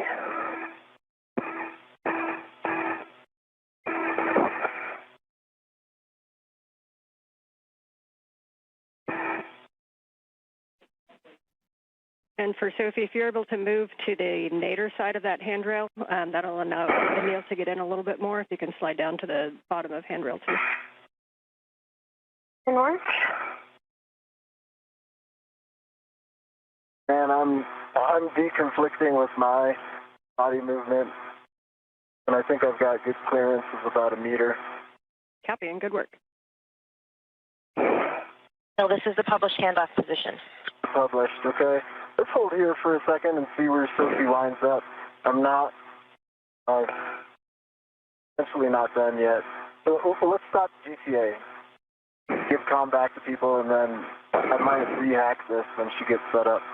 Okay, reminder, this is the one that we are not putting the brakes on, so we will stop GCA for now, but we do have additional clearance we can give you if you need it. Copy.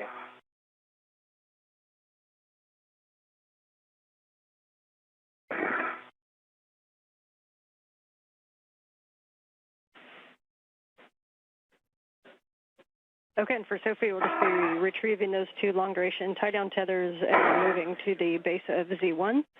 And between the 2 of you, just please maintain RET awareness on the S-scan as we hand it off. The final tie-down is with long-duration tie-down tethers, but in order to get it from Anil to Sophie, we probably would need to do a RET swap.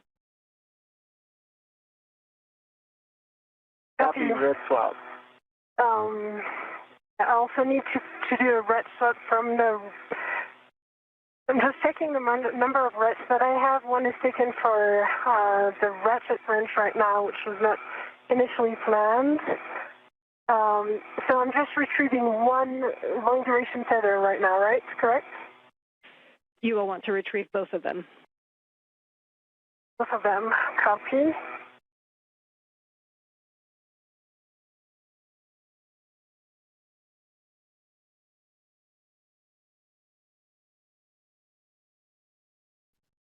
If you need an additional wrench, you could always move the ratchet wrench onto an AET.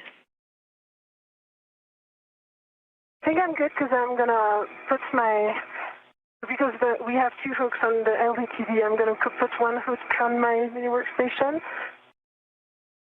Okay, copy. For Robo, Ann, and Jessica, a future egress position is potentially just body in,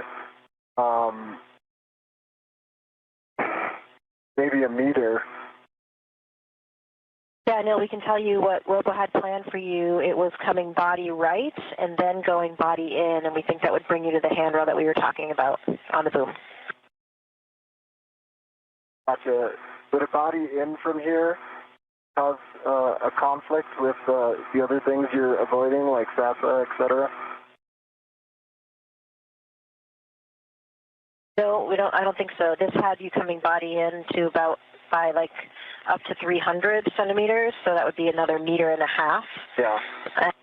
And then you can have the right as well if you needed to get down to that handrail. Yeah, I guess what I'm saying is the body right just brings me up zenith when I'm trying to go nadir, and so we could omit that and save time. We believe that will work. We will verify.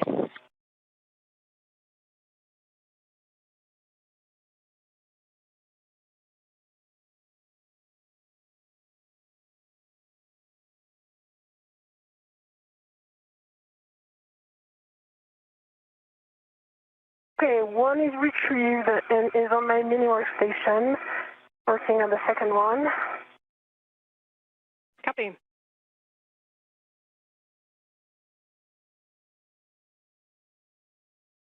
And just a reminder, as you ret to those, you want to ret to the D-ring on those so that the hooks are free for when we go to install. Yeah. I'll do the rets after. For now, I just put them on my mini workstation if it's okay for you, because I'm afraid I don't have enough rets.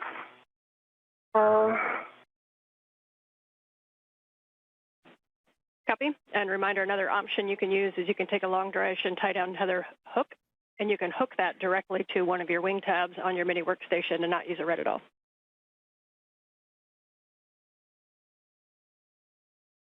Yeah, that's what I'm doing right now with the first one.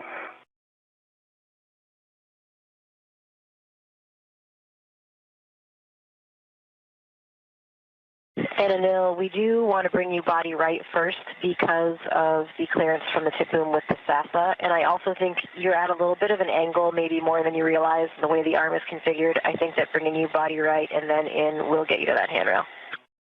All right, that works for me. Okay, copy. We can try it, and then we can always get you where you need if that is not the right position.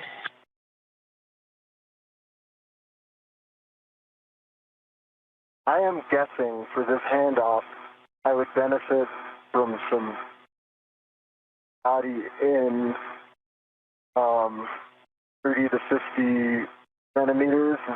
Can you do a little quick analysis of that while we're waiting? I can tell you that we can definitely give you at least 25. Okay.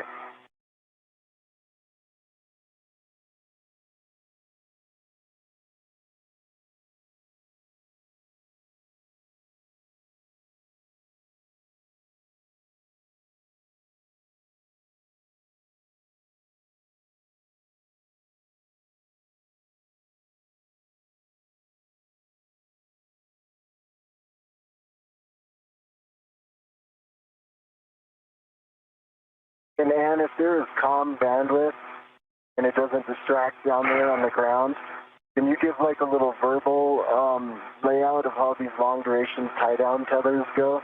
I know you said the cup page, but just so I have a mental picture. Yes, absolutely. We have a handover in 20 seconds, and on the other side, I will give you that that overview. If you're looking at the picture, I will talk you through that picture.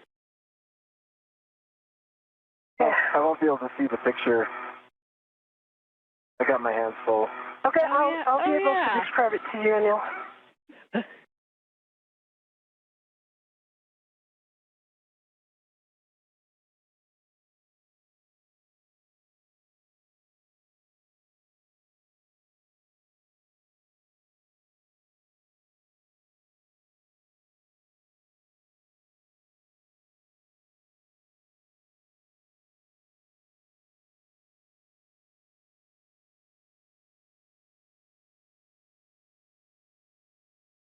Handle and see if I can get this all the way to you without GCA.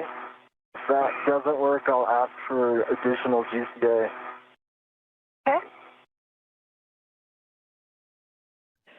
Okay, we are back with you on comm, not on video yet, so we can't see where you're at. So, Sophie, if you're ready for your net 6, just call them out.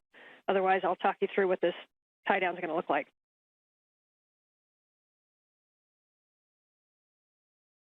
Translating, so I think we got some bandwidth here.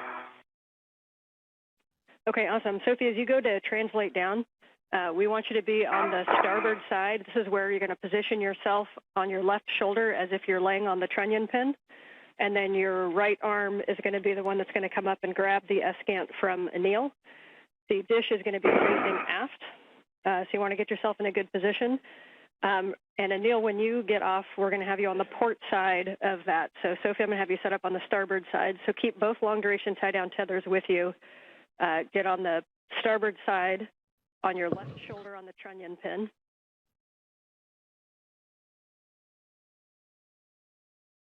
Copy, in work. So try to have a clever plan for tethering myself.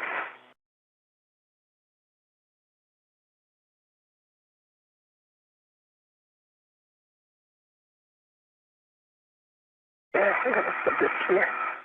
The sun's going down when you're set for your visor.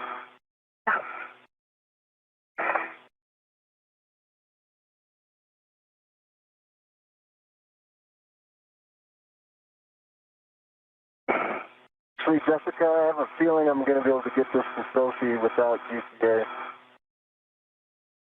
Okay, we copy. Yeah, we see you kind of maneuvering it a little bit, and it won't be a big deal to give you that little bit extra if you need it, so don't hesitate to ask if you need it. Sophie, as you get set up in position, don't worry too much about the configuration of the long-duration tie-down tethers quite yet. Once Anil gets down there and we have both hands on him, we will work those. What you do probably want to grab is a RET from your mini workstation to be able to RET to the SCANT for handoff. Copy.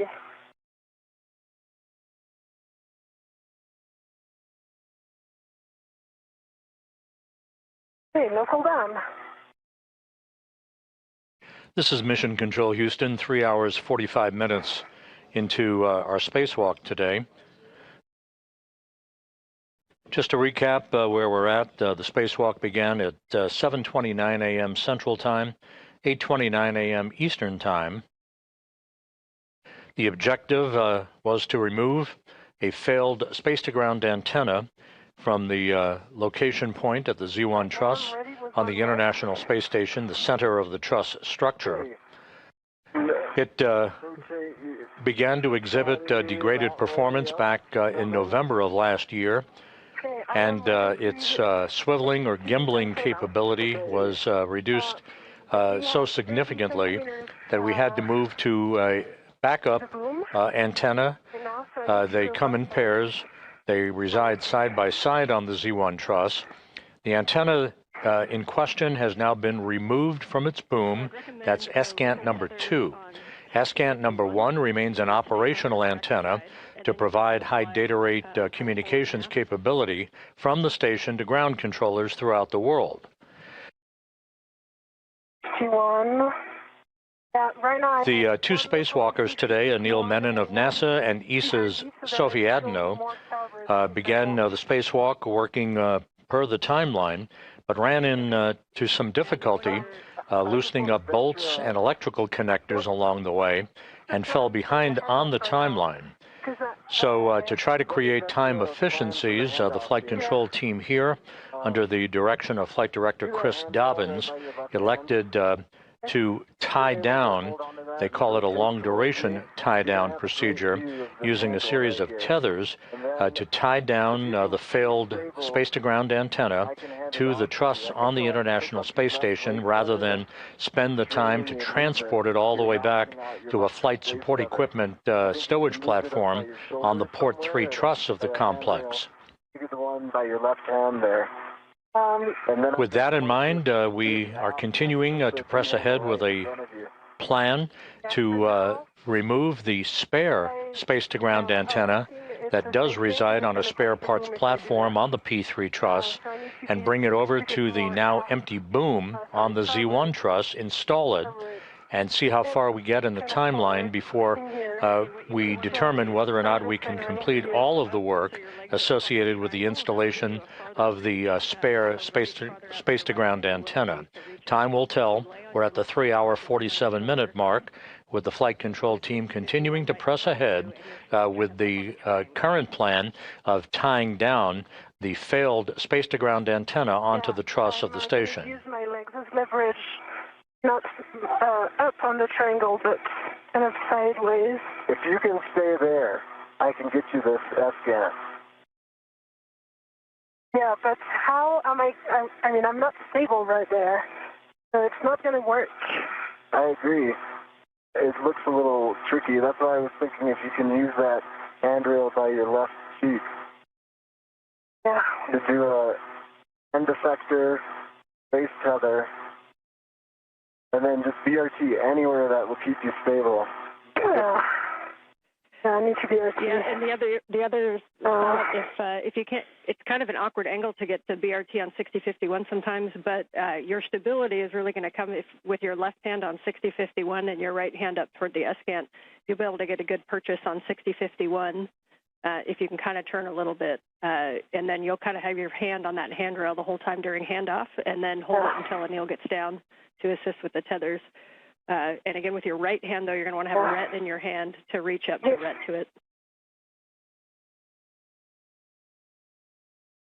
Yeah, the red is already on it, so we're good. But I think we made a mistake of taking the metal segment on just to help stabilize. So I'm working on my VRT right now to be able to hold the position. Maybe this one. Okay, and you don't have to be able to get into a perfect position. If you can, if Anil can hand off the S-scan and then reposition, even if he hands you a T-handle, you could hold a T-handle and just hold it stable with one hand on a handrail and your right hand on a T-handle until Anil gets in position to be able to, it might take all four hands to get it fully down in position. Yeah, so this is what I'm... Break, Sophie, can you double check to see if that ret that you've attached to the T-handle is locked or unlocked? I feel like it might be locked. Oh, that's a good point. It just locked on against the structure. All right, so now I think I'm in a good position now. I have good hand on this trunnion thing. The ret is unlocked. And so I'm going to be able to use the T-handle here. Is that what we want, right? Yeah, like there's the T-handle. Yeah, wait a second. The red is... And then you come after right away. Is that correct? And I'm coming, yes. Okay. Okay. Do you have control of it? I have control. I'm releasing my ret. Copy. Really nicely done on the handoff in good position, Sophie. If you're stable there, then we'll hand Anil the comms to talk to the crew inside and get in a position for egress. Okay, Sophie, you have full control of this. Do you want me to help you move this a little bit? Or do you want to just keep it there? Keep it there. Okay, Jessica, how copy? Got you loud and clear, Anil. This first motion is going to be body right. And can you verify that the antenna itself is clear enough from you for that? I'm clear for body right, and I can gently touch the antenna to ensure it's clear. Okay, copy.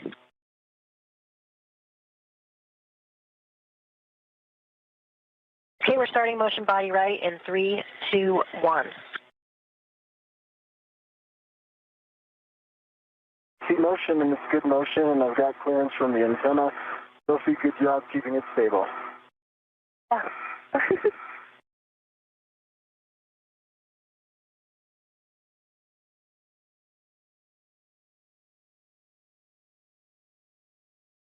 All right, Anil, now we're going to start that motion body in 3, 2, 1.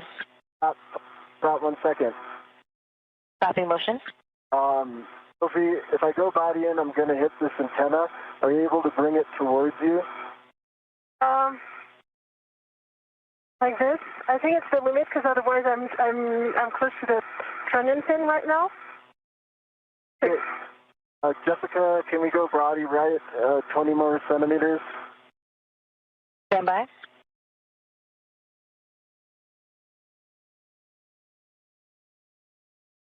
All right, Anil, we'll bring you body right 20 more centimeters. 3, 2, 1. Good motion, good motion.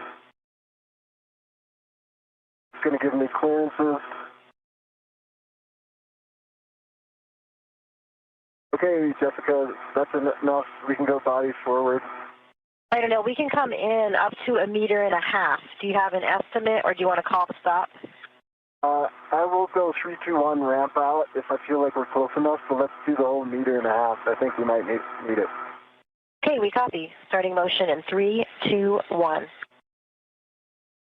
I've got clearances from the antenna.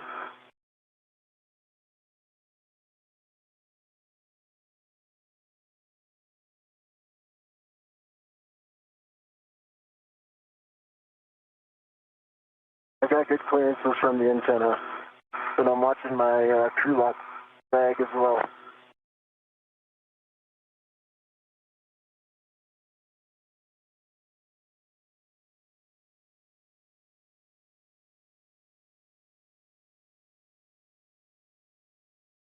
Ian, you're clearing the antenna now. I'm sorry, I cannot help with clearances. It's okay, you're doing great.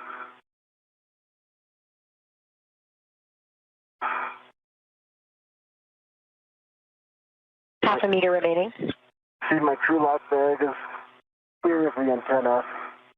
Ramp out in 3, 2, 1, ramp out. Okay, we've stopped motion. Stop GCA. GCA complete. All right, copy, GCA complete. So you ready for us to put brakes on so you can egress? Ready for brakes on and egress. Brakes are on, you go for egress. Go for egress. Okay, nice job. Sophie, nice job keeping the S-cant still. For Anil, you're going to be egressing and coming down the boom. As you come down the boom, a good position might be to go heads nadir and then go down handrail 2, which is the aft handrail, the long handrail. And then I'll talk you on to a good position when you get down there. But generally, you're going to stay port of the S-cant. Said head nadir. You want me to go head nadir? Yeah, I think as you move in position. Did I copy that? Yeah, I think as you move into position, obviously you decide, but as you move into position, if you go head nadir and come straight down the boom, the short handrails 3 and 4 where you're egressing, then you're going to go down handrail 2, which is on the aft side, and then we're going to walk you all the way down to Z1 into a position on the port side of the S-cant. Stand by. The antenna is moving. Anil, are you still ready? I am not ready. I think it's possible to head nadir. I put my crew lock bag into it. Okay, but now it's just becoming like tougher to control. So just try to be as close as you can to the boom. Yep, and Anil, if you need to reposition back and check what's coming in contact, you can also move over to the port side of the boom and try coming down on that side.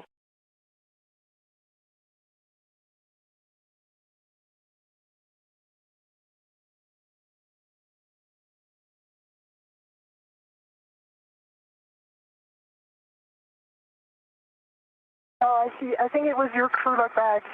Yeah, I think it was the crew lock bag. Okay. I think I just have to go feet nadir to avoid it.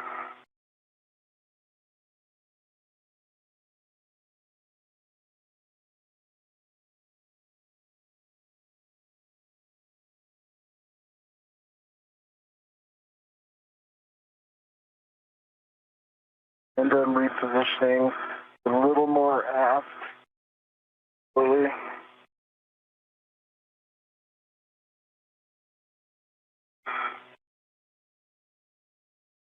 All right, nice job on getting off the arm there, Neil. I've got good eyes on everything.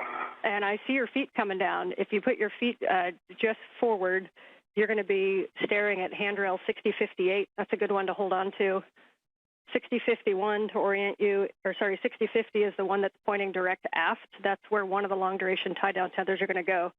We're going to do this tie-down very deliberately. As you know, when we do these tie-downs, we don't know if it's going to be weeks, months, or years. And so the biggest thing is we need to make sure that this is in a safe config. So if you can both be very deliberate on where things are going and calling out any issues that you see. Also be aware that Anil's tether is in a very non-standard config, so not something that we're used to. Make sure that we're not tacking him down alongside the S-cant. Right now I see your real Anil going on your right shoulder. That's it, Sophie. Okay. And Anil, if you need to do a rich man's fair lead onto the boom, that might keep it clear of the S-cant, but your call.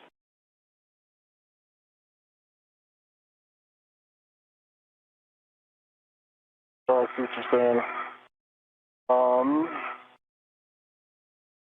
Yeah. Or if you want to do a 4-man fair lead, you see on your left shoulder there is VH36, and then right. I got it fixed right now. Well, you're all right. Yeah. So break, go for it. All right, Anil, that's a good handrail to come down on. Again. Okay, so as you get into position, you're going to have a lot of room to just kind of keep your feet On the port side, just take a double check of your crew lock bag, make sure that's not going to get in the way. I'll talk you through the tethers one by one, but big picture, we're going to have the dish is going to be facing aft. We're going to put one tether is going to go from Anil to Sophie wrapped around a handrail and back to Anil to clip, and then we're going to put a second long-duration tie-down tether down by the agate handrails. So for Anil, when you're ready to get into a position, I'm going to have you holding on to handrail 6050, which is the aft-facing handrail that's just over the lip to your right side. In front of my eyes. Okay, I see it. Going down there, I'm gonna. Yeah. I need to relocate my. Yeah, and we need to have a plan for like how. This is Mission Control Houston. We have now reached the 4-hour mark in today's spacewalk by Anil Menon and Sophie Adenot. They are in the process of conducting what is called a long-duration tie-down of the failed space-to-ground antenna that was removed from its boom on the Z1 truss a short time ago. This will ensure that the failed antenna is in a safe configuration for some period of time until it can be dispositioned to be installed on a stowage platform on the Port 3 truss of the International Space Station.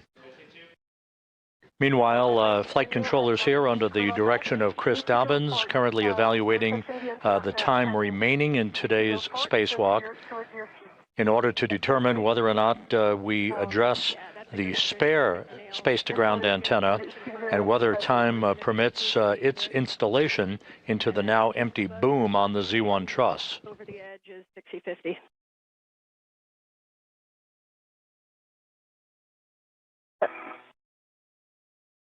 Yeah, I got 6050. Phenomenal. Right in front of you, there's a long-duration tie-down tether on Sophie's MWS. We need to grab one hook of either of those, and that hook is going to go to the wine glass stanchion on your side, Anil, of that 6050. Right. Right. So if I could give you some advice, no, take the one that is attached to the hook, like the one that is closest to the trunnion. I'm gonna take them. You want me to take this one?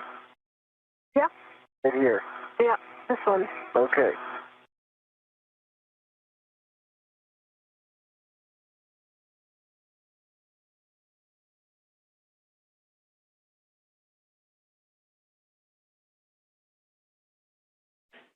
And I'm not sure exactly how they're daisy chained, but if you end up with both, Anil, that's fine. You guys are going to be in the same place when you use the second one.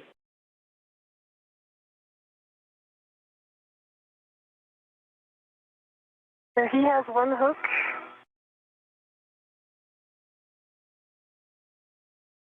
Okay.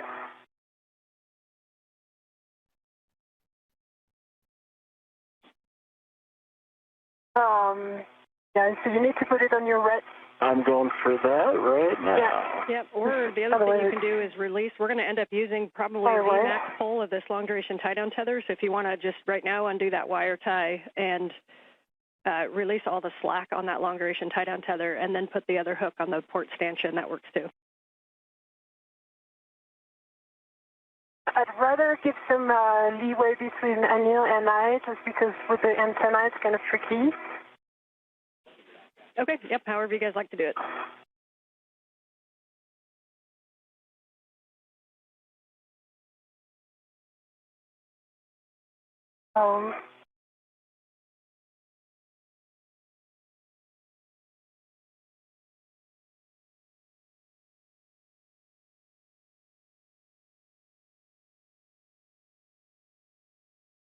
Up.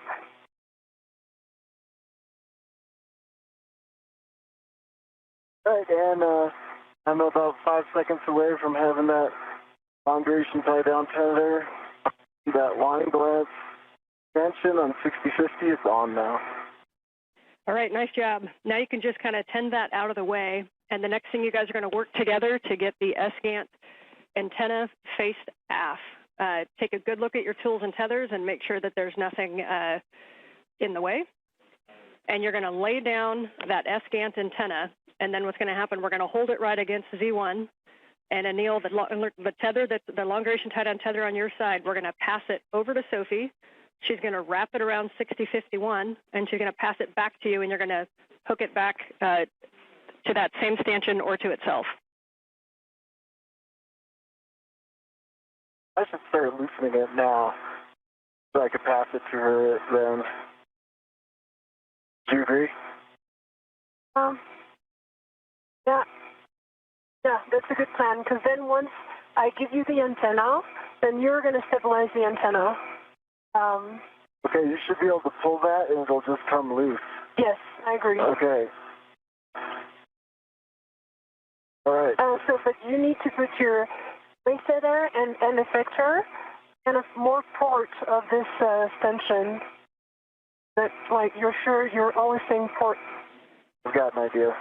Yeah. Yeah, and Anil, you may lose access to 6050 once we move the antenna. Now, we can always move the antenna and grab it if you need to, but there is a handrail that should be by your right quad, which is handrail 6058 that you might be able to use. Okay, I think I'll relocate from there. That gives me a port movement plane. All right, I'll be there in 1 sec, Sophie. Yeah, no worries. Once I give you the antenna, I'm going to take a second to adjust my TCV.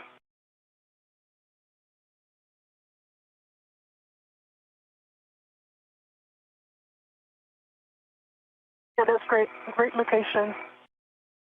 All right. Maybe the other one to the VH36, the end effector, which is the small one on your left hand.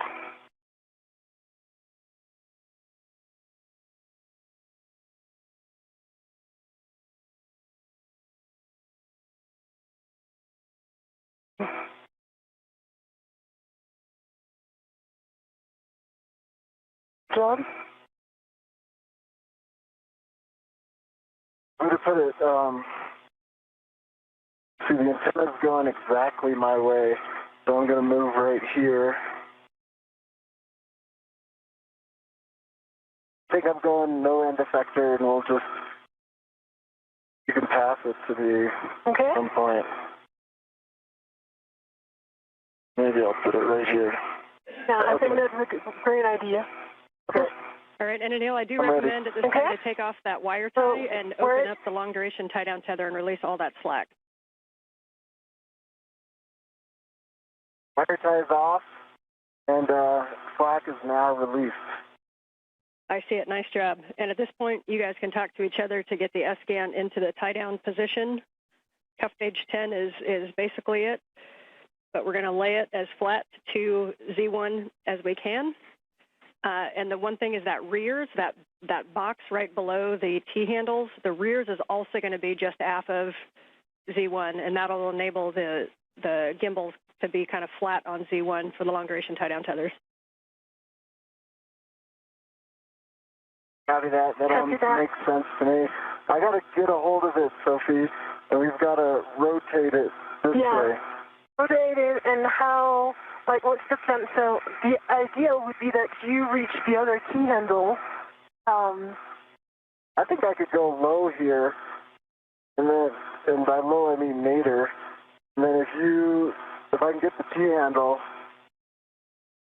I can stabilize and you can guide so we don't hit anything. I have control. You have control? Okay.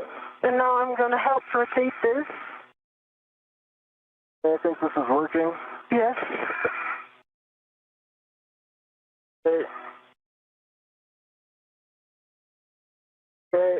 All you have to do is push that agate handle towards the boom. Yeah. I wonder if I should be wedded to this right now. You're tugging on it. Yeah. But it's going to be better because we will rotate this thing. So you don't necessarily have to rotate it, do you? We will, because it has to go dish facing you, basically, right now. Let me remove my DRT. Give me a sec.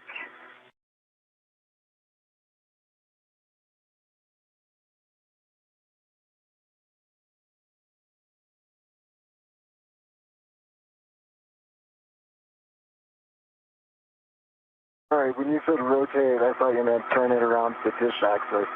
Yeah, I'm on the same page as you. The dish needs to go aft. Yeah. So I'm going to take care of the agate handle. You might want to...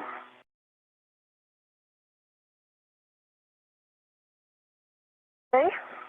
You might want to do a ret swap and put a ret at the agate handle so you're at that end. Yeah. And I can release you at this end. I was going to use the AET from the agate handle, if I can, I need to rotate it further. Okay. Your end effector might be limiting your motion. Yep. Let me just...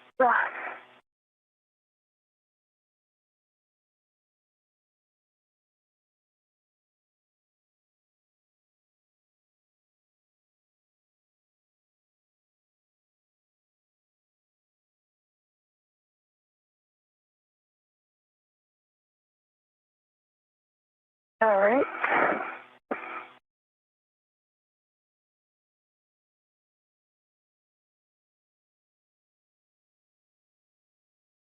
A nice job working together on this one.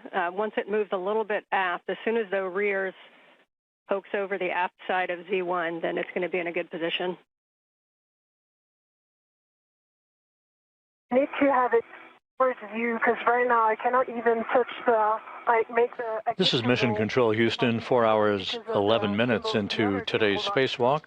Anil Menon and Sophie Adenot continue to work with each other to complete the long-duration tie-down of the failed space-to-ground antenna that was removed from its boom on the Z1 truss a short time ago.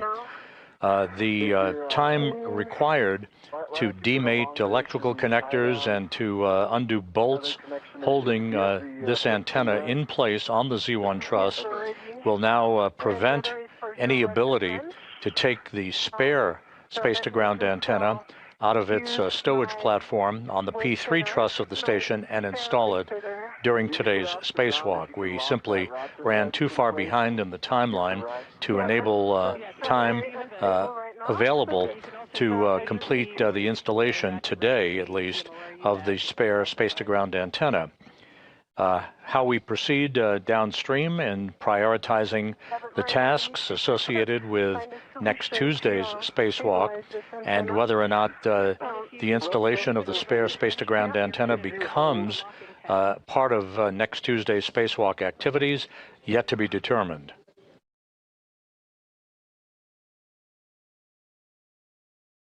Yeah, it has a ratchet. It has a working tab right now. Okay, in that case, you can release your ret from that. That's a legal spot for your ratchet without a tether. Wait, I have my VRT, sorry, ret. So I'm going to use my VRT ret, even easier. But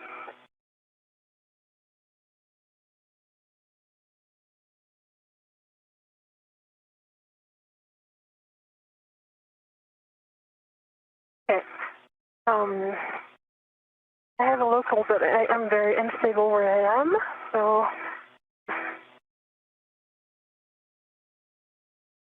Right.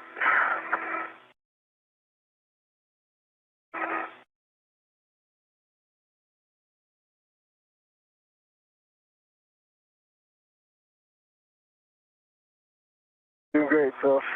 Yeah.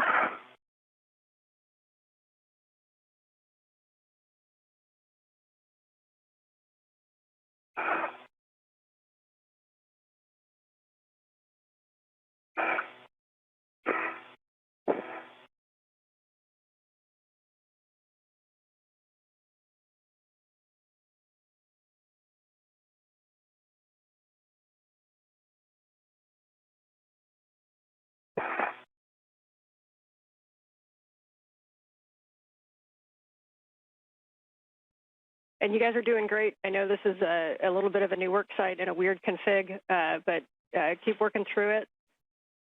We're very close to getting this tied down. Ground is happy with the work you're doing, so just keep marching forward.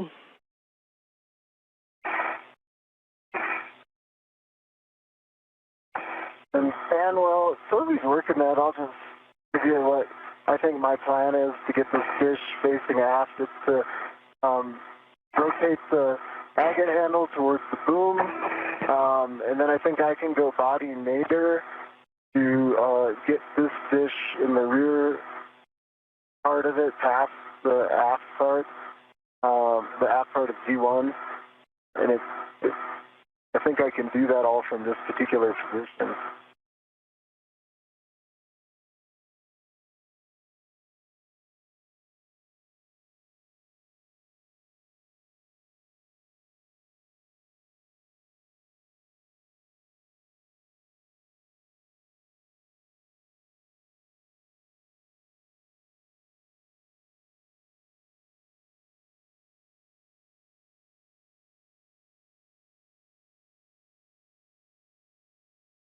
All right. Got it? I've got a ret which is on the AET of the agate handle. Is that good enough? I think it is to sure to end.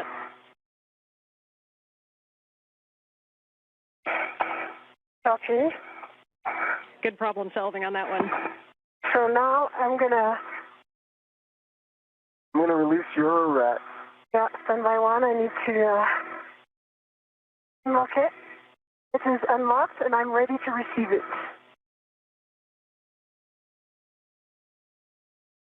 Coming. Got it.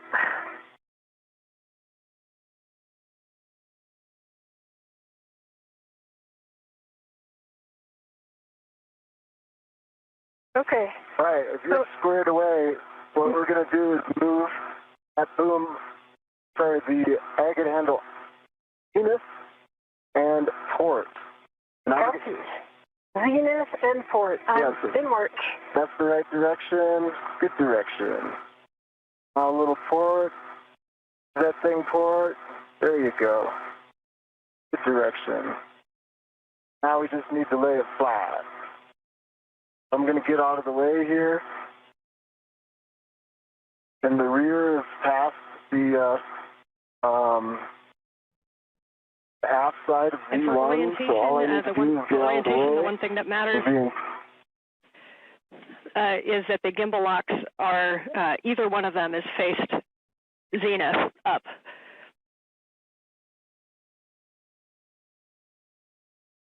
Okay, I'm holding the agate handle, and that you're moving Anil. I see you're clear of the T handle. So with your, yeah, that's good.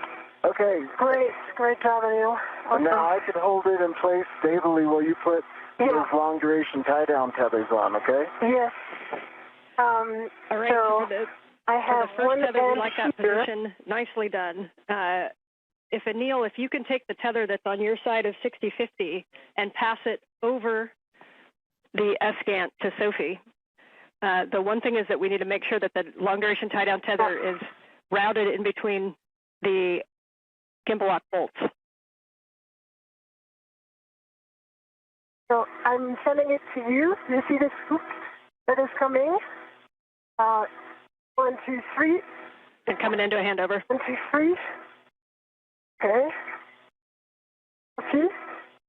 See it coming, Anil? I see it coming. Okay. But I've got a hand on the SGANT. You got that?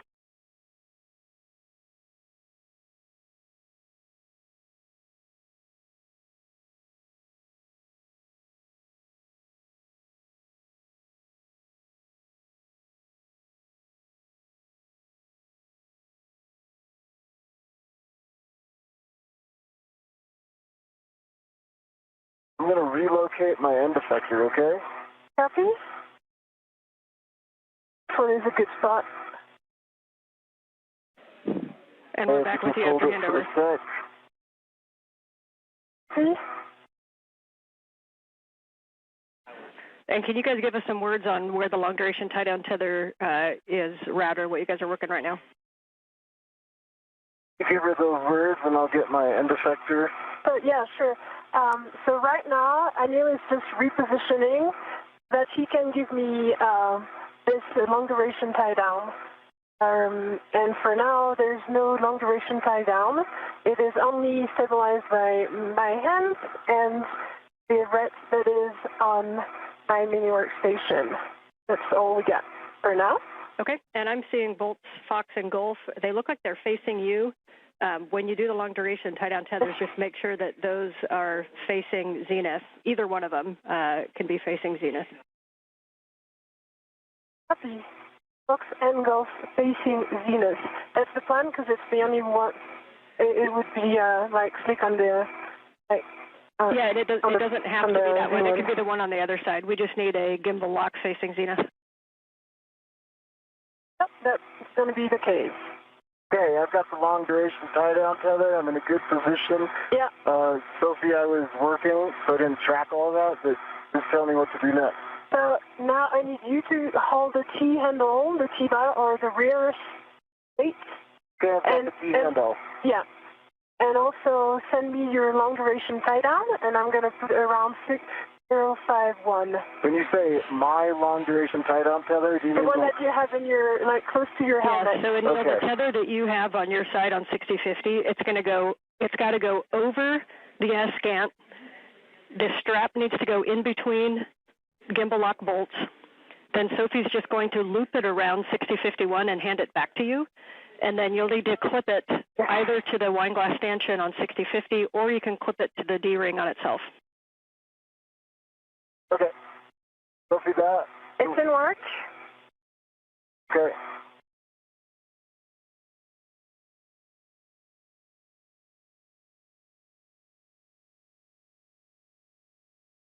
Okay, it is right now looped around 6051.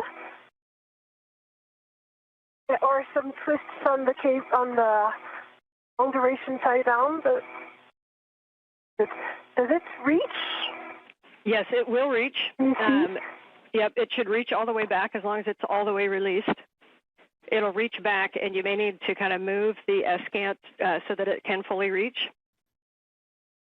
Twists are okay. The one thing you want to think about is if you're twisting next to where we're going to tighten it, you don't want to get a twist into the actual mechanism of the long duration tie down tether. Yeah, sure. Okay, so now we are, we need to put those straps above Fox and Gulf. Yeah, I'm supposed to put this on the handrail though, right? Yeah, it can go back to the handrail or it can go back to itself. Itself. The hook, but there is not enough. Okay. Oh, okay, I see why. Because it was looped around once. See that? Okay, maybe take a look under the S-scant to see if it's caught on something, and make sure that the full rears is aft of the Z1 platform. Full rears is aft.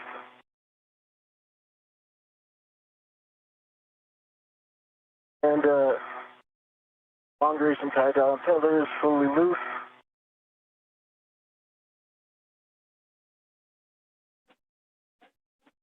Yeah, that's better. I can give you more. The one thing is that we want to be above Fox and Gulf. One of the wire ties is in a... Yep. So you guys mentioned that the rears was aft of the Z1 platform. Make sure that it's not very aft. Like the rear should almost be up against 6050 on the aft side of Z1. Yeah. It is on the aft side of 6051, so that is really good. One thing that we need to correct right now is that it would need to go above and Gulf, but in work. Neil is working on his side. Okay, it's maximum release here. Okay, can you grab this, put it above Fox and Gulf? Like aft side of Fox and Gulf? When you say grab this, grab the strap. Okay. And yes, exactly. And there it is. That's it. And now I'm going to give this to you. And I think, wait, it needs again to be above. And I think that you would have enough. Thanks. To go back. That did the trick, and I think we're going to just done. We're in. Good. Nice work, you guys. About an inch to spare. Yeah. Just for your information, it goes to Z8. This is Mission Control Houston, 4 hours, 24 minutes into today's spacewalk. Menon and Adenot wrapping up the long-duration tie-down of the failed space-to-ground antenna near its original parking place on the Z1 truss of the International Space Station. It will not be moved to its permanent stowage location on the P3 truss since the crew members ran behind time-wise in removing electrical connectors and bolts earlier in today's spacewalk that sent them behind in the overall timeline. We do not expect to remove the replacement space-to-ground antenna from the spare parts platform on ESP3, the external stowage platform number 3 on the P3 truss. We may go over there if time permits just to take a quick look at the antenna, maybe break torque on a couple of bolts just as a get-ahead, but that remains to be seen. Flight Director Chris Dobbins evaluating the time with the lead spacewalk officer, Sandy Fletcher, in determining what our next course of action will be. However, the spare space-to-ground antenna will not be installed during today's spacewalk because of time constraints. Second long-duration tie-down tether is going to go to the forward wine glass stanchion on ZH-36 and the forward wine glass stanchion on 6051, and it needs to go through an agate handrail, so it's going to be a real short distance. Copy. Anil, I'm going to give this to you. Okay. One end, and you can work on this. It is attached to me right now. But, either you read or you put on the stanchion already. I could put it direct to the stanchion. Yeah, that's great. And then I'm giving you the other as soon as you tell me it's on the stanchion. It's on the stanchion. Copy. I'm going to give you the other one. Yep, and Sophie, if you want to keep that one, you can just reach up and put it through an agate handrail. Yeah, but I really need to adjust my TCV, sorry. I'm just giving this so that Anil can do the first step, but I really need to do something right now. Okay, yeah, please do that. So you can let, and he's got it attached, so you can just let it go as well. It is, and now I did send it to Anil.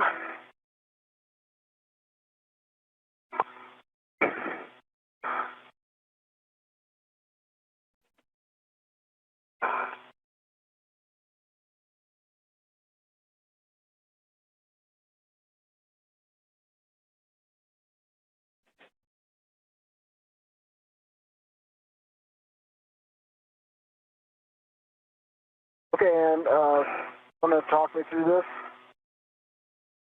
So Sophie's getting set up. Yeah, definitely. Just a couple words for Sophie. Reminder that if you're trying to go warmer, go to lower numbers. If you're trying to go colder, go to higher numbers. If you're cold, reminder that you've got glove heaters as well. Yes, I am cold, so I'm going to go to, right now I'm 7, I'm going to go to 5. Okay, that's a good plan. And if you'd like your glove heaters, you have those available to you too. For Anil, that long-duration tie-down tether is going to go from ZH-36 underneath an agate handrail, and then over to Sophie's side, it's going to go on the forward side of 6051. It just needs to go under one agate handrail? That's correct. Okay. If you need it to go under more, it's fine. It just needs a minimum of one. Okay. And the idea that the tether is going to be over the top of the central boom of the ESCANT. So over the top of it, but underneath at least one of the agate handrails. Yep. We'll get it ready for Sophie. Okay, TCV is 5 and glove heaters are on. Copy TCV 5 for EV2. All right, Sophie, this has gone through an agate handrail. Yes. And take your time getting I'm ready. Okay, there you go. I've got it. All right, that's going on the aft side of 6051. And the next step after that's going to be to tighten it. Oh, you mean the hook is attached to? Yes, that's correct. So this is going hook to hook. So one side's on Anil's, and yours is the hook is going to be the Z1 6051 forward stanchion.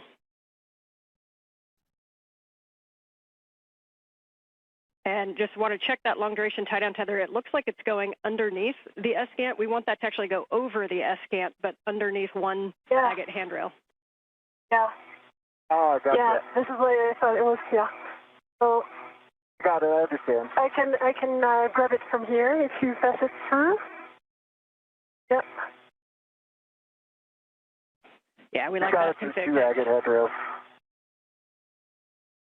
But I hold it right here, Sophie. Yep.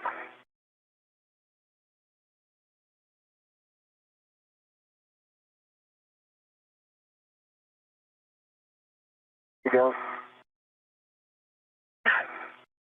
Okay. All right. Now I'm going to give it back to you, and I'll slightly. Got it? Yeah, you got it. And now, if you lift this, do you see the handrails? It goes. It's here. The one. I see it. There. It's there. The one right in front of the gimbal. The other gimbal. Yeah, Great. Good words. Okay, so for right now, we just need to cinch this up really strong. So first, we want to really double check those hooks to make sure that the gates are fully closed on those wine glass stanchions. Then we want to tighten the long duration tie down tethers and set it to low profile. You can move the S-gant around a little bit. We want to make sure it's pretty solid against the top of Z1. And Anil, given the location of the hook, can you give me the This is Mission Control Houston, 4 hours, 31 minutes into the spacewalk by Anil Menon and Sophie Adenot. The failed space-to-ground antenna, which began to exhibit degraded performance in being able to track NASA's Tracking and Data Relay Satellites constellation of satellites late last year. That failed antenna has been removed from its boom on the Z1 truss of the station as Menon and Adenot are in the home stretch of tying it down, what is called a long-duration tie-down, using a series of tethers. It is being tied down on the truss of the station near its operational point at the Z1 truss. What we will not be performing today is the installation of the spare space-to-ground antenna because the crew members ran behind earlier in today's spacewalk due to the time that was required to remove electrical connectors and bolts regarding the failed antenna that held the antenna in place on the boom. Okay, here it is. The team is currently looking at perhaps one or two get-ahead tasks just to take advantage of the time outside of the void of space today. But the work to install the replacement space-to-ground antenna to restore full redundancy in the high data rate communications capability for the International Space Station will wait for another day. There will be some meetings that will be held to determine the priorities and the further course of action coming up on next Tuesday's spacewalk and other activities associated with downstream spacewalks.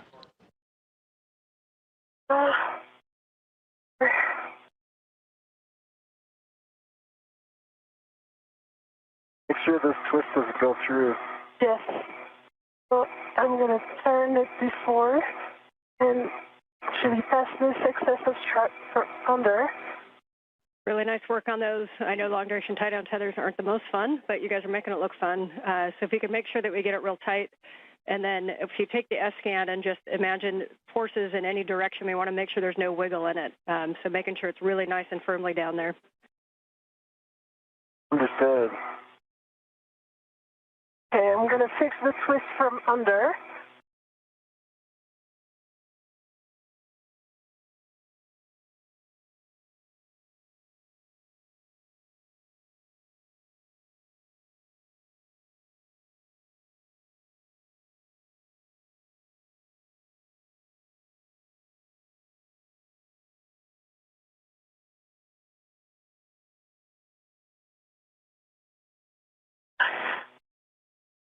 Okay, pulling again. Okay, it's booked.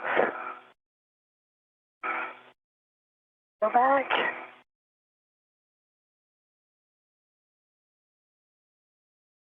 Okay, it's not cinching. Can you open the Velcro stuff? Yep.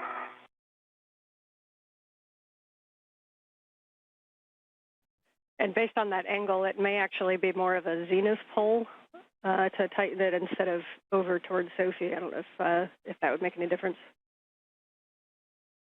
Let's see. Let me try. I think Anne's right. Yeah. Pull it towards the, there you go. Okay, right words.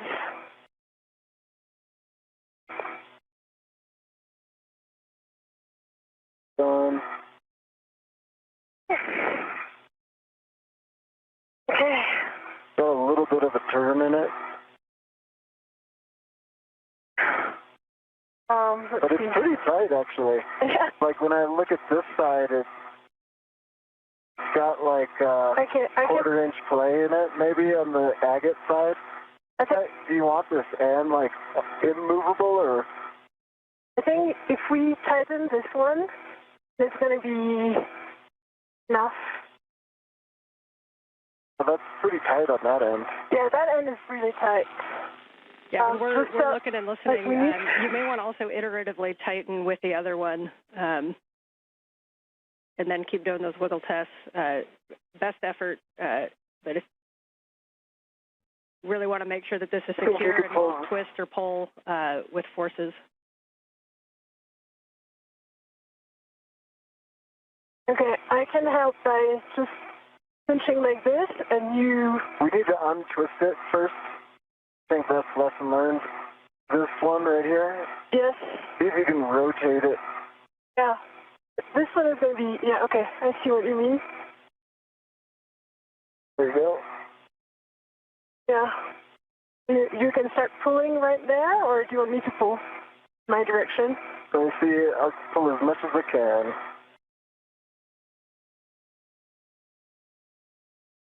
Good pull.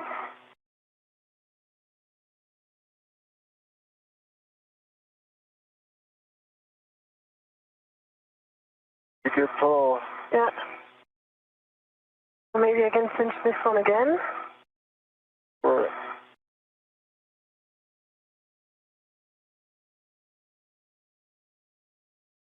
no, it doesn't work. And does it?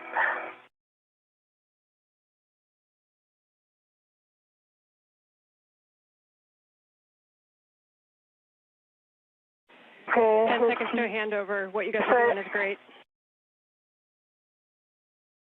It's pretty secure, Sophie. What do you think? Yeah, I think.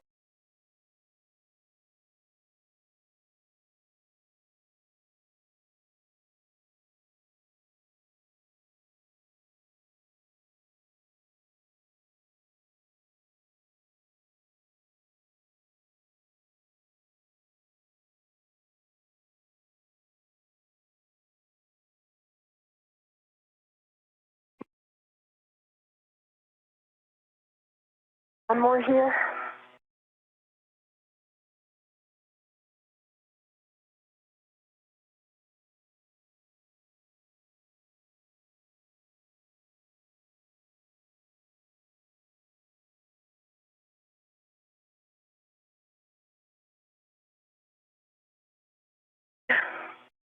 What do you think? Pretty good. Ann, are you with us? I am back with you. Audio, no video. Okay. I think we've got it max tightened. Because of the long duration tie down tether confirmation, there's probably like maybe quarter-inch movement capability in it if you apply direct force. If you wanted it tighter than that, I would recommend putting like an AET. Yeah, I get the AET right here. Okay. So and then tying that down to a handrail on either side of the agate handle, and then Copy.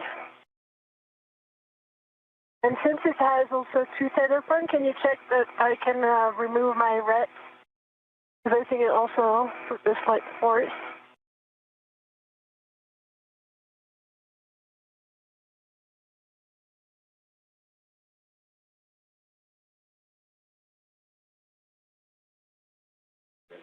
And also the report. Yeah, go ahead. All right, you guys can stand by for 1 second while we talk about it, so you can give your hands a rest. Copy.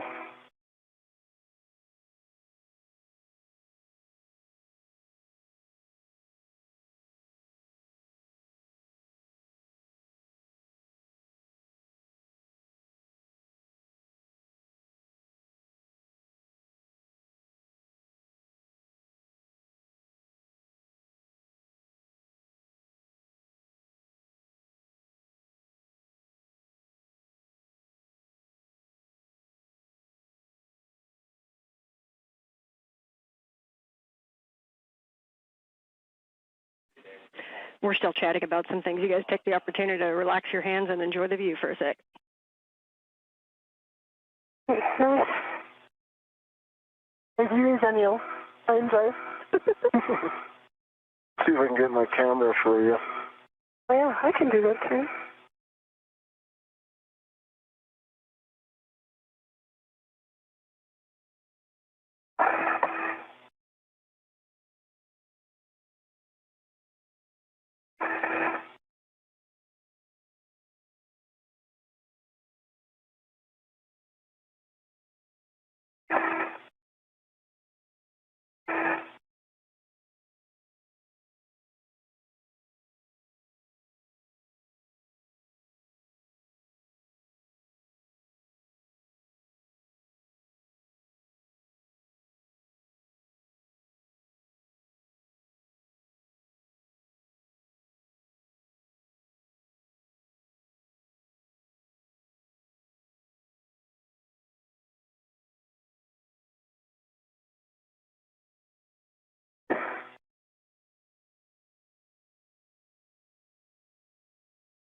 Yeah. Sure. Okay, for the SCANT tie down, good news is we're super happy with the tie down. That was really excellent work with those tethers. I know it's not easy. One of the NZGLs looks like it popped off on that failed SCANT. We're wondering if you can take a look and attempt to reattach it. I'll do that. Okay. By the way, I'm going to go to release my ret. And do you want us to put the extra AET to... We do not need the extra AET, and you are go to release your ret. Okay. So the extra AET is going to go on my mini workstation and work. Copy. And one suggestion is, Sophie, if you want to stay there and work that NZGL, Anil, you can start moving back up toward the arm.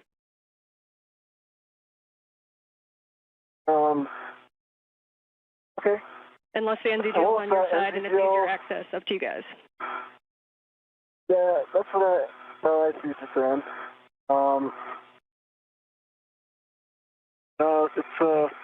Sophie's got direct access to that. So I'm moving up to the arm. Copy. And Anil, when you get up there, if you wouldn't do us a favor and just look back down at that whole work site for a HECA scan, that would give us a really good top-down view of the tie-down. Okay, I'll do a HECA and take a couple photos. Copy. So, Sophie, we'd love you to take care of that NZGL, and then when you have time, either before or after, a glove and hab check. Okay. And just taking care of my fair lead, which went away. This is Mission Control Houston, 4 hours, 44 minutes into today's spacewalk. Anil Menon and Sophie Adenot, they are in the process of cleaning up the work site on the Z1 truss of the International Space Station after having removed a failed space-to-ground antenna from that work site, that antenna having experienced a degradation of performance last November, rendering it unable to properly track NASA's Tracking and Data Relay satellite system constellation of satellites. That antenna, which was removed, has now been tied down in a safe configuration on the truss of the station for future disposition. You're looking at the operational space-to-ground antenna, that's SGANT number 1, that remains on the Z1 truss. Time simply got away from the crew today. They spent a longer period of time than had been expected in locking down some locking pins called gimbal bolts onto the failed space-to-ground antenna to prevent its inadvertent motion during its transport. That, coupled with the time required to demate electrical connectors and other pieces of hardware, put them quite a bit behind the timeline today, and as a result, the net effect was that we are not going to pursue the installation of the spare space-to-ground antenna, which lives out on the external stowage platform number 3 on the P3 truss of the International Outpost. That will be deferred to another day.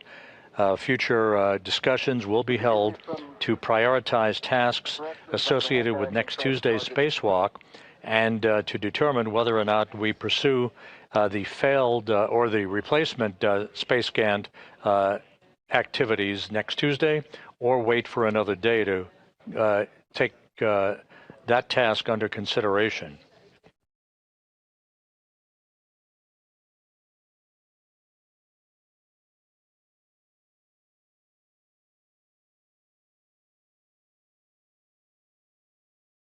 So it was not unexpected that the crew might run into a longer period of time required to get that failed space-to-ground antenna off of the boom. That had been anticipated all along, and it did turn out to be the case today. The operational antenna is there very clearly in the field of view. A series of radiators that dispel heat from the station systems serving as a backdrop for Menon and Adenot as they complete a few additional steps in tying down the systems associated with the boom that the failed antenna resided on. And the MLI on the buckle.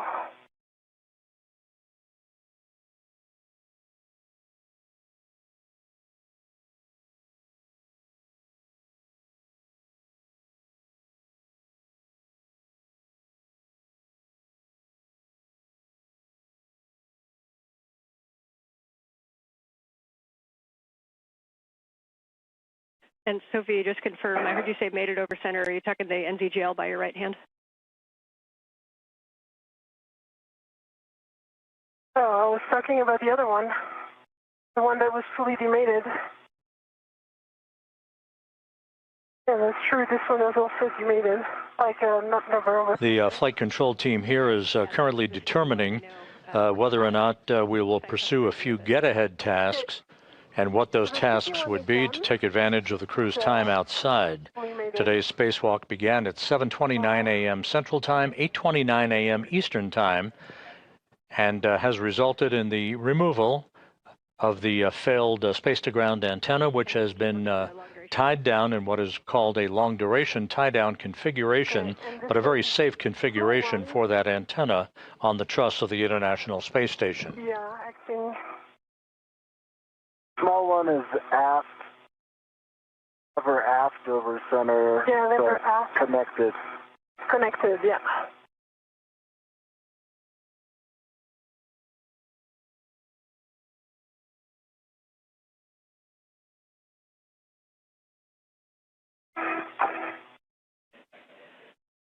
Okay, for Sophie, please continue the long-duration tie-down tether cleanup. We're still talking about the NZGLs, and then a nice slow HECA scans as you move around, cleaning up those tethers, and we'll hand the comm back to Anil. And Anil, you are back to the phase 1 to get out of the arm. Okay. Picking up comm. Jessica, how copy?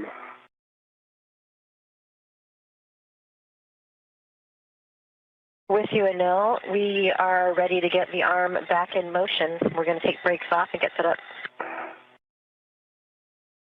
Sounds great. That was Jessica Meir at the robotics workstation inside the station as she works with Jack Hathaway, about to maneuver Menon away from the work site. He is still at the end of the station's robotic arm and a portable foot restraint. Starting motion in 3, 2, 1.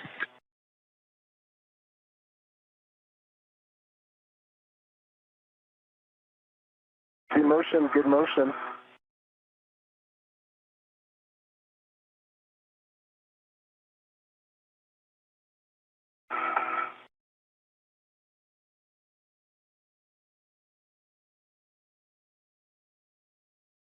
I should have given you the rush end. It's really annoying. You could drop it in the MRU. Yeah, this is my plan, but for now, I'm need to work on the MLI. Okay. And I did see a long duration tie down tether that wasn't closed on the on my side, and you can go over the top of the Agit to get it. Yeah.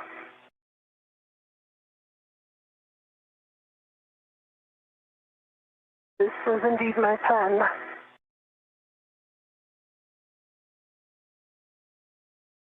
Right, and now we're going to start motion body right in 3, 2, 1. Motion, good motion, Jessica.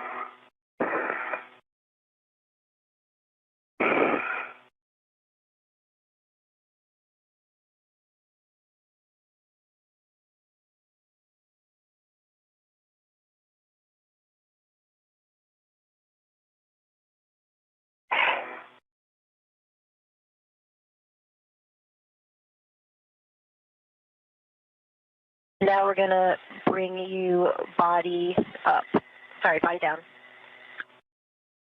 Copy.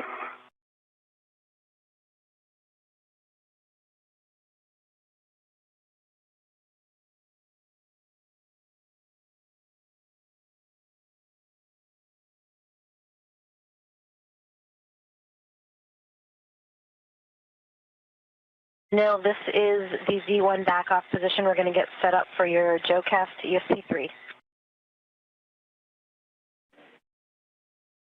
And for all crew, we are going back to phase 1, so we're going to the APFR egress position. Copy egress. Hey, we copy. We're going to the APFR egress position.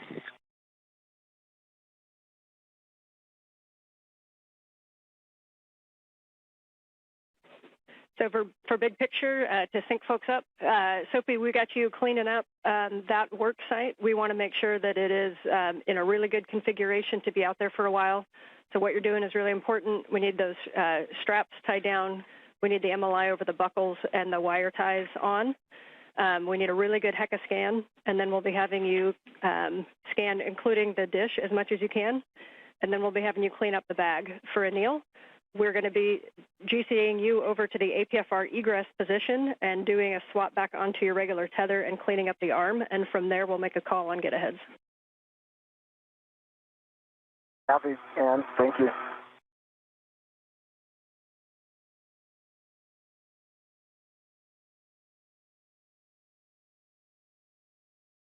I've got a good photo range of all of this. I'm just kind of blanketing the area. Let me know if there's anything in particular you want me to target.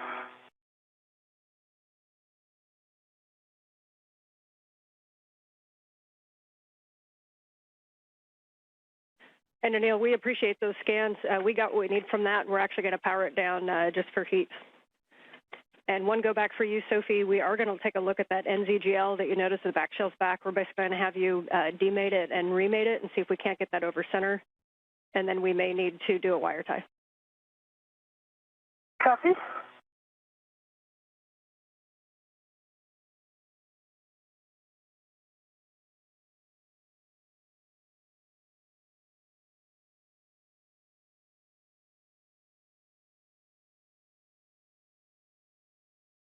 Anil, on your go, we will start the JOCAS to the intermediate position and then another one to APFR back off.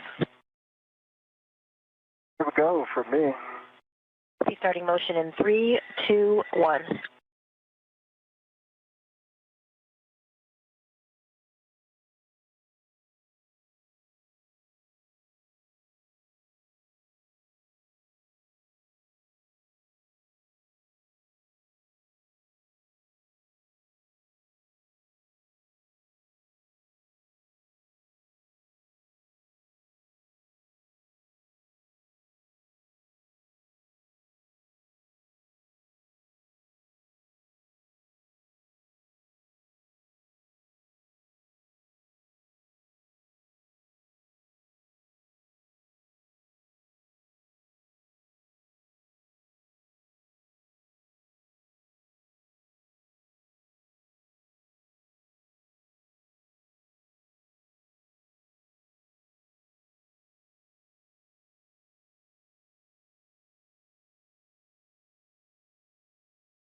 This is Mission Control Houston. We are approaching the 5-hour mark in today's spacewalk.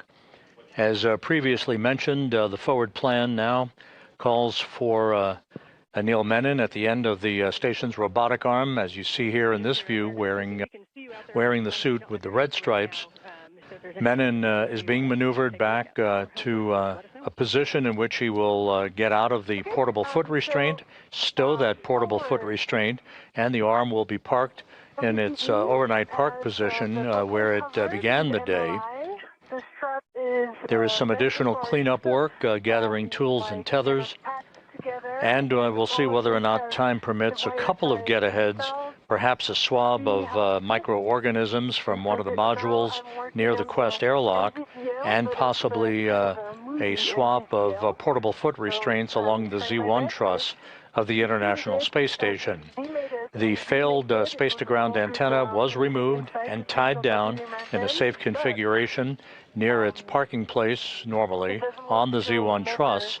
However, time will not permit the retrieval and installation of the replacement space-to-ground antenna, which will remain in a safe configuration, a safe slot in external stowage platform number 3 on the port truss of the International Space Station.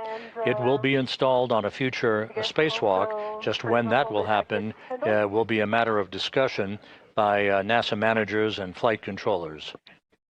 Okay, so for that wire tie, basically what we want to do is we want to prevent thermal loading to the inside of that cable, since we will be coming out at some point and touching this again. So we want you to have it kind of in that half-connected position that you had it, and then use a wire tie. Be creative to somehow pull that connector down onto the other side of the connector, and so that it just stays touching and stays mated. Still starting motion in 3, 2, 1 for the next maneuver. Ready for motion. Understood, M.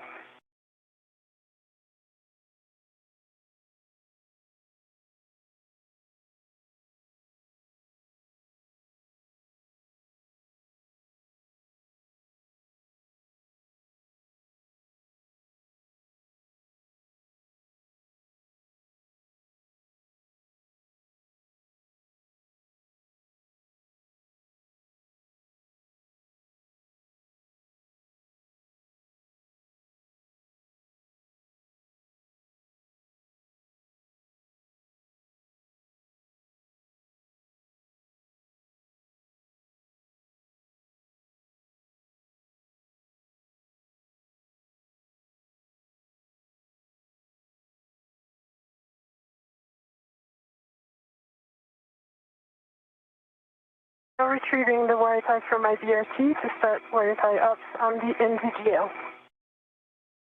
Okay, copy, and you can put that through the bail if that's easiest. Okay.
This is Mission Control Houston as the International Space Station flies over the rainforest of Brazil. A good view of Anil Menon riding at the end of the Canadarm2 robotic arm with Sophie Adenot not far behind as they make their way back toward the final work site of today's spacewalk. Time will determine whether or not we do have, in fact, the time to take a swab sample of microorganisms from one of the modules near the Quest airlock. On the left side of your screen is the SpaceX Dragon spacecraft that will return the Crew 12 crew on board the station, Jessica Meir, Jack Hathaway, Andrei Fedyaev, and Sophie Adenot.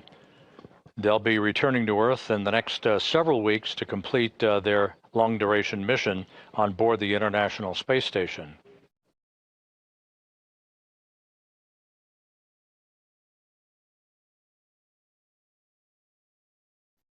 And so if we still don't have Heka, once you do have that wire tie on, if you have a camera with you, if you wouldn't mind snapping a bunch of photos of that whole area, it'd be great. Copy, will do.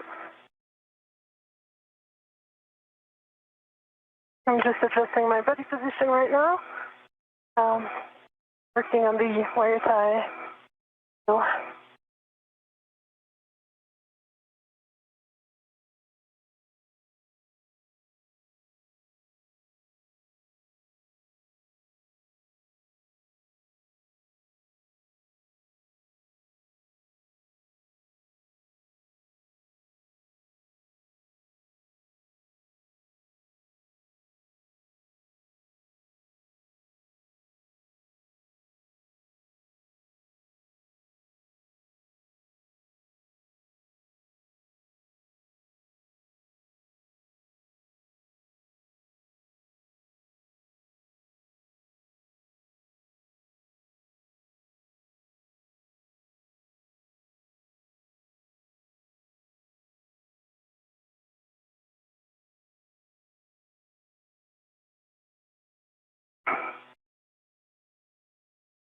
doesn't really go through.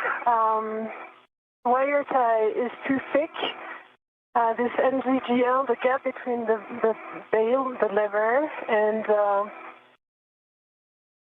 the body of the NZGL itself is very thin. Yeah, you may have to pinch it if you can. Pinch it and make it small, or if you have if you think a long one would work with a smaller loop. But pinching that loop is small.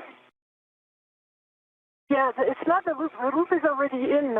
It's a white plastic thing that is kind of protecting the free end. And this one doesn't go through, so I'm trying again. So yeah, the risk is that this white thing is going to go apart, and then once it's apart, then it's going to expose one sharp edge. Okay, yeah, just best effort on however you think it can hold it to not disconnect.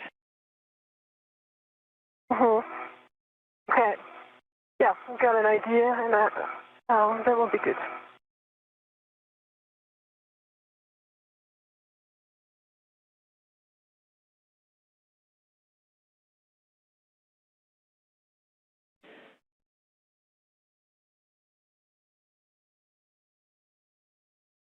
And now we're getting set up to bring you to the APFR egress position. Stand by.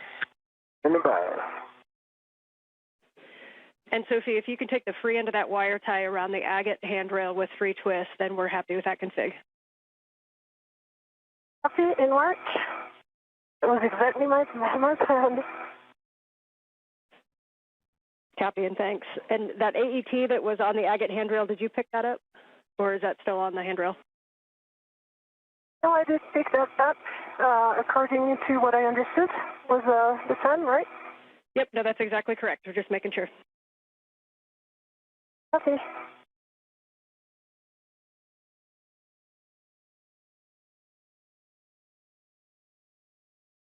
And I've reduced my TCV to 5.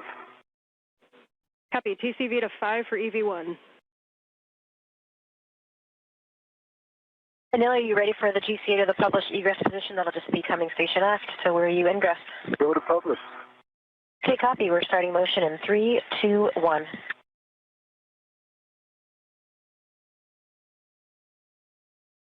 I see motion, good motion. Got good clearances here, and I know you have an orthogonal view, but I can also give you.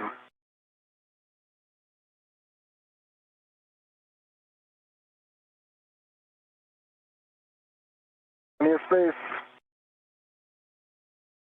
Okay, 3 house twists done, and I'm removing my ret. Okay, it's not going to move.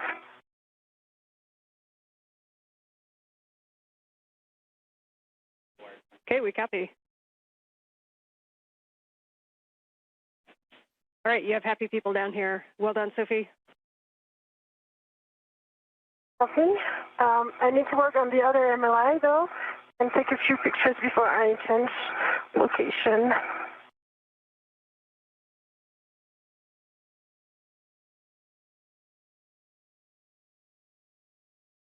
And glove heaters are off OSS for Sophie. And sorry, say again, Sophie? Glove heaters are off OSS. Copy, glove heaters off. Working will warm you right up. Ramping out, we are at the published.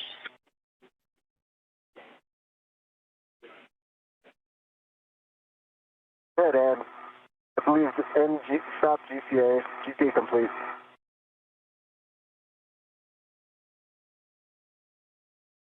Extra on, Anil. You can go to egress. Go to egress. All right, Anil, you will egress and then temp stow the bag as desired. And then we're going to be cleaning up the arm with your safety tether swap being the first thing. For Sophie, I see you doing some pictures. Definitely need some pictures of that area. And then can you confirm for us the configuration of the buckle on the aft long duration tie down tether, the one that was on Anil's side? Did we get the MLI and the wire tie on that one? Not yet in work. It's just wanted to take the picture before I leave this workspace. Okay, copy. We got you going over to the other side. Yeah.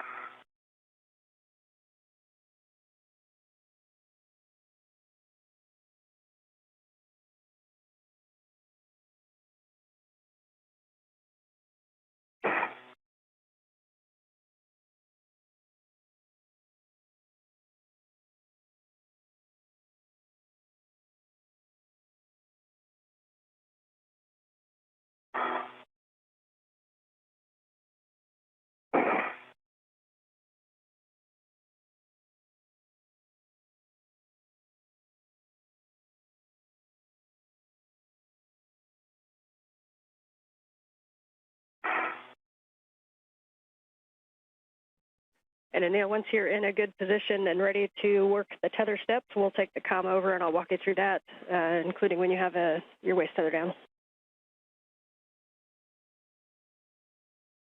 Good day, Dan. Copy, and for both of you, the plan after we get the Z1 worksite cleaned up and Anil's arm cleaned up and reconfigured is to work the APFR relocate task together. So we'll be grabbing the ESP2 with, or APFR rather, and coming up to Z1 to do the swap. Copy.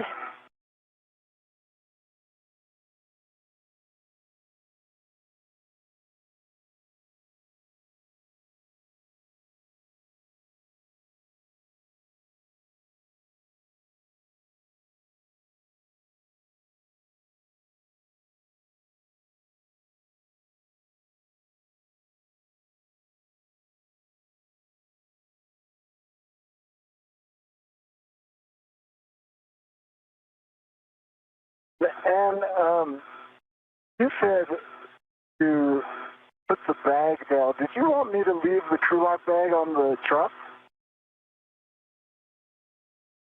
Or am I bundling it with the APFR?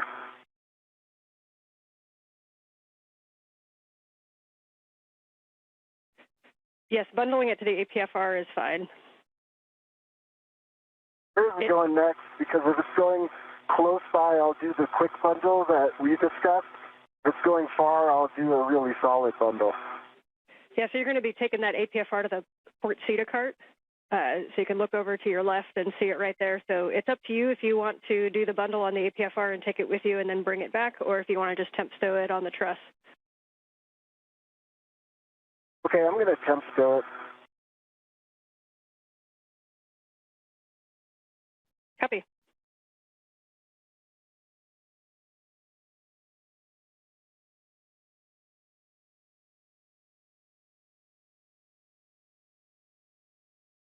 And Sophie, as you get set up over there, it looks like your hands are empty for a sec. If we could get a glove and hap check, please.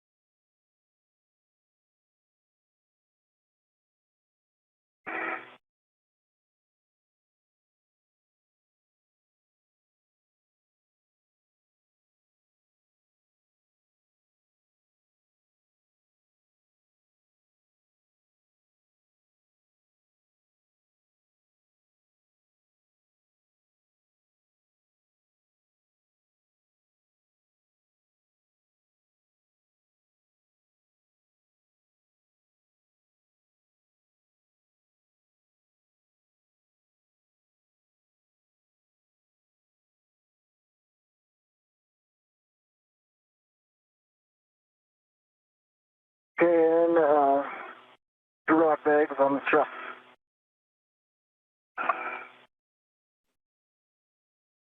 Okay, copy. And are you ready for your tether swap steps? Ready for tether swap. And for Sophie, hap is dry. And gloves in work. And then Okay, copy. And Sophie, you can head up to the medium ORU bag and clean that up. yeah, I still need to work on the MLI, but I'm going to remove the wrench from my mini workstation because it's really annoying. Okay, And put it into the medium ORU bag. That's great. And then we have you going down to the other long duration tie-down tether to clean that up. And I'll take the comm with the nail for the tether swap. Copy. Okay, for Anil, with your waist tether down, you're going to retrieve your green hook from the NTA vertical handrail and attach it to your red tether reel. Work. Locking the green reel.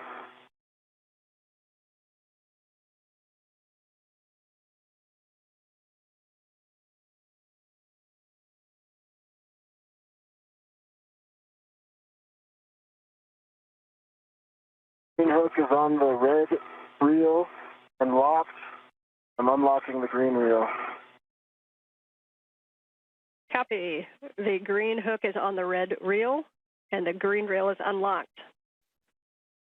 You can then release your yellow hook. You can release your yellow hook from the SSRMS and attach it to the green tether reel, also checking gate and hook.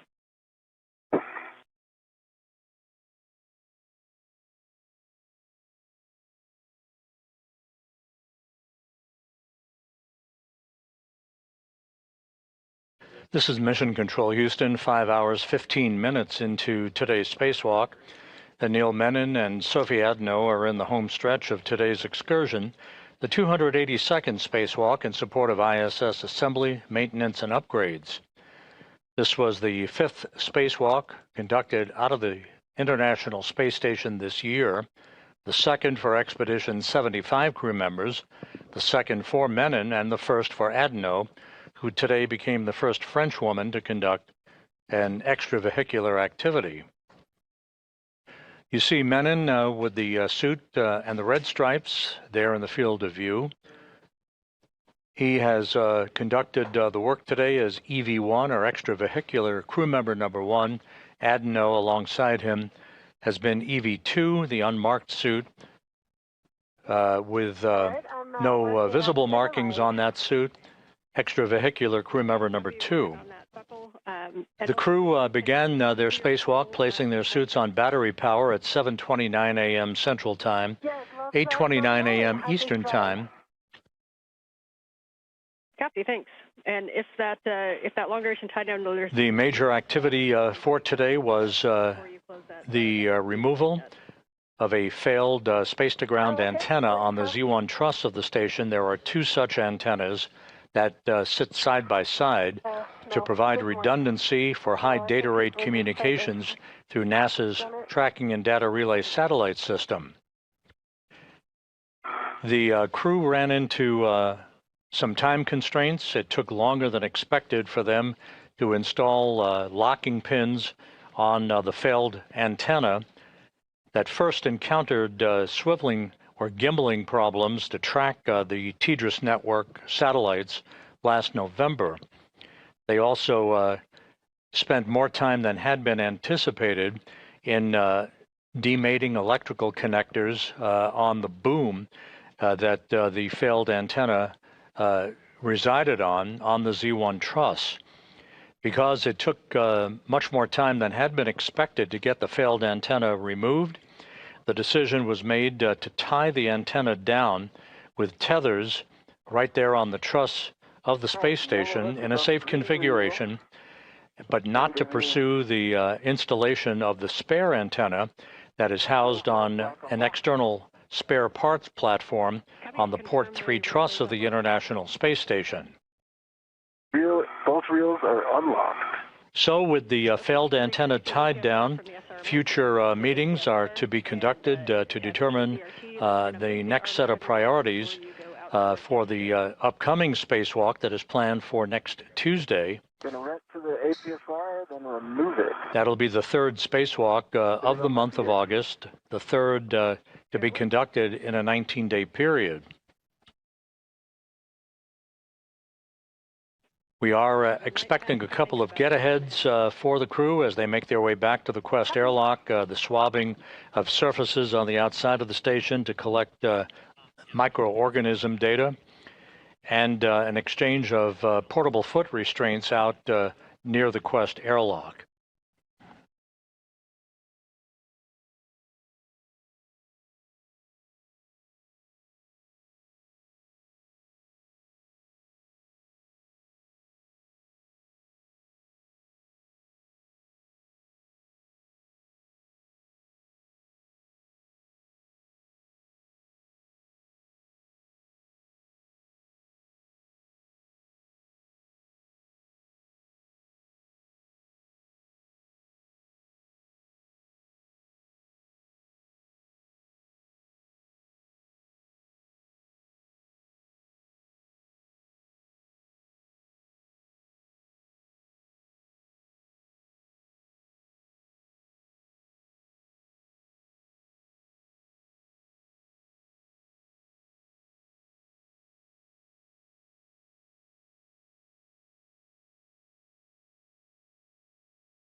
Nice for both of you on the cleanup steps, and just letting you know we're about 5 hours and 20 minutes into the EVA. Go ahead, Sophie. Copy, 5 hours, 20 minutes. So the last VTV buckle is covered with MLR and 3 house with the wire tie. We see that config. Beautiful. So at this time, you can move up to the medium ORU bag, and we'll start cleaning that up. Okay.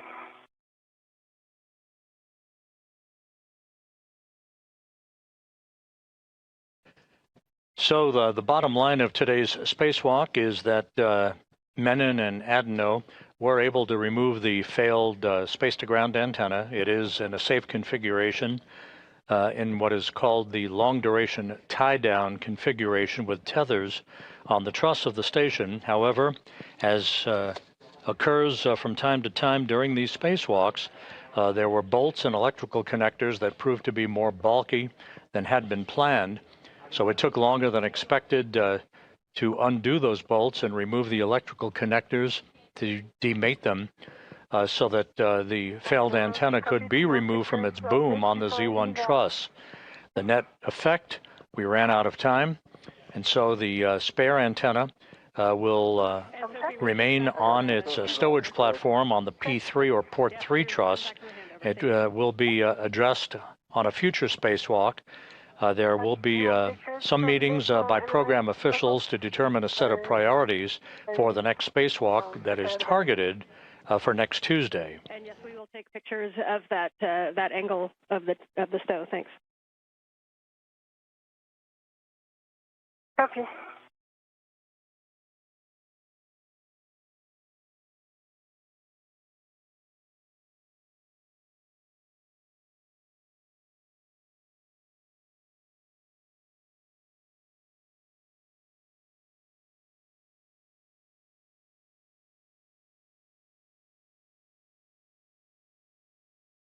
And the excess strap of the forward LVTV, I was not able to put it inside the MLI of the buckle because it was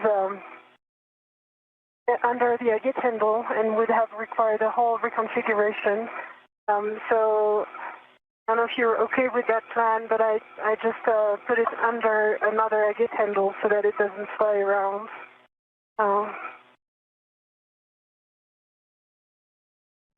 Okay, that is a good config. We're happy with that. Thanks. Okay.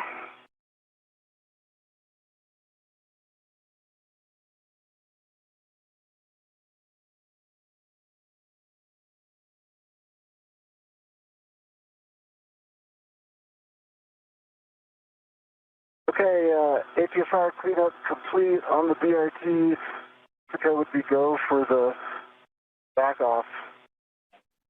Okay, we agree. If you just give one more copy, we'll get set up for that. And I'll pass you off to Jessica.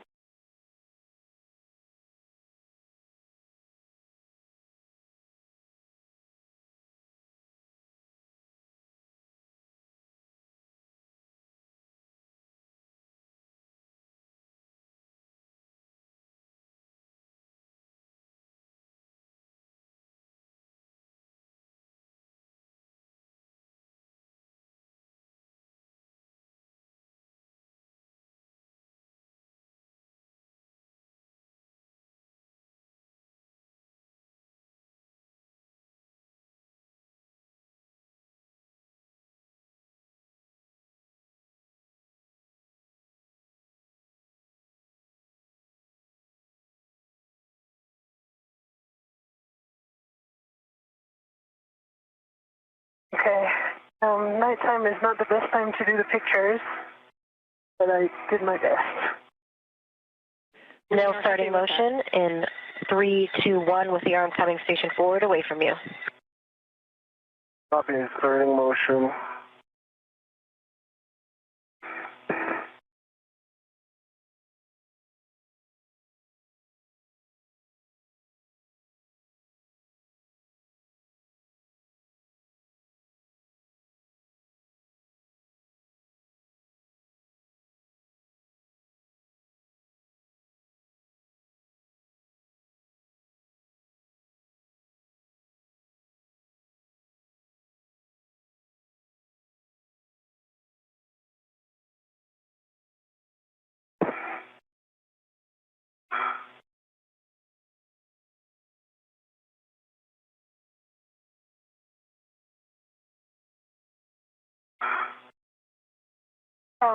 And just a clarification, I close the bag with everything in it. I do the HECA scan, and then I put it on my BRT. Is that correct?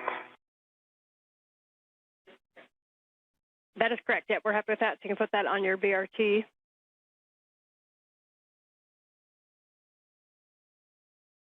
Okay. And we can see your scan. So yes. So if you just want to go through everything that's in the bag and show it to us, we will write it down. Okay. Inventory metal segment with a scoop on it. The ratchet wrench. Without the palm wheel. And coming soon, the heat shields, which I need to protect as well.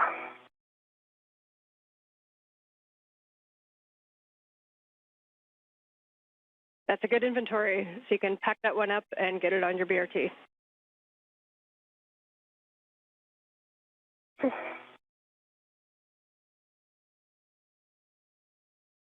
And I'm at the Fort Cedar.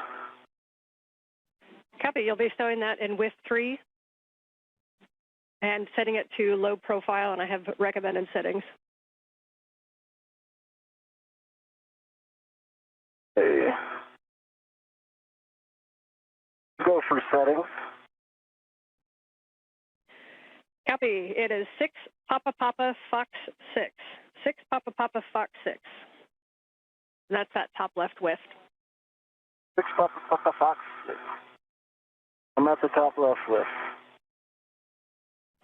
Copy. And big thing, too, is we want to make sure that the ingress aid is low profile and won't move, so it's tightened up there. And then we'll just get your words on making sure that it's clear of the MT and the POA.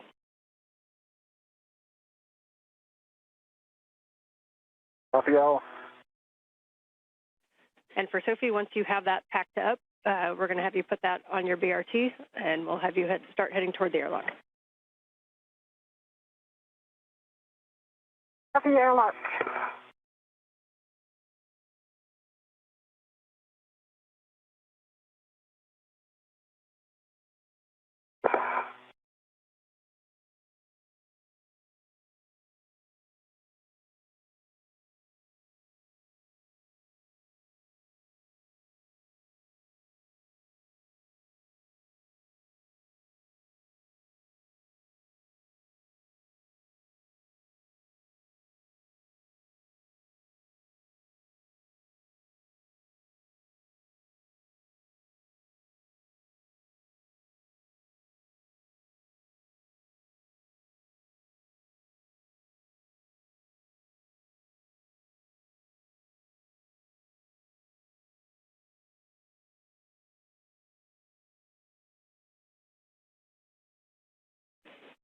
Big picture for both of you as you're working your tasks.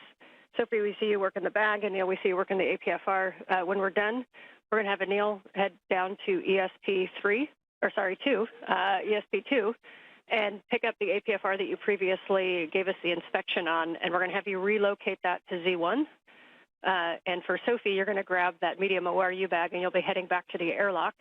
And we don't have any further tasks, so you can take your time and enjoy the view while you do that.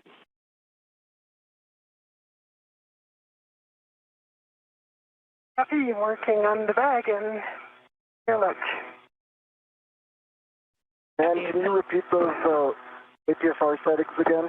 Yes, 6 Papa Papa Fox 6. 6 Papa Papa Fox 6. Copy, 6 Papa Papa Fox 6.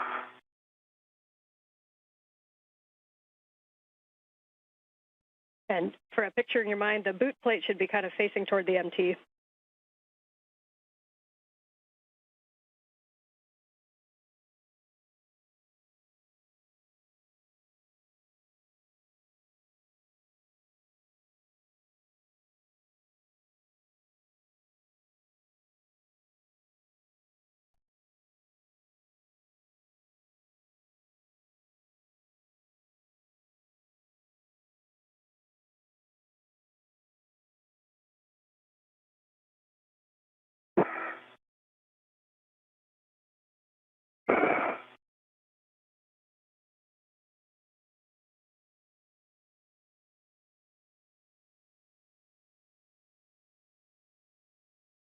This is Mission Control Houston, now 5 hours, 31 minutes into today's spacewalk.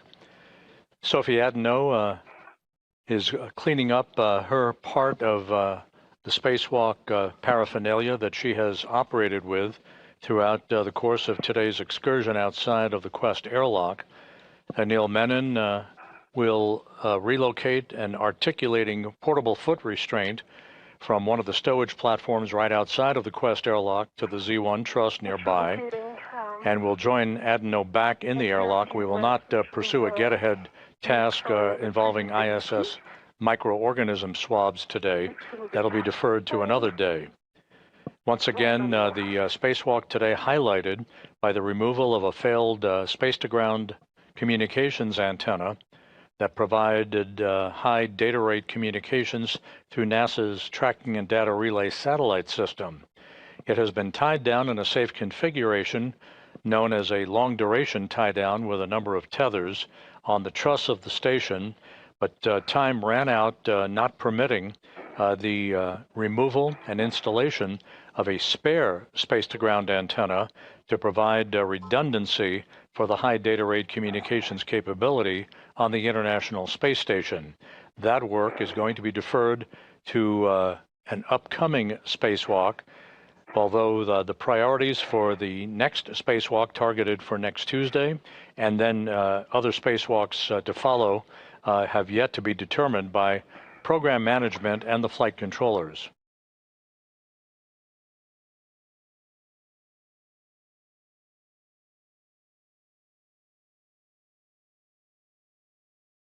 Okay, 6, Papa, Foxtrot, 6, X, and Whisk 3, locking collar, black on black, good pull and twist test, and it does look low profile. I'm sure you can see it in the HECA.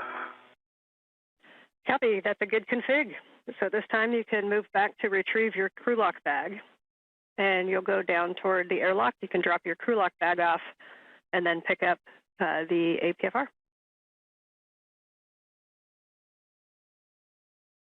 Hey, going for crew lock, then APFR.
And for Anil and Sophie, you guys are both kind of headed back toward the airlock with the bag. You guys can work out the choreography yourself, but so Anil, when you get down there, if you want to attempt stow the bag, and then Sophie can put both bags into the airlock while you relocate the APFR, that may work. That looks like a great idea. The timing works out.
All right, both looking good. Anil, it looks like you've got that crew lock bag out at the NTA, and Sophie, it looks like you're about to grab the medium ORU bag as well. How are you guys feeling? Yeah, it is on my VRT. I'm about to do a final check before heading back to the airlock. Okay, copy. And for future reference, as you go down, if you want to give us any words on the forward or the aft translation paths, I know there was a lot of discussion as we were planning the CVA because we haven't had a lot of people do it. So if you have any thoughts on your way down, we'd take them. All right, let me wait before, and I'll give you the information.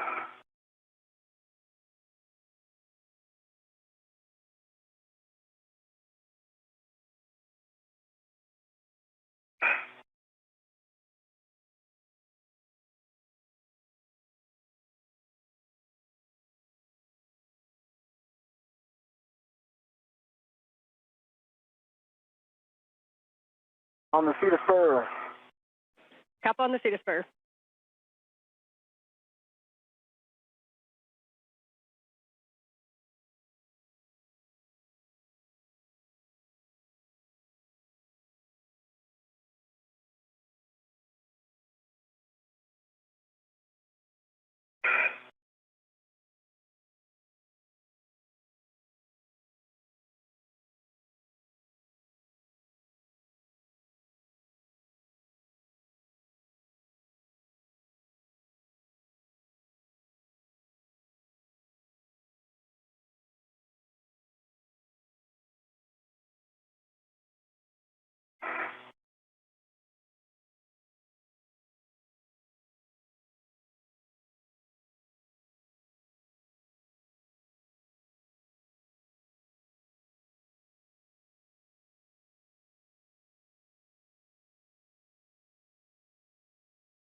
And the suggestion was I temp stow the bag, Sophie puts them away, and I head out to the APFR. And Anil, can you tell us where you temp stowed that? Oh, it was a question. Well, the question was, were you suggesting, Sophie, I temp stow it on the circular handrail or ring, and then Sophie puts them inside the airlock, and then I head to the APFR, or we both temp stow Yes, that outside that the airlock. if that works for you guys, you can temp stow. You can temp stow the crew lock bag right there at the circular handrail or somewhere in that area, and then go forward on ESP2. Sophie is just headed that way with the medium ORU bag, and she can stow both bags inside of the airlock. Sophie, are you good with that plan? Yeah. I have a little Bentley's right now because I'm working on my translation. But it's okay. Anne can repeat it when you get here. Yeah.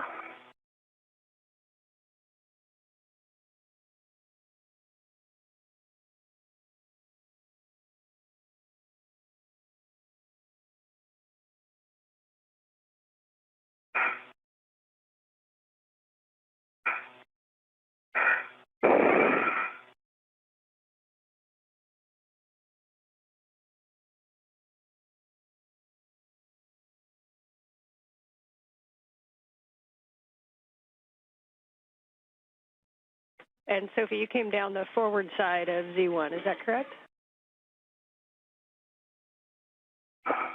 Yes, because the antenna was on the aft side, and so now I'm still working on it.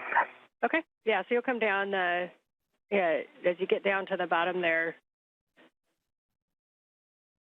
you'll see 6024 and then WIF 9, and at that point you can either kind of reach over to the high-pressure gas tanks, or you can go more zenith, and you'll see handrail 6005, and you can get the high-pressure gas tanks from there. Yeah, I have 6024 in hand. Just Okay. this ORU bag is a giant thing. Yeah, so 6042, getting down to 6052, you can either go, or sorry, you said 6024.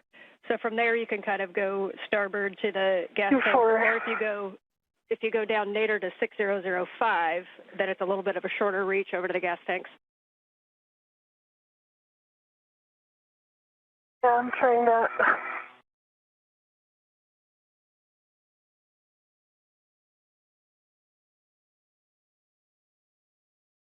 And the crew lock brake temp stowed forward part of the circular handrail. Copy temp stow. So you are going to translate to ESP2 WIF 4, which is the one that you passed before. That's on the most starboard side of the forward side of ESP2.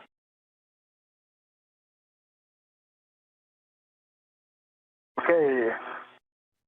And Sophie, that part you're in right now Okay. is I'm one of gonna the go trickier back parts. out. Okay. Yeah, I'm gonna go back out. Okay.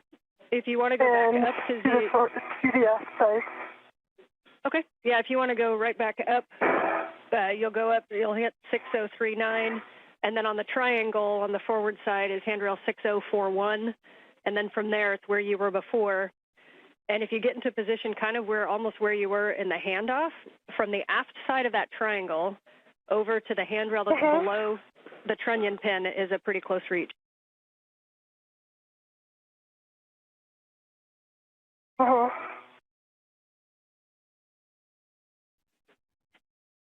Yep, nicely done. So from the... I'm over the triangle, just Yeah, so that in your left hand is 6040. If you reach from that down below the trunnion pin, you'll see handrail 6003, and that'll take you right down the aft path.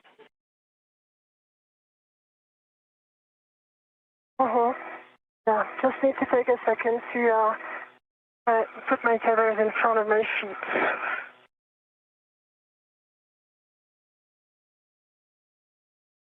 Good call. Slow and careful. Oh,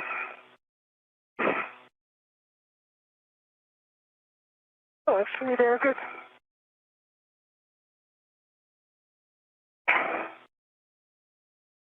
Okay, mindful also about the antenna. Yep, nicely done. You'll go 603, 6003, 2, 1, and then you'll be able to reach across. Yeah. This antenna, Between the antenna and the satellite, it's kind of tight here, but yeah, it can work. That's super helpful information to see that forward path. We'll take your words on that tomorrow. Yeah.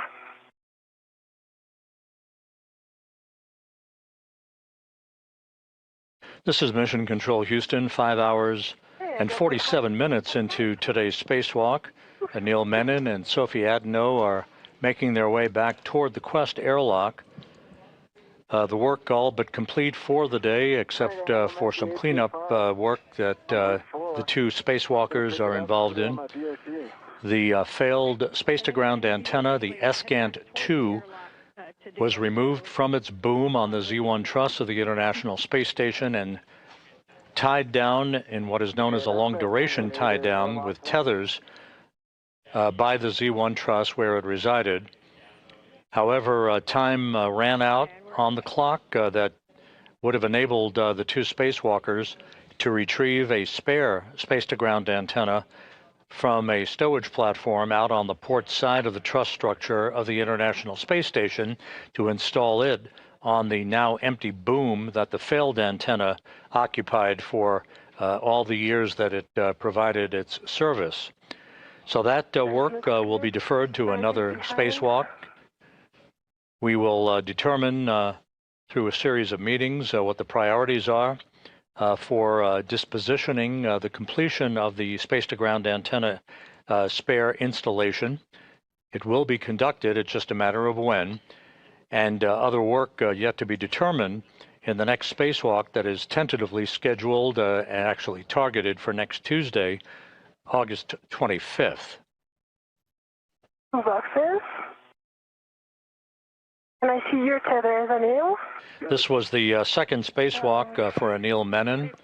He ventured outside back on August 6th with Jessica Meir to complete the construction of the bracket platform upon which the final IROSA or ISS rollout solar array will be installed after it is delivered to the space station later this year on a SpaceX resupply mission. Yeah, I remember that from the... So Menon is in the home stretch of the second spacewalk of his career. This was the first spacewalk for Sophie Adenot of the European Space Agency, the first spacewalk by a French woman in history. And again, the determination of the priorities for the upcoming targeted spacewalk for next Tuesday, along with determining when we will complete the installation of the spare space-to-ground antenna, which we could not get to today when time ran out. The two spacewalkers simply ran into a longer than expected amount of work to disconnect electrical connectors and to remove bolts holding the failed space-to-ground antenna in place. So as we approach the 6-hour mark in the spacewalk, the two spacewalkers soon will be making their way back inside the Quest airlock. You see them right there at the hatchway to Quest. They will close the hatch, and the end of the spacewalk will be officially marked with its elapsed time at the point that the repressurization of the spacewalk of the Quest airlock begins.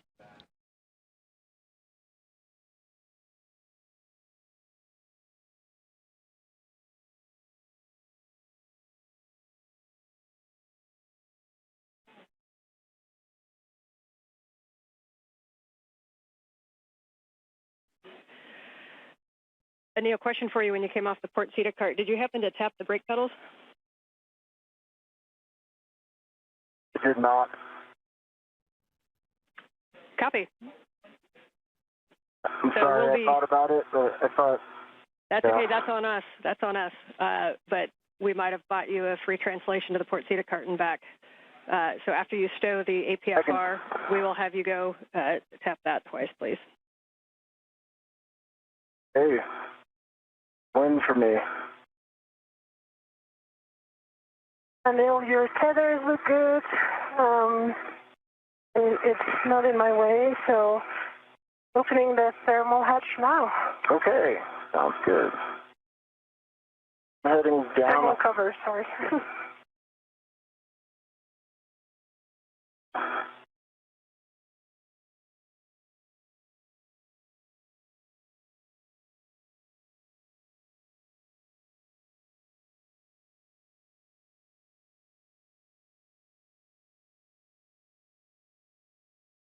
So once again, to recap, the failed space-to-ground antenna was removed, albeit with a longer period of time to disconnect electrical connectors and remove bolts holding the failed antenna in place on the Z1 truss. It is now in a safe configuration, securely tied down to the truss on the International Space Station. Ultimately, it will be moved to the external stowage platform number 3 on the port truss of the International Space Station. That slot is currently occupied by the spare space-to-ground antenna that was first delivered to the International Space Station on the STS-127 mission in the summer of 2009. Time ran out for the 2 spacewalkers to be able to accomplish that task today. It will be deferred to a future spacewalk. The next spacewalk is scheduled for next Tuesday, August 25th. Whether or not the space-to-ground antenna installation of the spare makes it to that spacewalk next Tuesday or not is going to be the subject of some discussions over the next several hours. 11, I'm going to just get situated and then I'll be ready for those settings. Copy. And Sophie, you are go to open the thermal cover when you need to. Yeah, I just verbalized it. Did you get it? Like, it was like 5 minutes ago? Yes, we do that now. Yep. Okay, great news. And then you will see your tethers.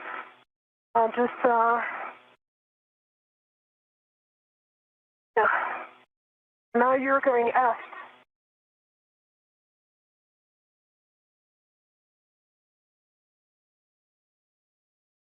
Okay, ready for those settings, Van. Your settings are 12, Papa Papa, Fox 9. 12, Papa Papa, Fox 9. Oh, Papa Papa Fox 9, got it.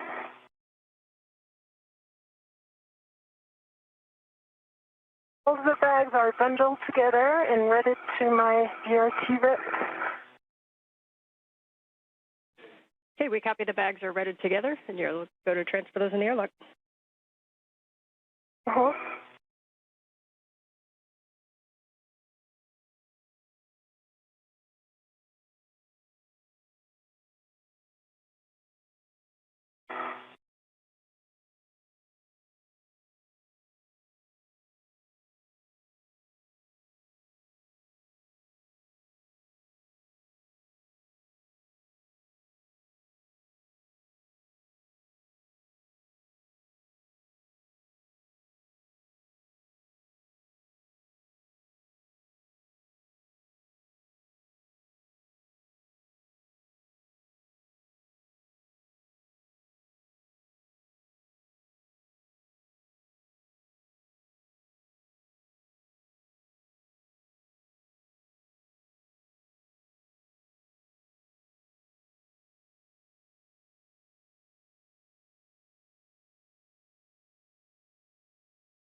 I'm going to read my load path to station. Right.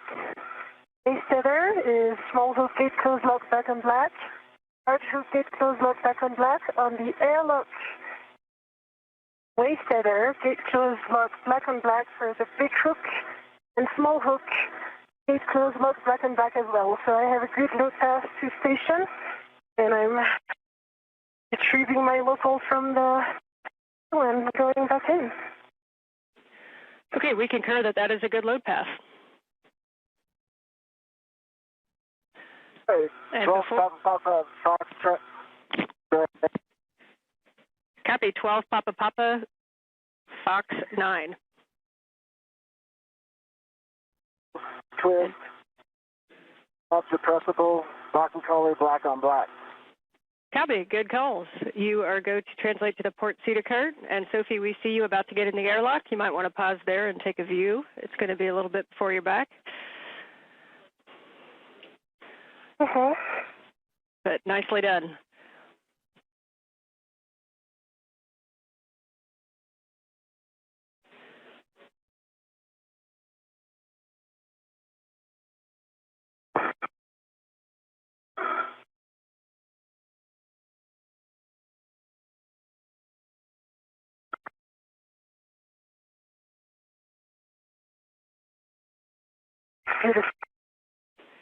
Okay, and Anil, before you start your translation, we'll take a glove and a hat check, and then we'll send you back out there.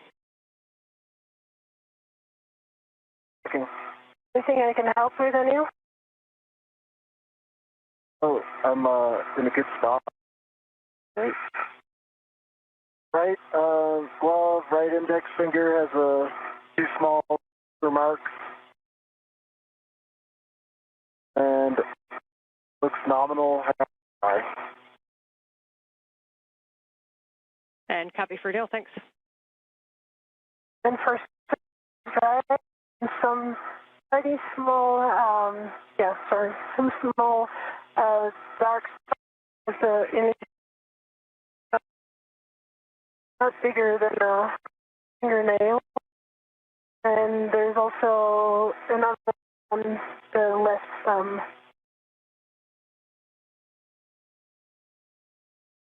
Really, just.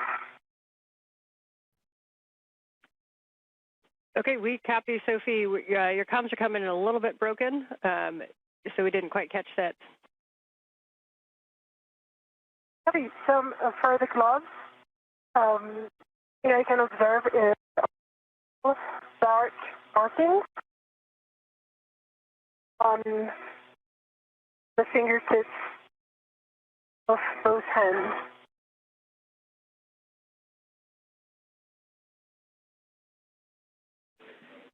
Okay, we copy, thank you. You're welcome.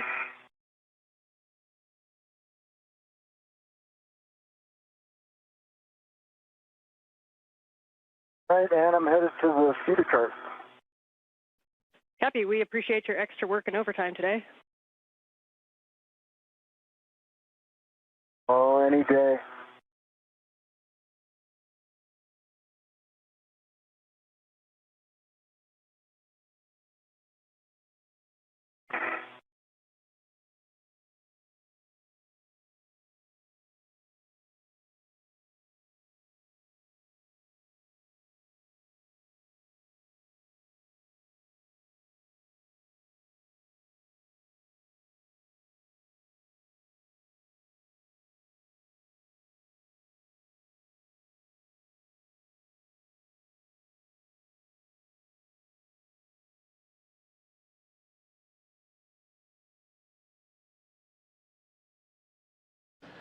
This is Mission Control Houston. We've just passed the 6-hour mark in today's spacewalk.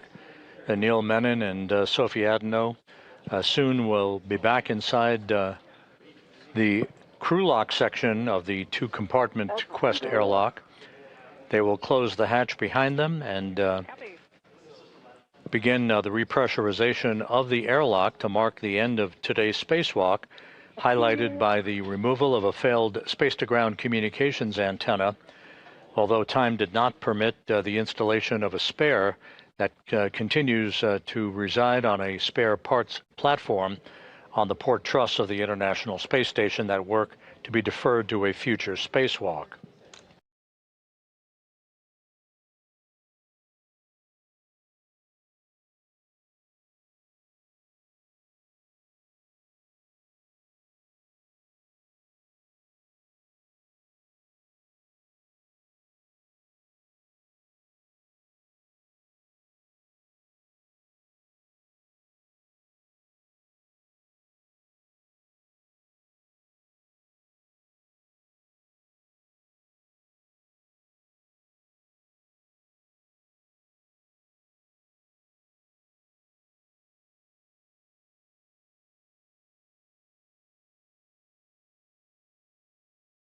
I'm hitting the brakes on the outboard side, right? Inboard. Yes, that pedal that's right in front of you, that's correct. 2 pumps a day keeps the myrrh away. Pumped it. Unfortunately, on this one, the myrrh won. Oh, I thought you were going to say, unfortunately, go back and do it again. We appreciate that. So, Anil, with that, you are going to return to the airlock, and Sophie, you're going to ingress the airlock. Copy.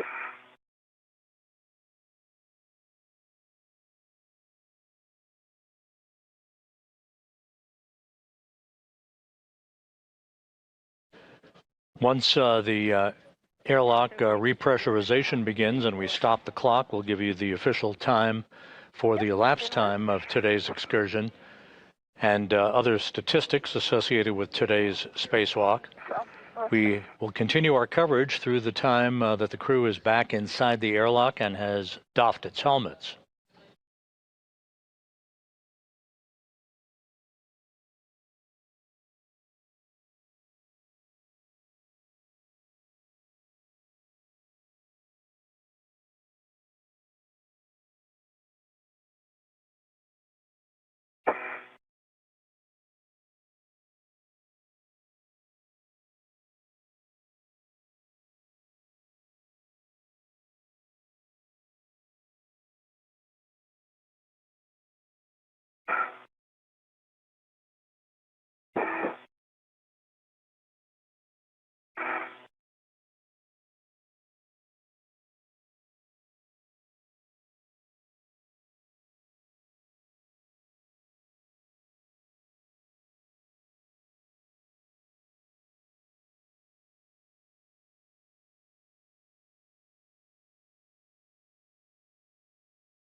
And at the end of the feeder spur. Copy. And Sophie has her good load pass into the airlock and bags in the airlock. So as you get down, once you get her go, you retrieve anchor hook. Sure, bag 1 and 2 are in the airlock.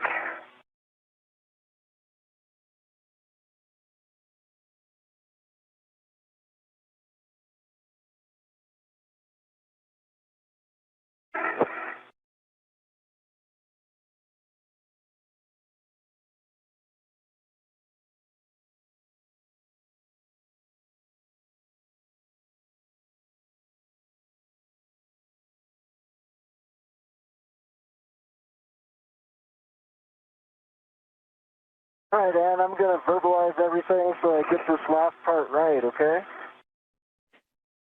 Copy. We'll take it. Let me know if you'd like any steps.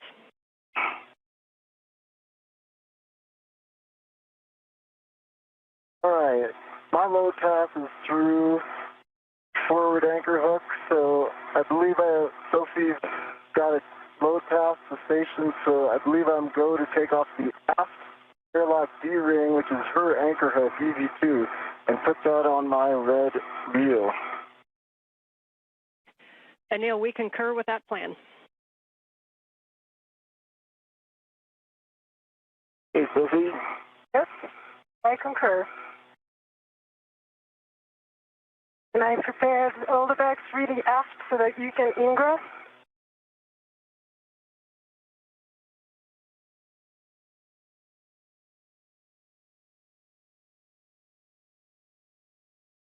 Sorry, really port. All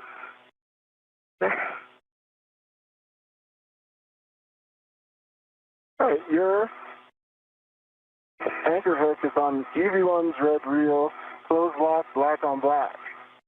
Now I have a load pass through you, Sophie. Yes. So I'm going to pick up my anchor hook and put it on my NWS. We concur? Agree? Yeah, concur.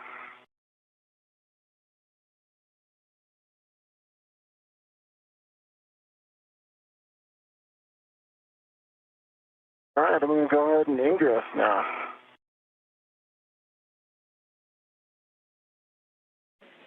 Copy, you go to ingress, and if you want an end effector on your thermal cover, you can.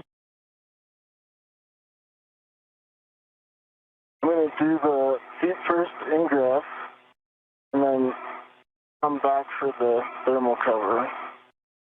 Okay, and I'm ready to guide your feet.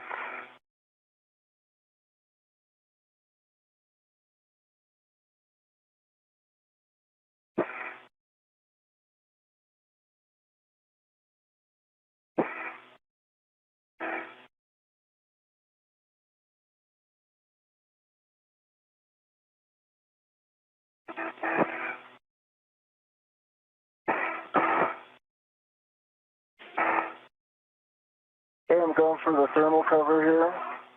Mm-hmm. Copy, you can close the airlock thermal cover, and we'll be attaching the integral strap to the magnetic plate D-ring and cinching until snug.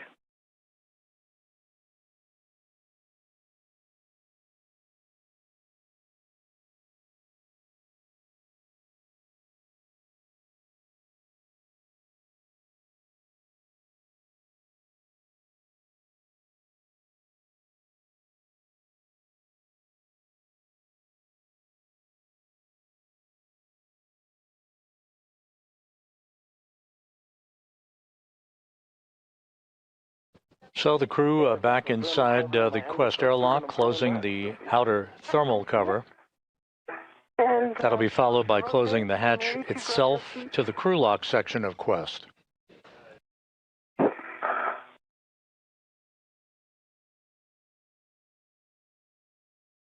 My cover is closed.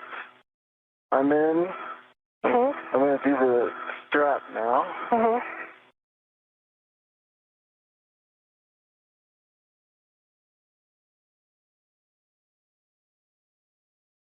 Okay, and once you have the strap cinched, we'll take the number of Sharpie lines visible, expecting 6.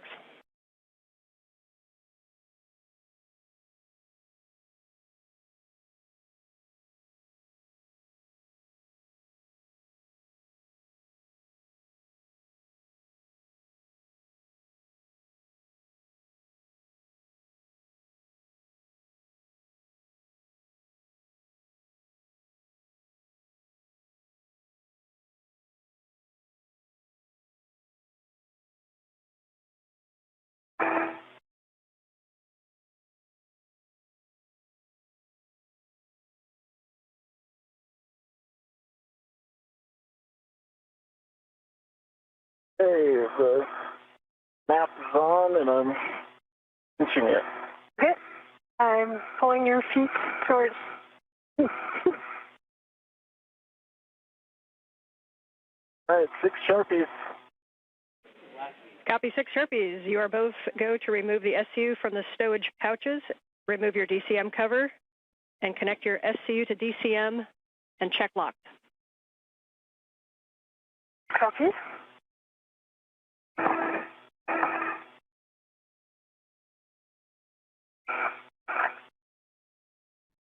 And Anil, if you could turn your HECA off, please.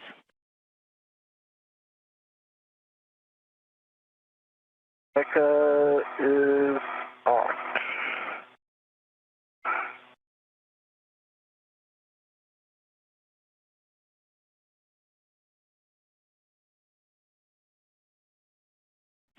As you work your SCUs, just a note on the water that comes out of the SCUs, reminder that the station water is a little bit warmer than what your PLIS gives you, and so you may want to turn down your cooling to a higher number if you need it. Copy. I leave mine at current setting.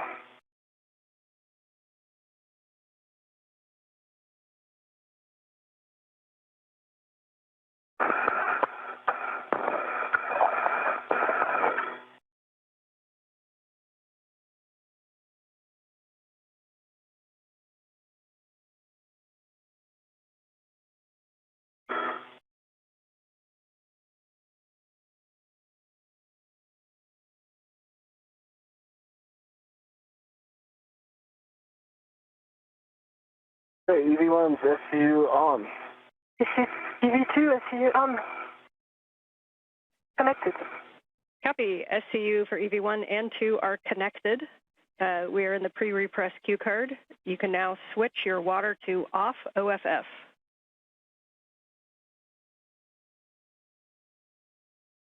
V1, water is off. DV2, where is up? Copy. We have a 2-minute wait here. Today definitely showed how well you guys can adapt. The strength of the plan is in the planning. And while we did a lot of things that were not on the nominal timeline, we did nothing today that we had not already planned for. Your ability to adapt and change to the plan is what made today successful. So thank you. And if it's, for the team, we went into this with a mindset of we wanted it all to go perfectly, and I think that's a great winning attitude. Things were a lot different than expected, but I would say that what I'm really impressed with is that all of those contingencies were well thought out, and I heard those plans by the ground team, Sandy Fletcher, Chris Dobbins, Lucas, the whole team had thought through all those scenarios. And I think that the success of today really rests to you all there and MCC and everyone who put in some work planning this, because you really thought through everything, and I felt like we always had a clear pathway ahead, and I had even heard that pathway and studied it, so thank you all for that, and I'm just so grateful to work with you all today. And Sophie, if you'd like to add anything, please go ahead. Yeah, thank you. Yeah, what a day. I concur with everything you said. I would say that my deepest gratitude goes to everyone who made this possible, pioneers who came before us, but also the incredible teams working behind the scenes today. In this preparation, being ready for the unknown, took a whole amount of people to be able to think everything through. And in the end, although it was a lot of unknown and unplanned, in the end, everything was rehearsed and prepared. So well done. I would like also to thank you, Anil, for not only being an awesome EV1, but also a great friend. Jessica, Jack, thank you for helping us getting ready, paying attention to every detail that counts for such a big adventure. And finally, to everyone in Houston who made today's EVA a success. Thank you. Because yes, even if we had a lot of unplanned things, it is a success. We are safe and the hardware is safe. You make us fly, you keep us safe, and you make moments like this possible. And finally, a very special thank you to you, Anne. From the very beginning of the preparation to every minute of today's EVA, your calm voice was always there to guide us. You are simply outstanding, so thank you.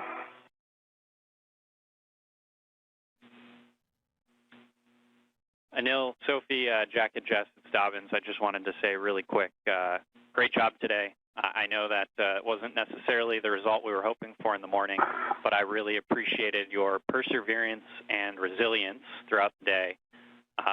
Thank you for being prepared for all of the next first failures, since I feel like we dealt with all of them for the first half of this EVA, and appreciate you working as a team, both with each other, the four of you, and with us.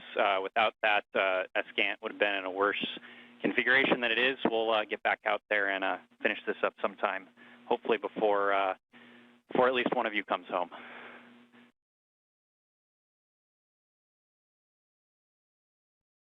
Okay, for Anil. Thank you, Chris. And you, Anil, you are go to close the hatch, verify that the outer hatch is clear of hardware, and the handle position is per the decal, and you can close and lock the hatch.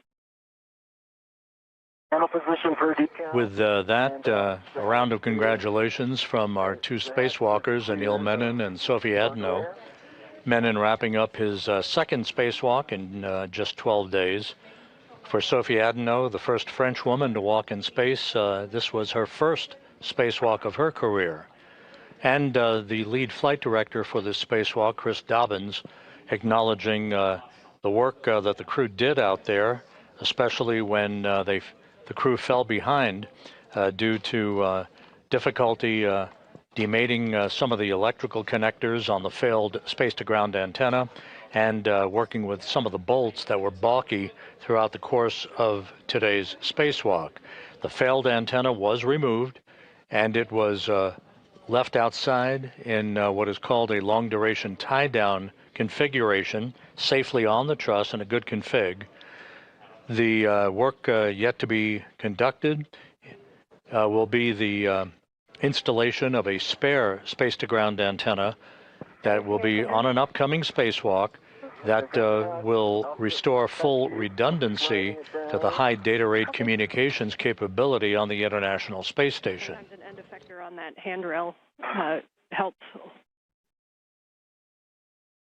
Yeah, I thought maybe my arms were long enough to reach the hatch key, but I needed the anchor hook. In any case, the hatch is down.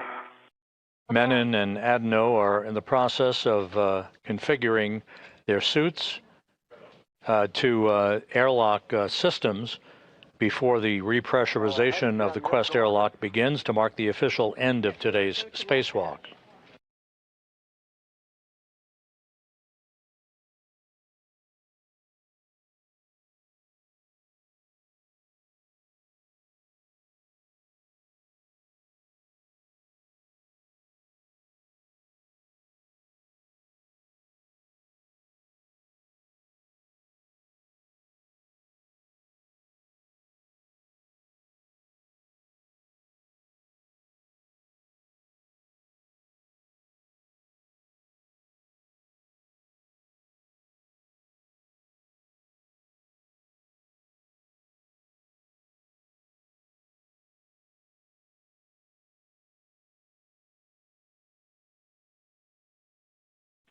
Ten seconds from a 20-second handover.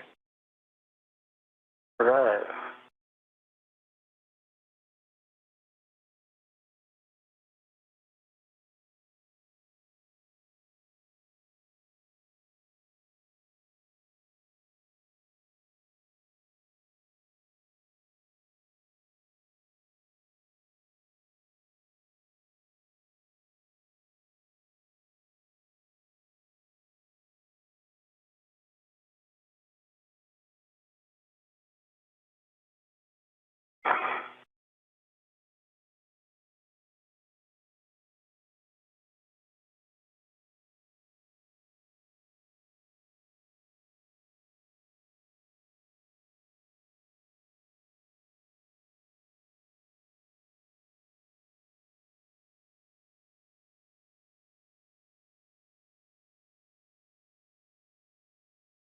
Looks like we got S-band again. You can repeat it now. Hatch is locked. The locking mechanism is in place. Okay, I confirm, Houston confirms that the EV hatch is closed and locked. With that, I'll pass you off to the dream team of Jack and Jessica. All right, it's great to have all of Expedition 75 back inside the hull of ISS again, and we just got a few minutes to get you guys at the same pressure. Sophie, if you're ready, on the UIA, check that the oxygen EMU 1 and 2 valves, 2 of them, are open. Oxygen EMU 1 and 2 valves are open.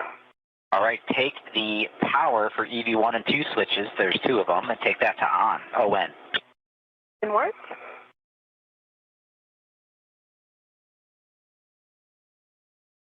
Power EV1 and 2 on, ON. Good green LED.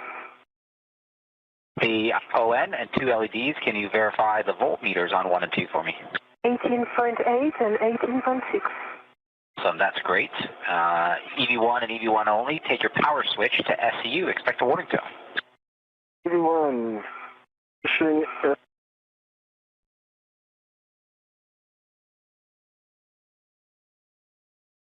1-2 contact. got you. I'm on it. Yeah. It sounds good. EV2, you can now take your power switch to SCU. EV2.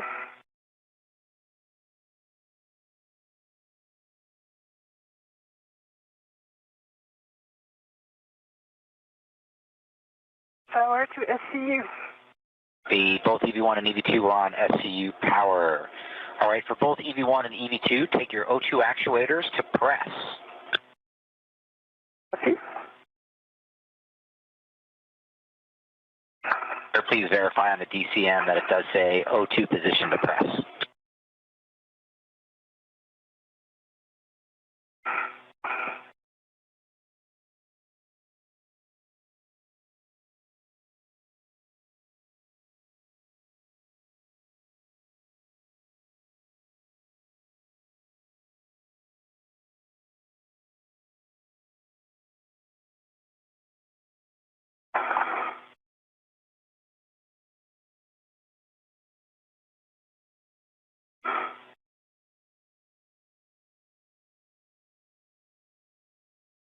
EV2 press. The EV2 and press.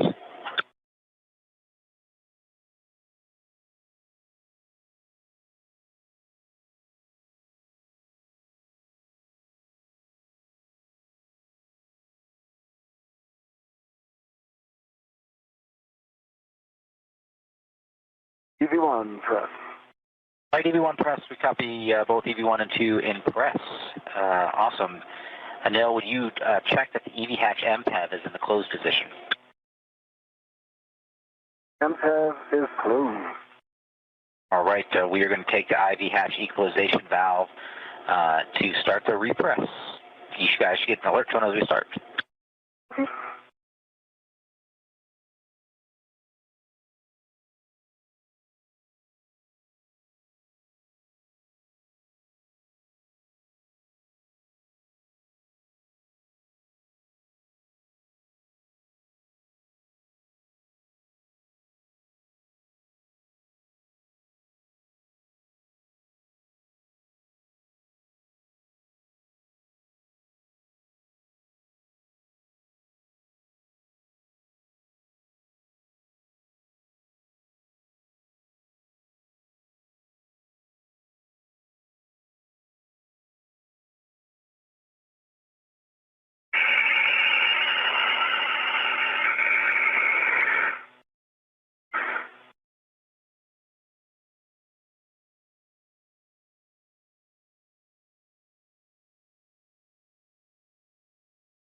And Anil, Houston, I'm acting as Capcom now. Can you verify your O2 actuator is in press? Verifying. It was off a little bit. Yes, it's now in press. Houston copies.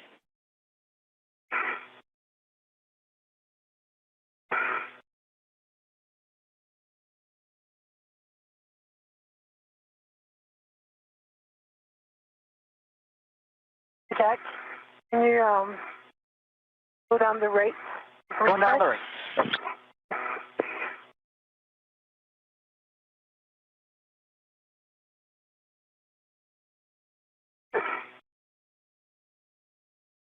This is Mission Control Houston. The repressurization of the Quest airlock is now underway. The official end time for today's spacewalk, 1:52 p.m. Central Time, 2:52 p.m. Eastern Time, giving us an elapsed time of 6 hours and 23 minutes for today's spacewalk. Again, today's spacewalk ending at 1:52 p.m. Central Time, 2:52 p.m. Eastern Time, for an elapsed time of 6 hours and 23 minutes. With the repressurization of Quest underway, we will now gather some additional statistics and have those for you momentarily.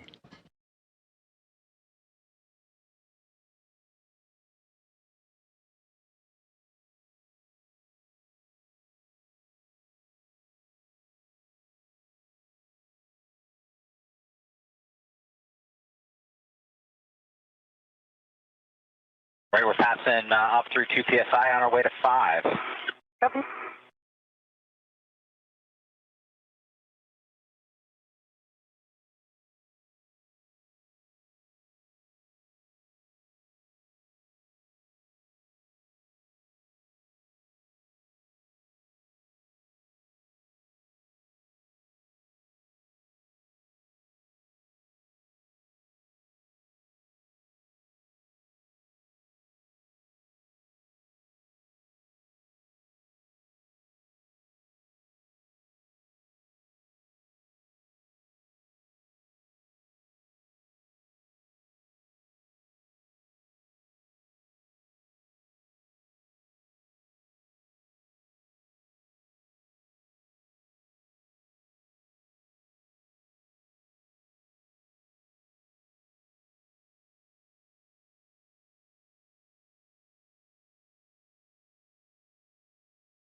passing through 3.5 PSI on our way to 5. You guys might get an alert tone at 4.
This is Mission Control Houston. The repressurization of the Quest airlock well underway, approaching 5 pounds per square inch of pressure. It'll get up to about 14.7 psi, and that will then set the stage for the opening of the hatch, separating the crew lock, in which Anil Menon and Sophie Adenot are located, and the equipment lock, where you see Jack Hathaway. He'll be joined by Jessica Meir as they help the two spacewalkers out of their extravehicular mobility units.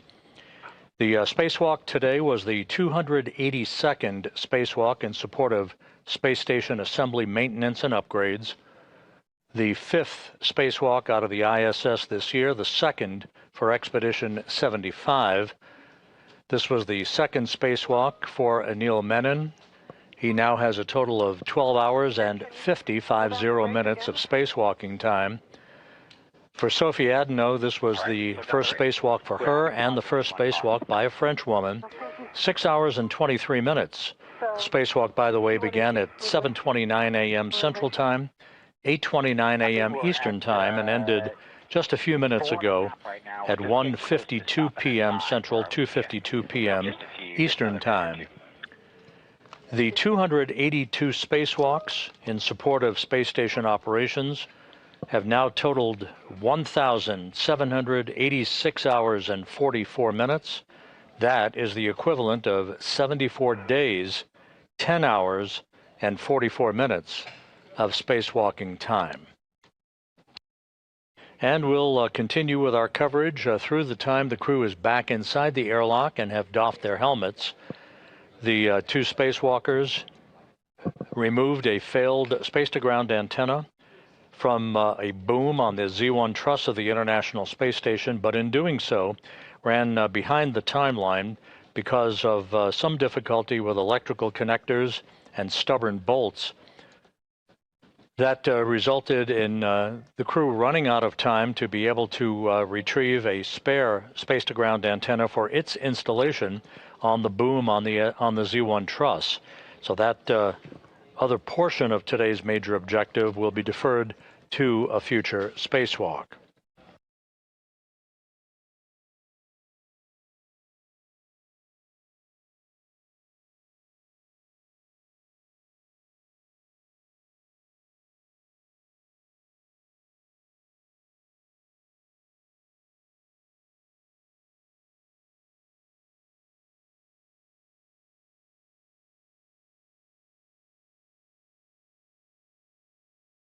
Welcome to 5 PSI. I've paused it, and we're going to pause for 2 minutes, allow the pressure stabilize before we do a 1-minute leak check. Okay. Copy.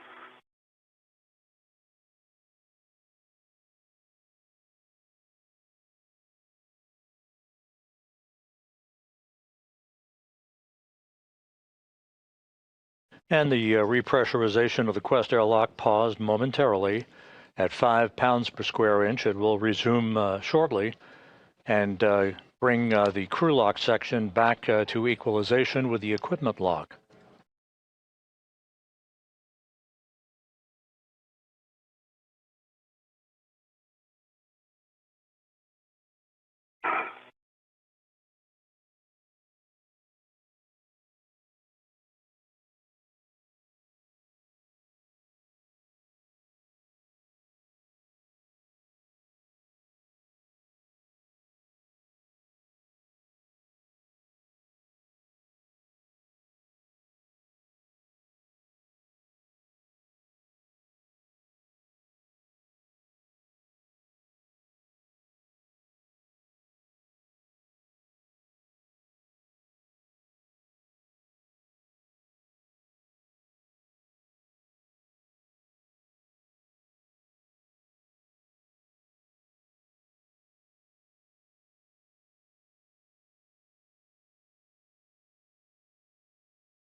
Right, that's our 2 minutes. Pressure's holding at 258. We got 1 minute for the leak check.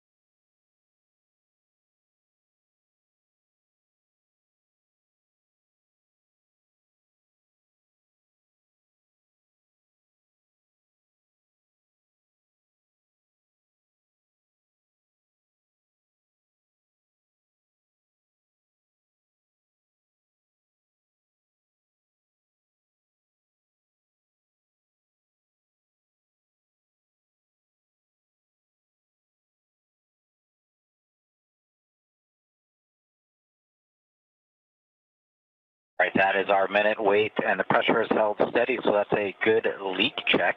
All right. EV1 and EV2, will you check your gloves? Heater switches are in off, OFF position. One is off. And 2 is off. All right, copy. Glove heaters are off, OFF for EV1 and EV2. Next, check your gloves for any contamination. I know you guys gave a glove report earlier. Is there anything you guys are worried about? Nothing worried about for EV1. Nothing I'm worried about for EV2. All right, copy. Sounds good. For step 9 into step 10, both EV1 and EV2, take your O2 actuators to IV.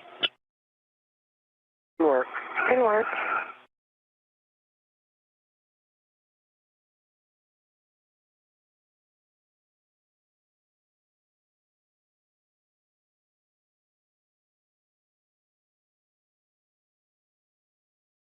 One's an IV.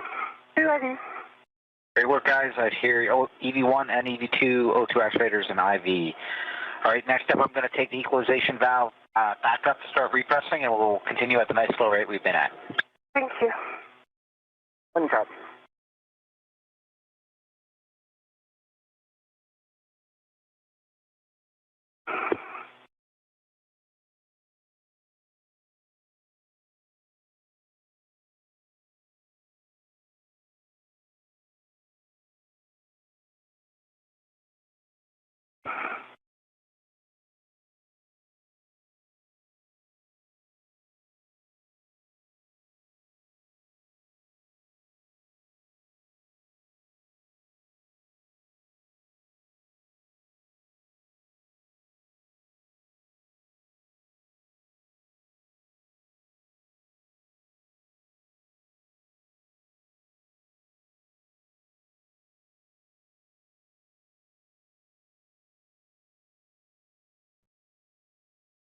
And airlock Houston We just want to let you know that if there's any symptoms that the EV crew has, and as Anil and Sophie, as you repress, if there's anything that seems to resolve that could be considered a symptom, like a cup 1 symptom, upon repress, please report it to Jack and to us, and then we'll change actions going forward. But just wanted you to stay aware.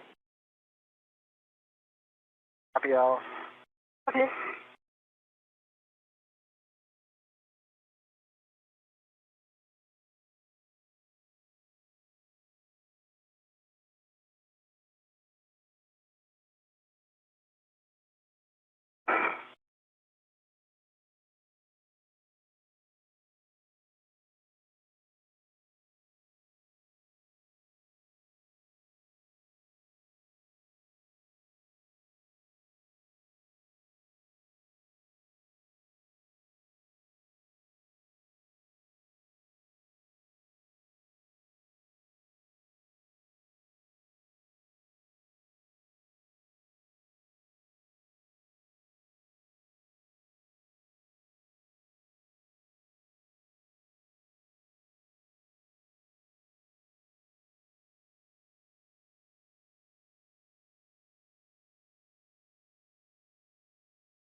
Totally happy with this repress rate. If you guys are, just want to give you the heads up that it will be about 20, 25 minutes to get to stack pressure.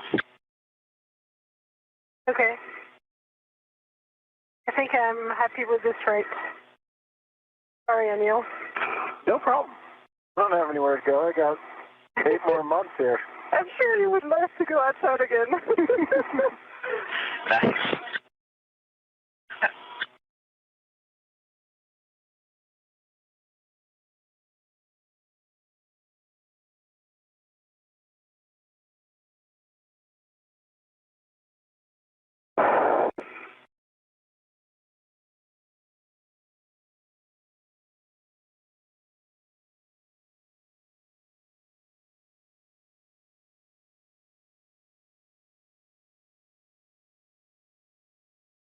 The repressurization of the Quest airlock is continuing. This should take a few more minutes to complete, at which point the hatch between the crew lock, where the 2 spacewalkers are located just beyond that hatch, and the equipment lock will be open, and Menon and Adenot will be helped inside to their respective locations on either side of the equipment lock walls to be assisted with the removal of their helmets and gloves. The spacewalk ended at 1:52 p.m. Central, 2:52 p.m. Eastern Time, with an elapsed time of 6 hours and 23 minutes for today's spacewalk, which saw a failed space-to-ground antenna removed and stowed on the truss of the International Space Station, setting the stage for the retrieval and installation of a spare space-to-ground antenna on a future spacewalk.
This is Mission Control Houston.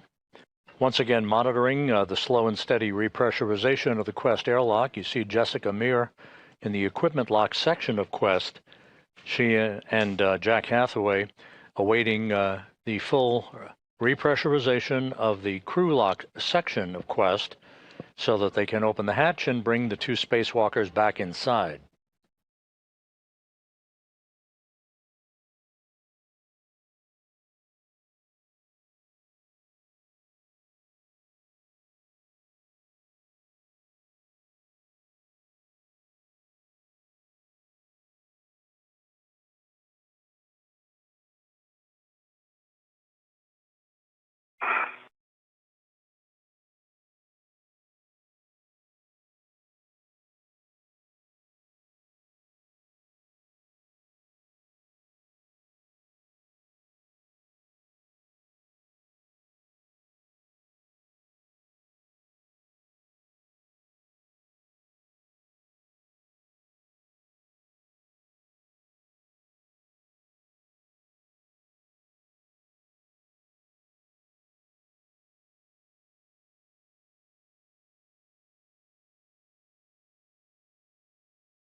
How you doing, Sophie? Yeah, good. Sorry, I think this is really the max rate I can handle. Oh, no, I'm just checking in, that's all. Yeah, thanks. Thanks for checking in.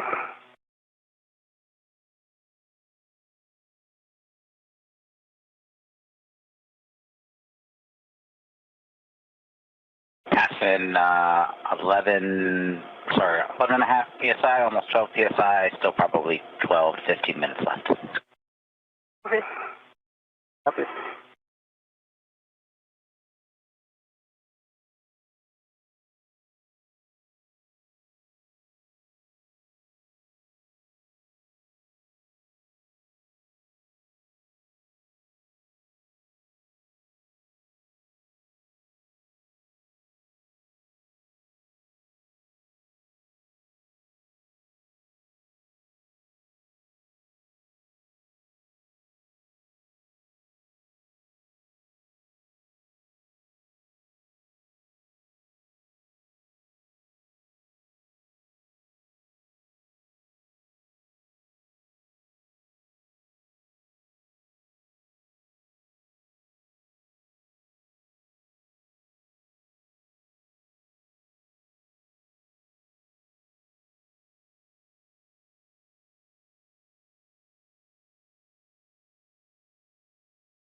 This is Mission Control Houston. You're looking at Jack Hathaway at the hatchway of the Quest airlock's equipment lock, separating it from the crew lock section of Quest.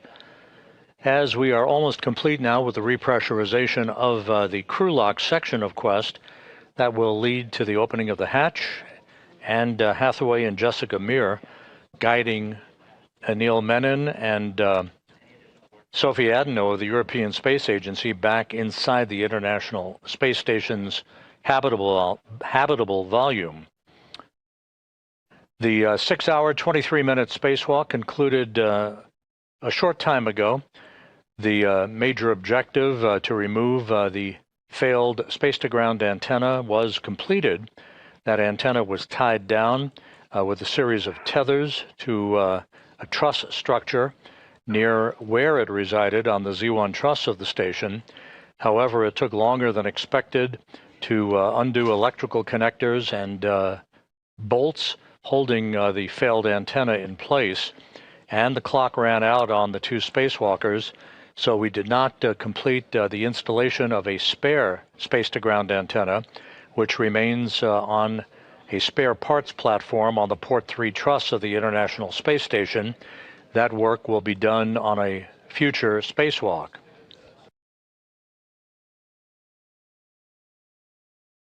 This was the second of 3 August spacewalks for Expedition 75. The next one is targeted for next Tuesday, August 25th.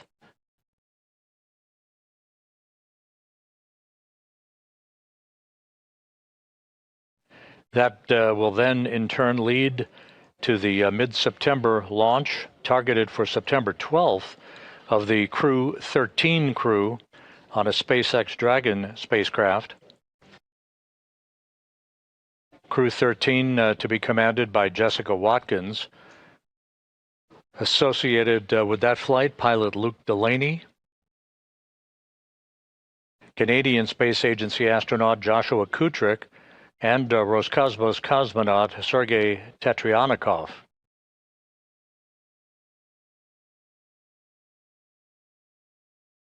The Crew 12 crew will conduct a short number of days of handover with Crew 13 once they arrive on station. And Crew 13, led by Jessica Meir, that you see there in the sweatshirt, along with her pilot, Jack Hathaway, Roscosmos cosmonaut Andrei Fedyaev, and Sophie Adenot, will return to Earth to complete their mission on board the International Space Station.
if we get close to stack pressure, the repress rate at this setting is slowing a little bit, so I'm going to move the knob and let me know if it's too much. Okay.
Joining Hathaway in the equipment lock section of Quest is Roscosmos cosmonaut Anna Kikina, well into the second mission of her career.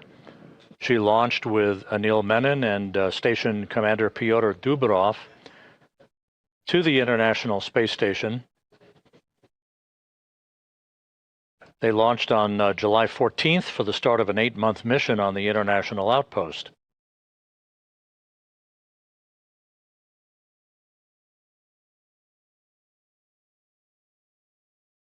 We're just moments away from the completion of the repressurization of Quest. The repress has been conducted in a deliberately slow fashion, and once pressure is equalized across the hatchway, that hatch will be opened and the 2 spacewalkers will be back inside the equipment lock.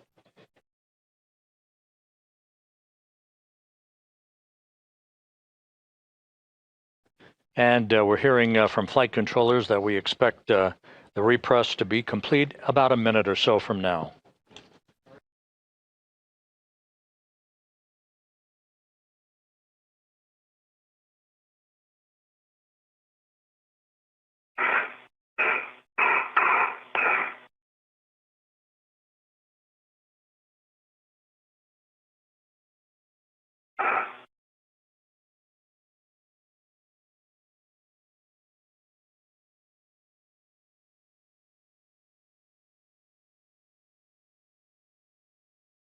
All right, we're passing 740 millimeters on our way to 750. You guys will get alert tone when we level off.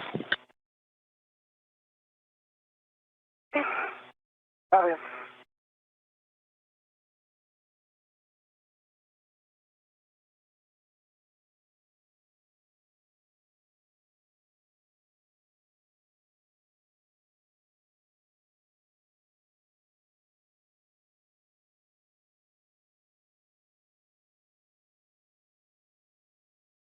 All right, that looks like equalization, and that's the end of the Q card. We're into 1.240 post-EVA, so we're about to open the hatch.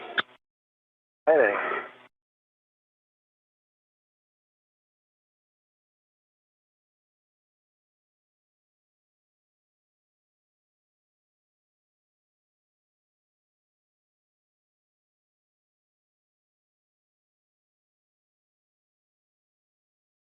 Hathaway now opening the hatch. Jessica Meir and Anna Kikina awaiting the entrance of the two spacewalkers back inside.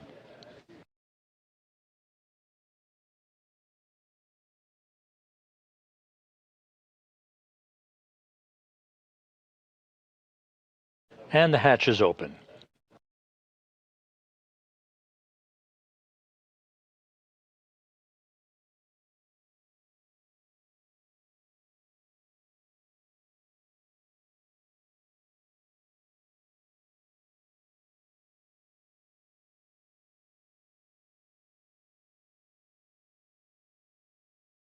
Airlock, listen.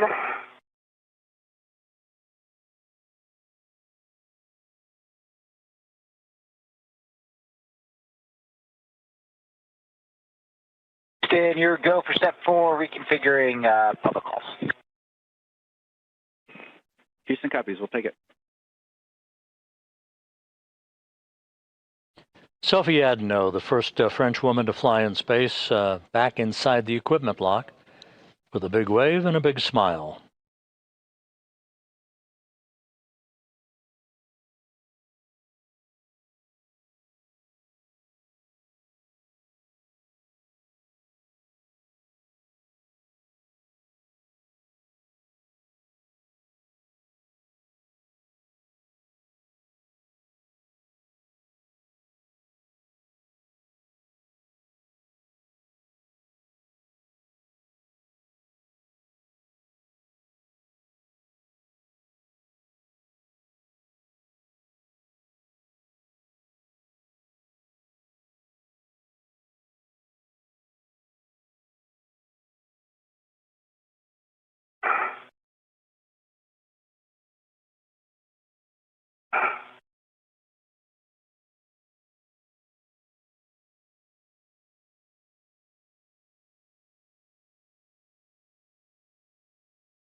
Station Houston on 1.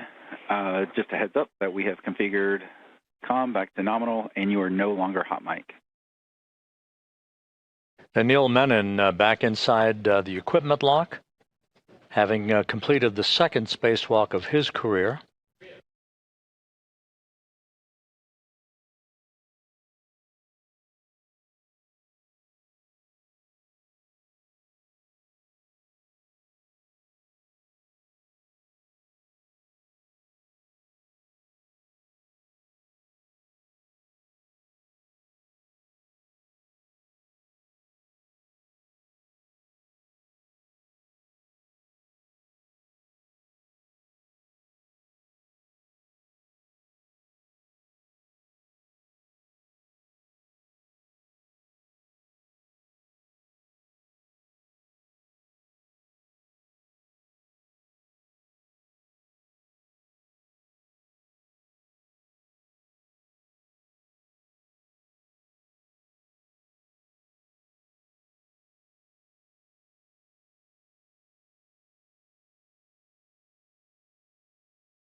Jack Hathaway and Jessica Meir pulling in to the equipment lock some of the gear that Menon and Adenot used during today's 6-hour, 23-minute spacewalk, which ended almost an hour ago.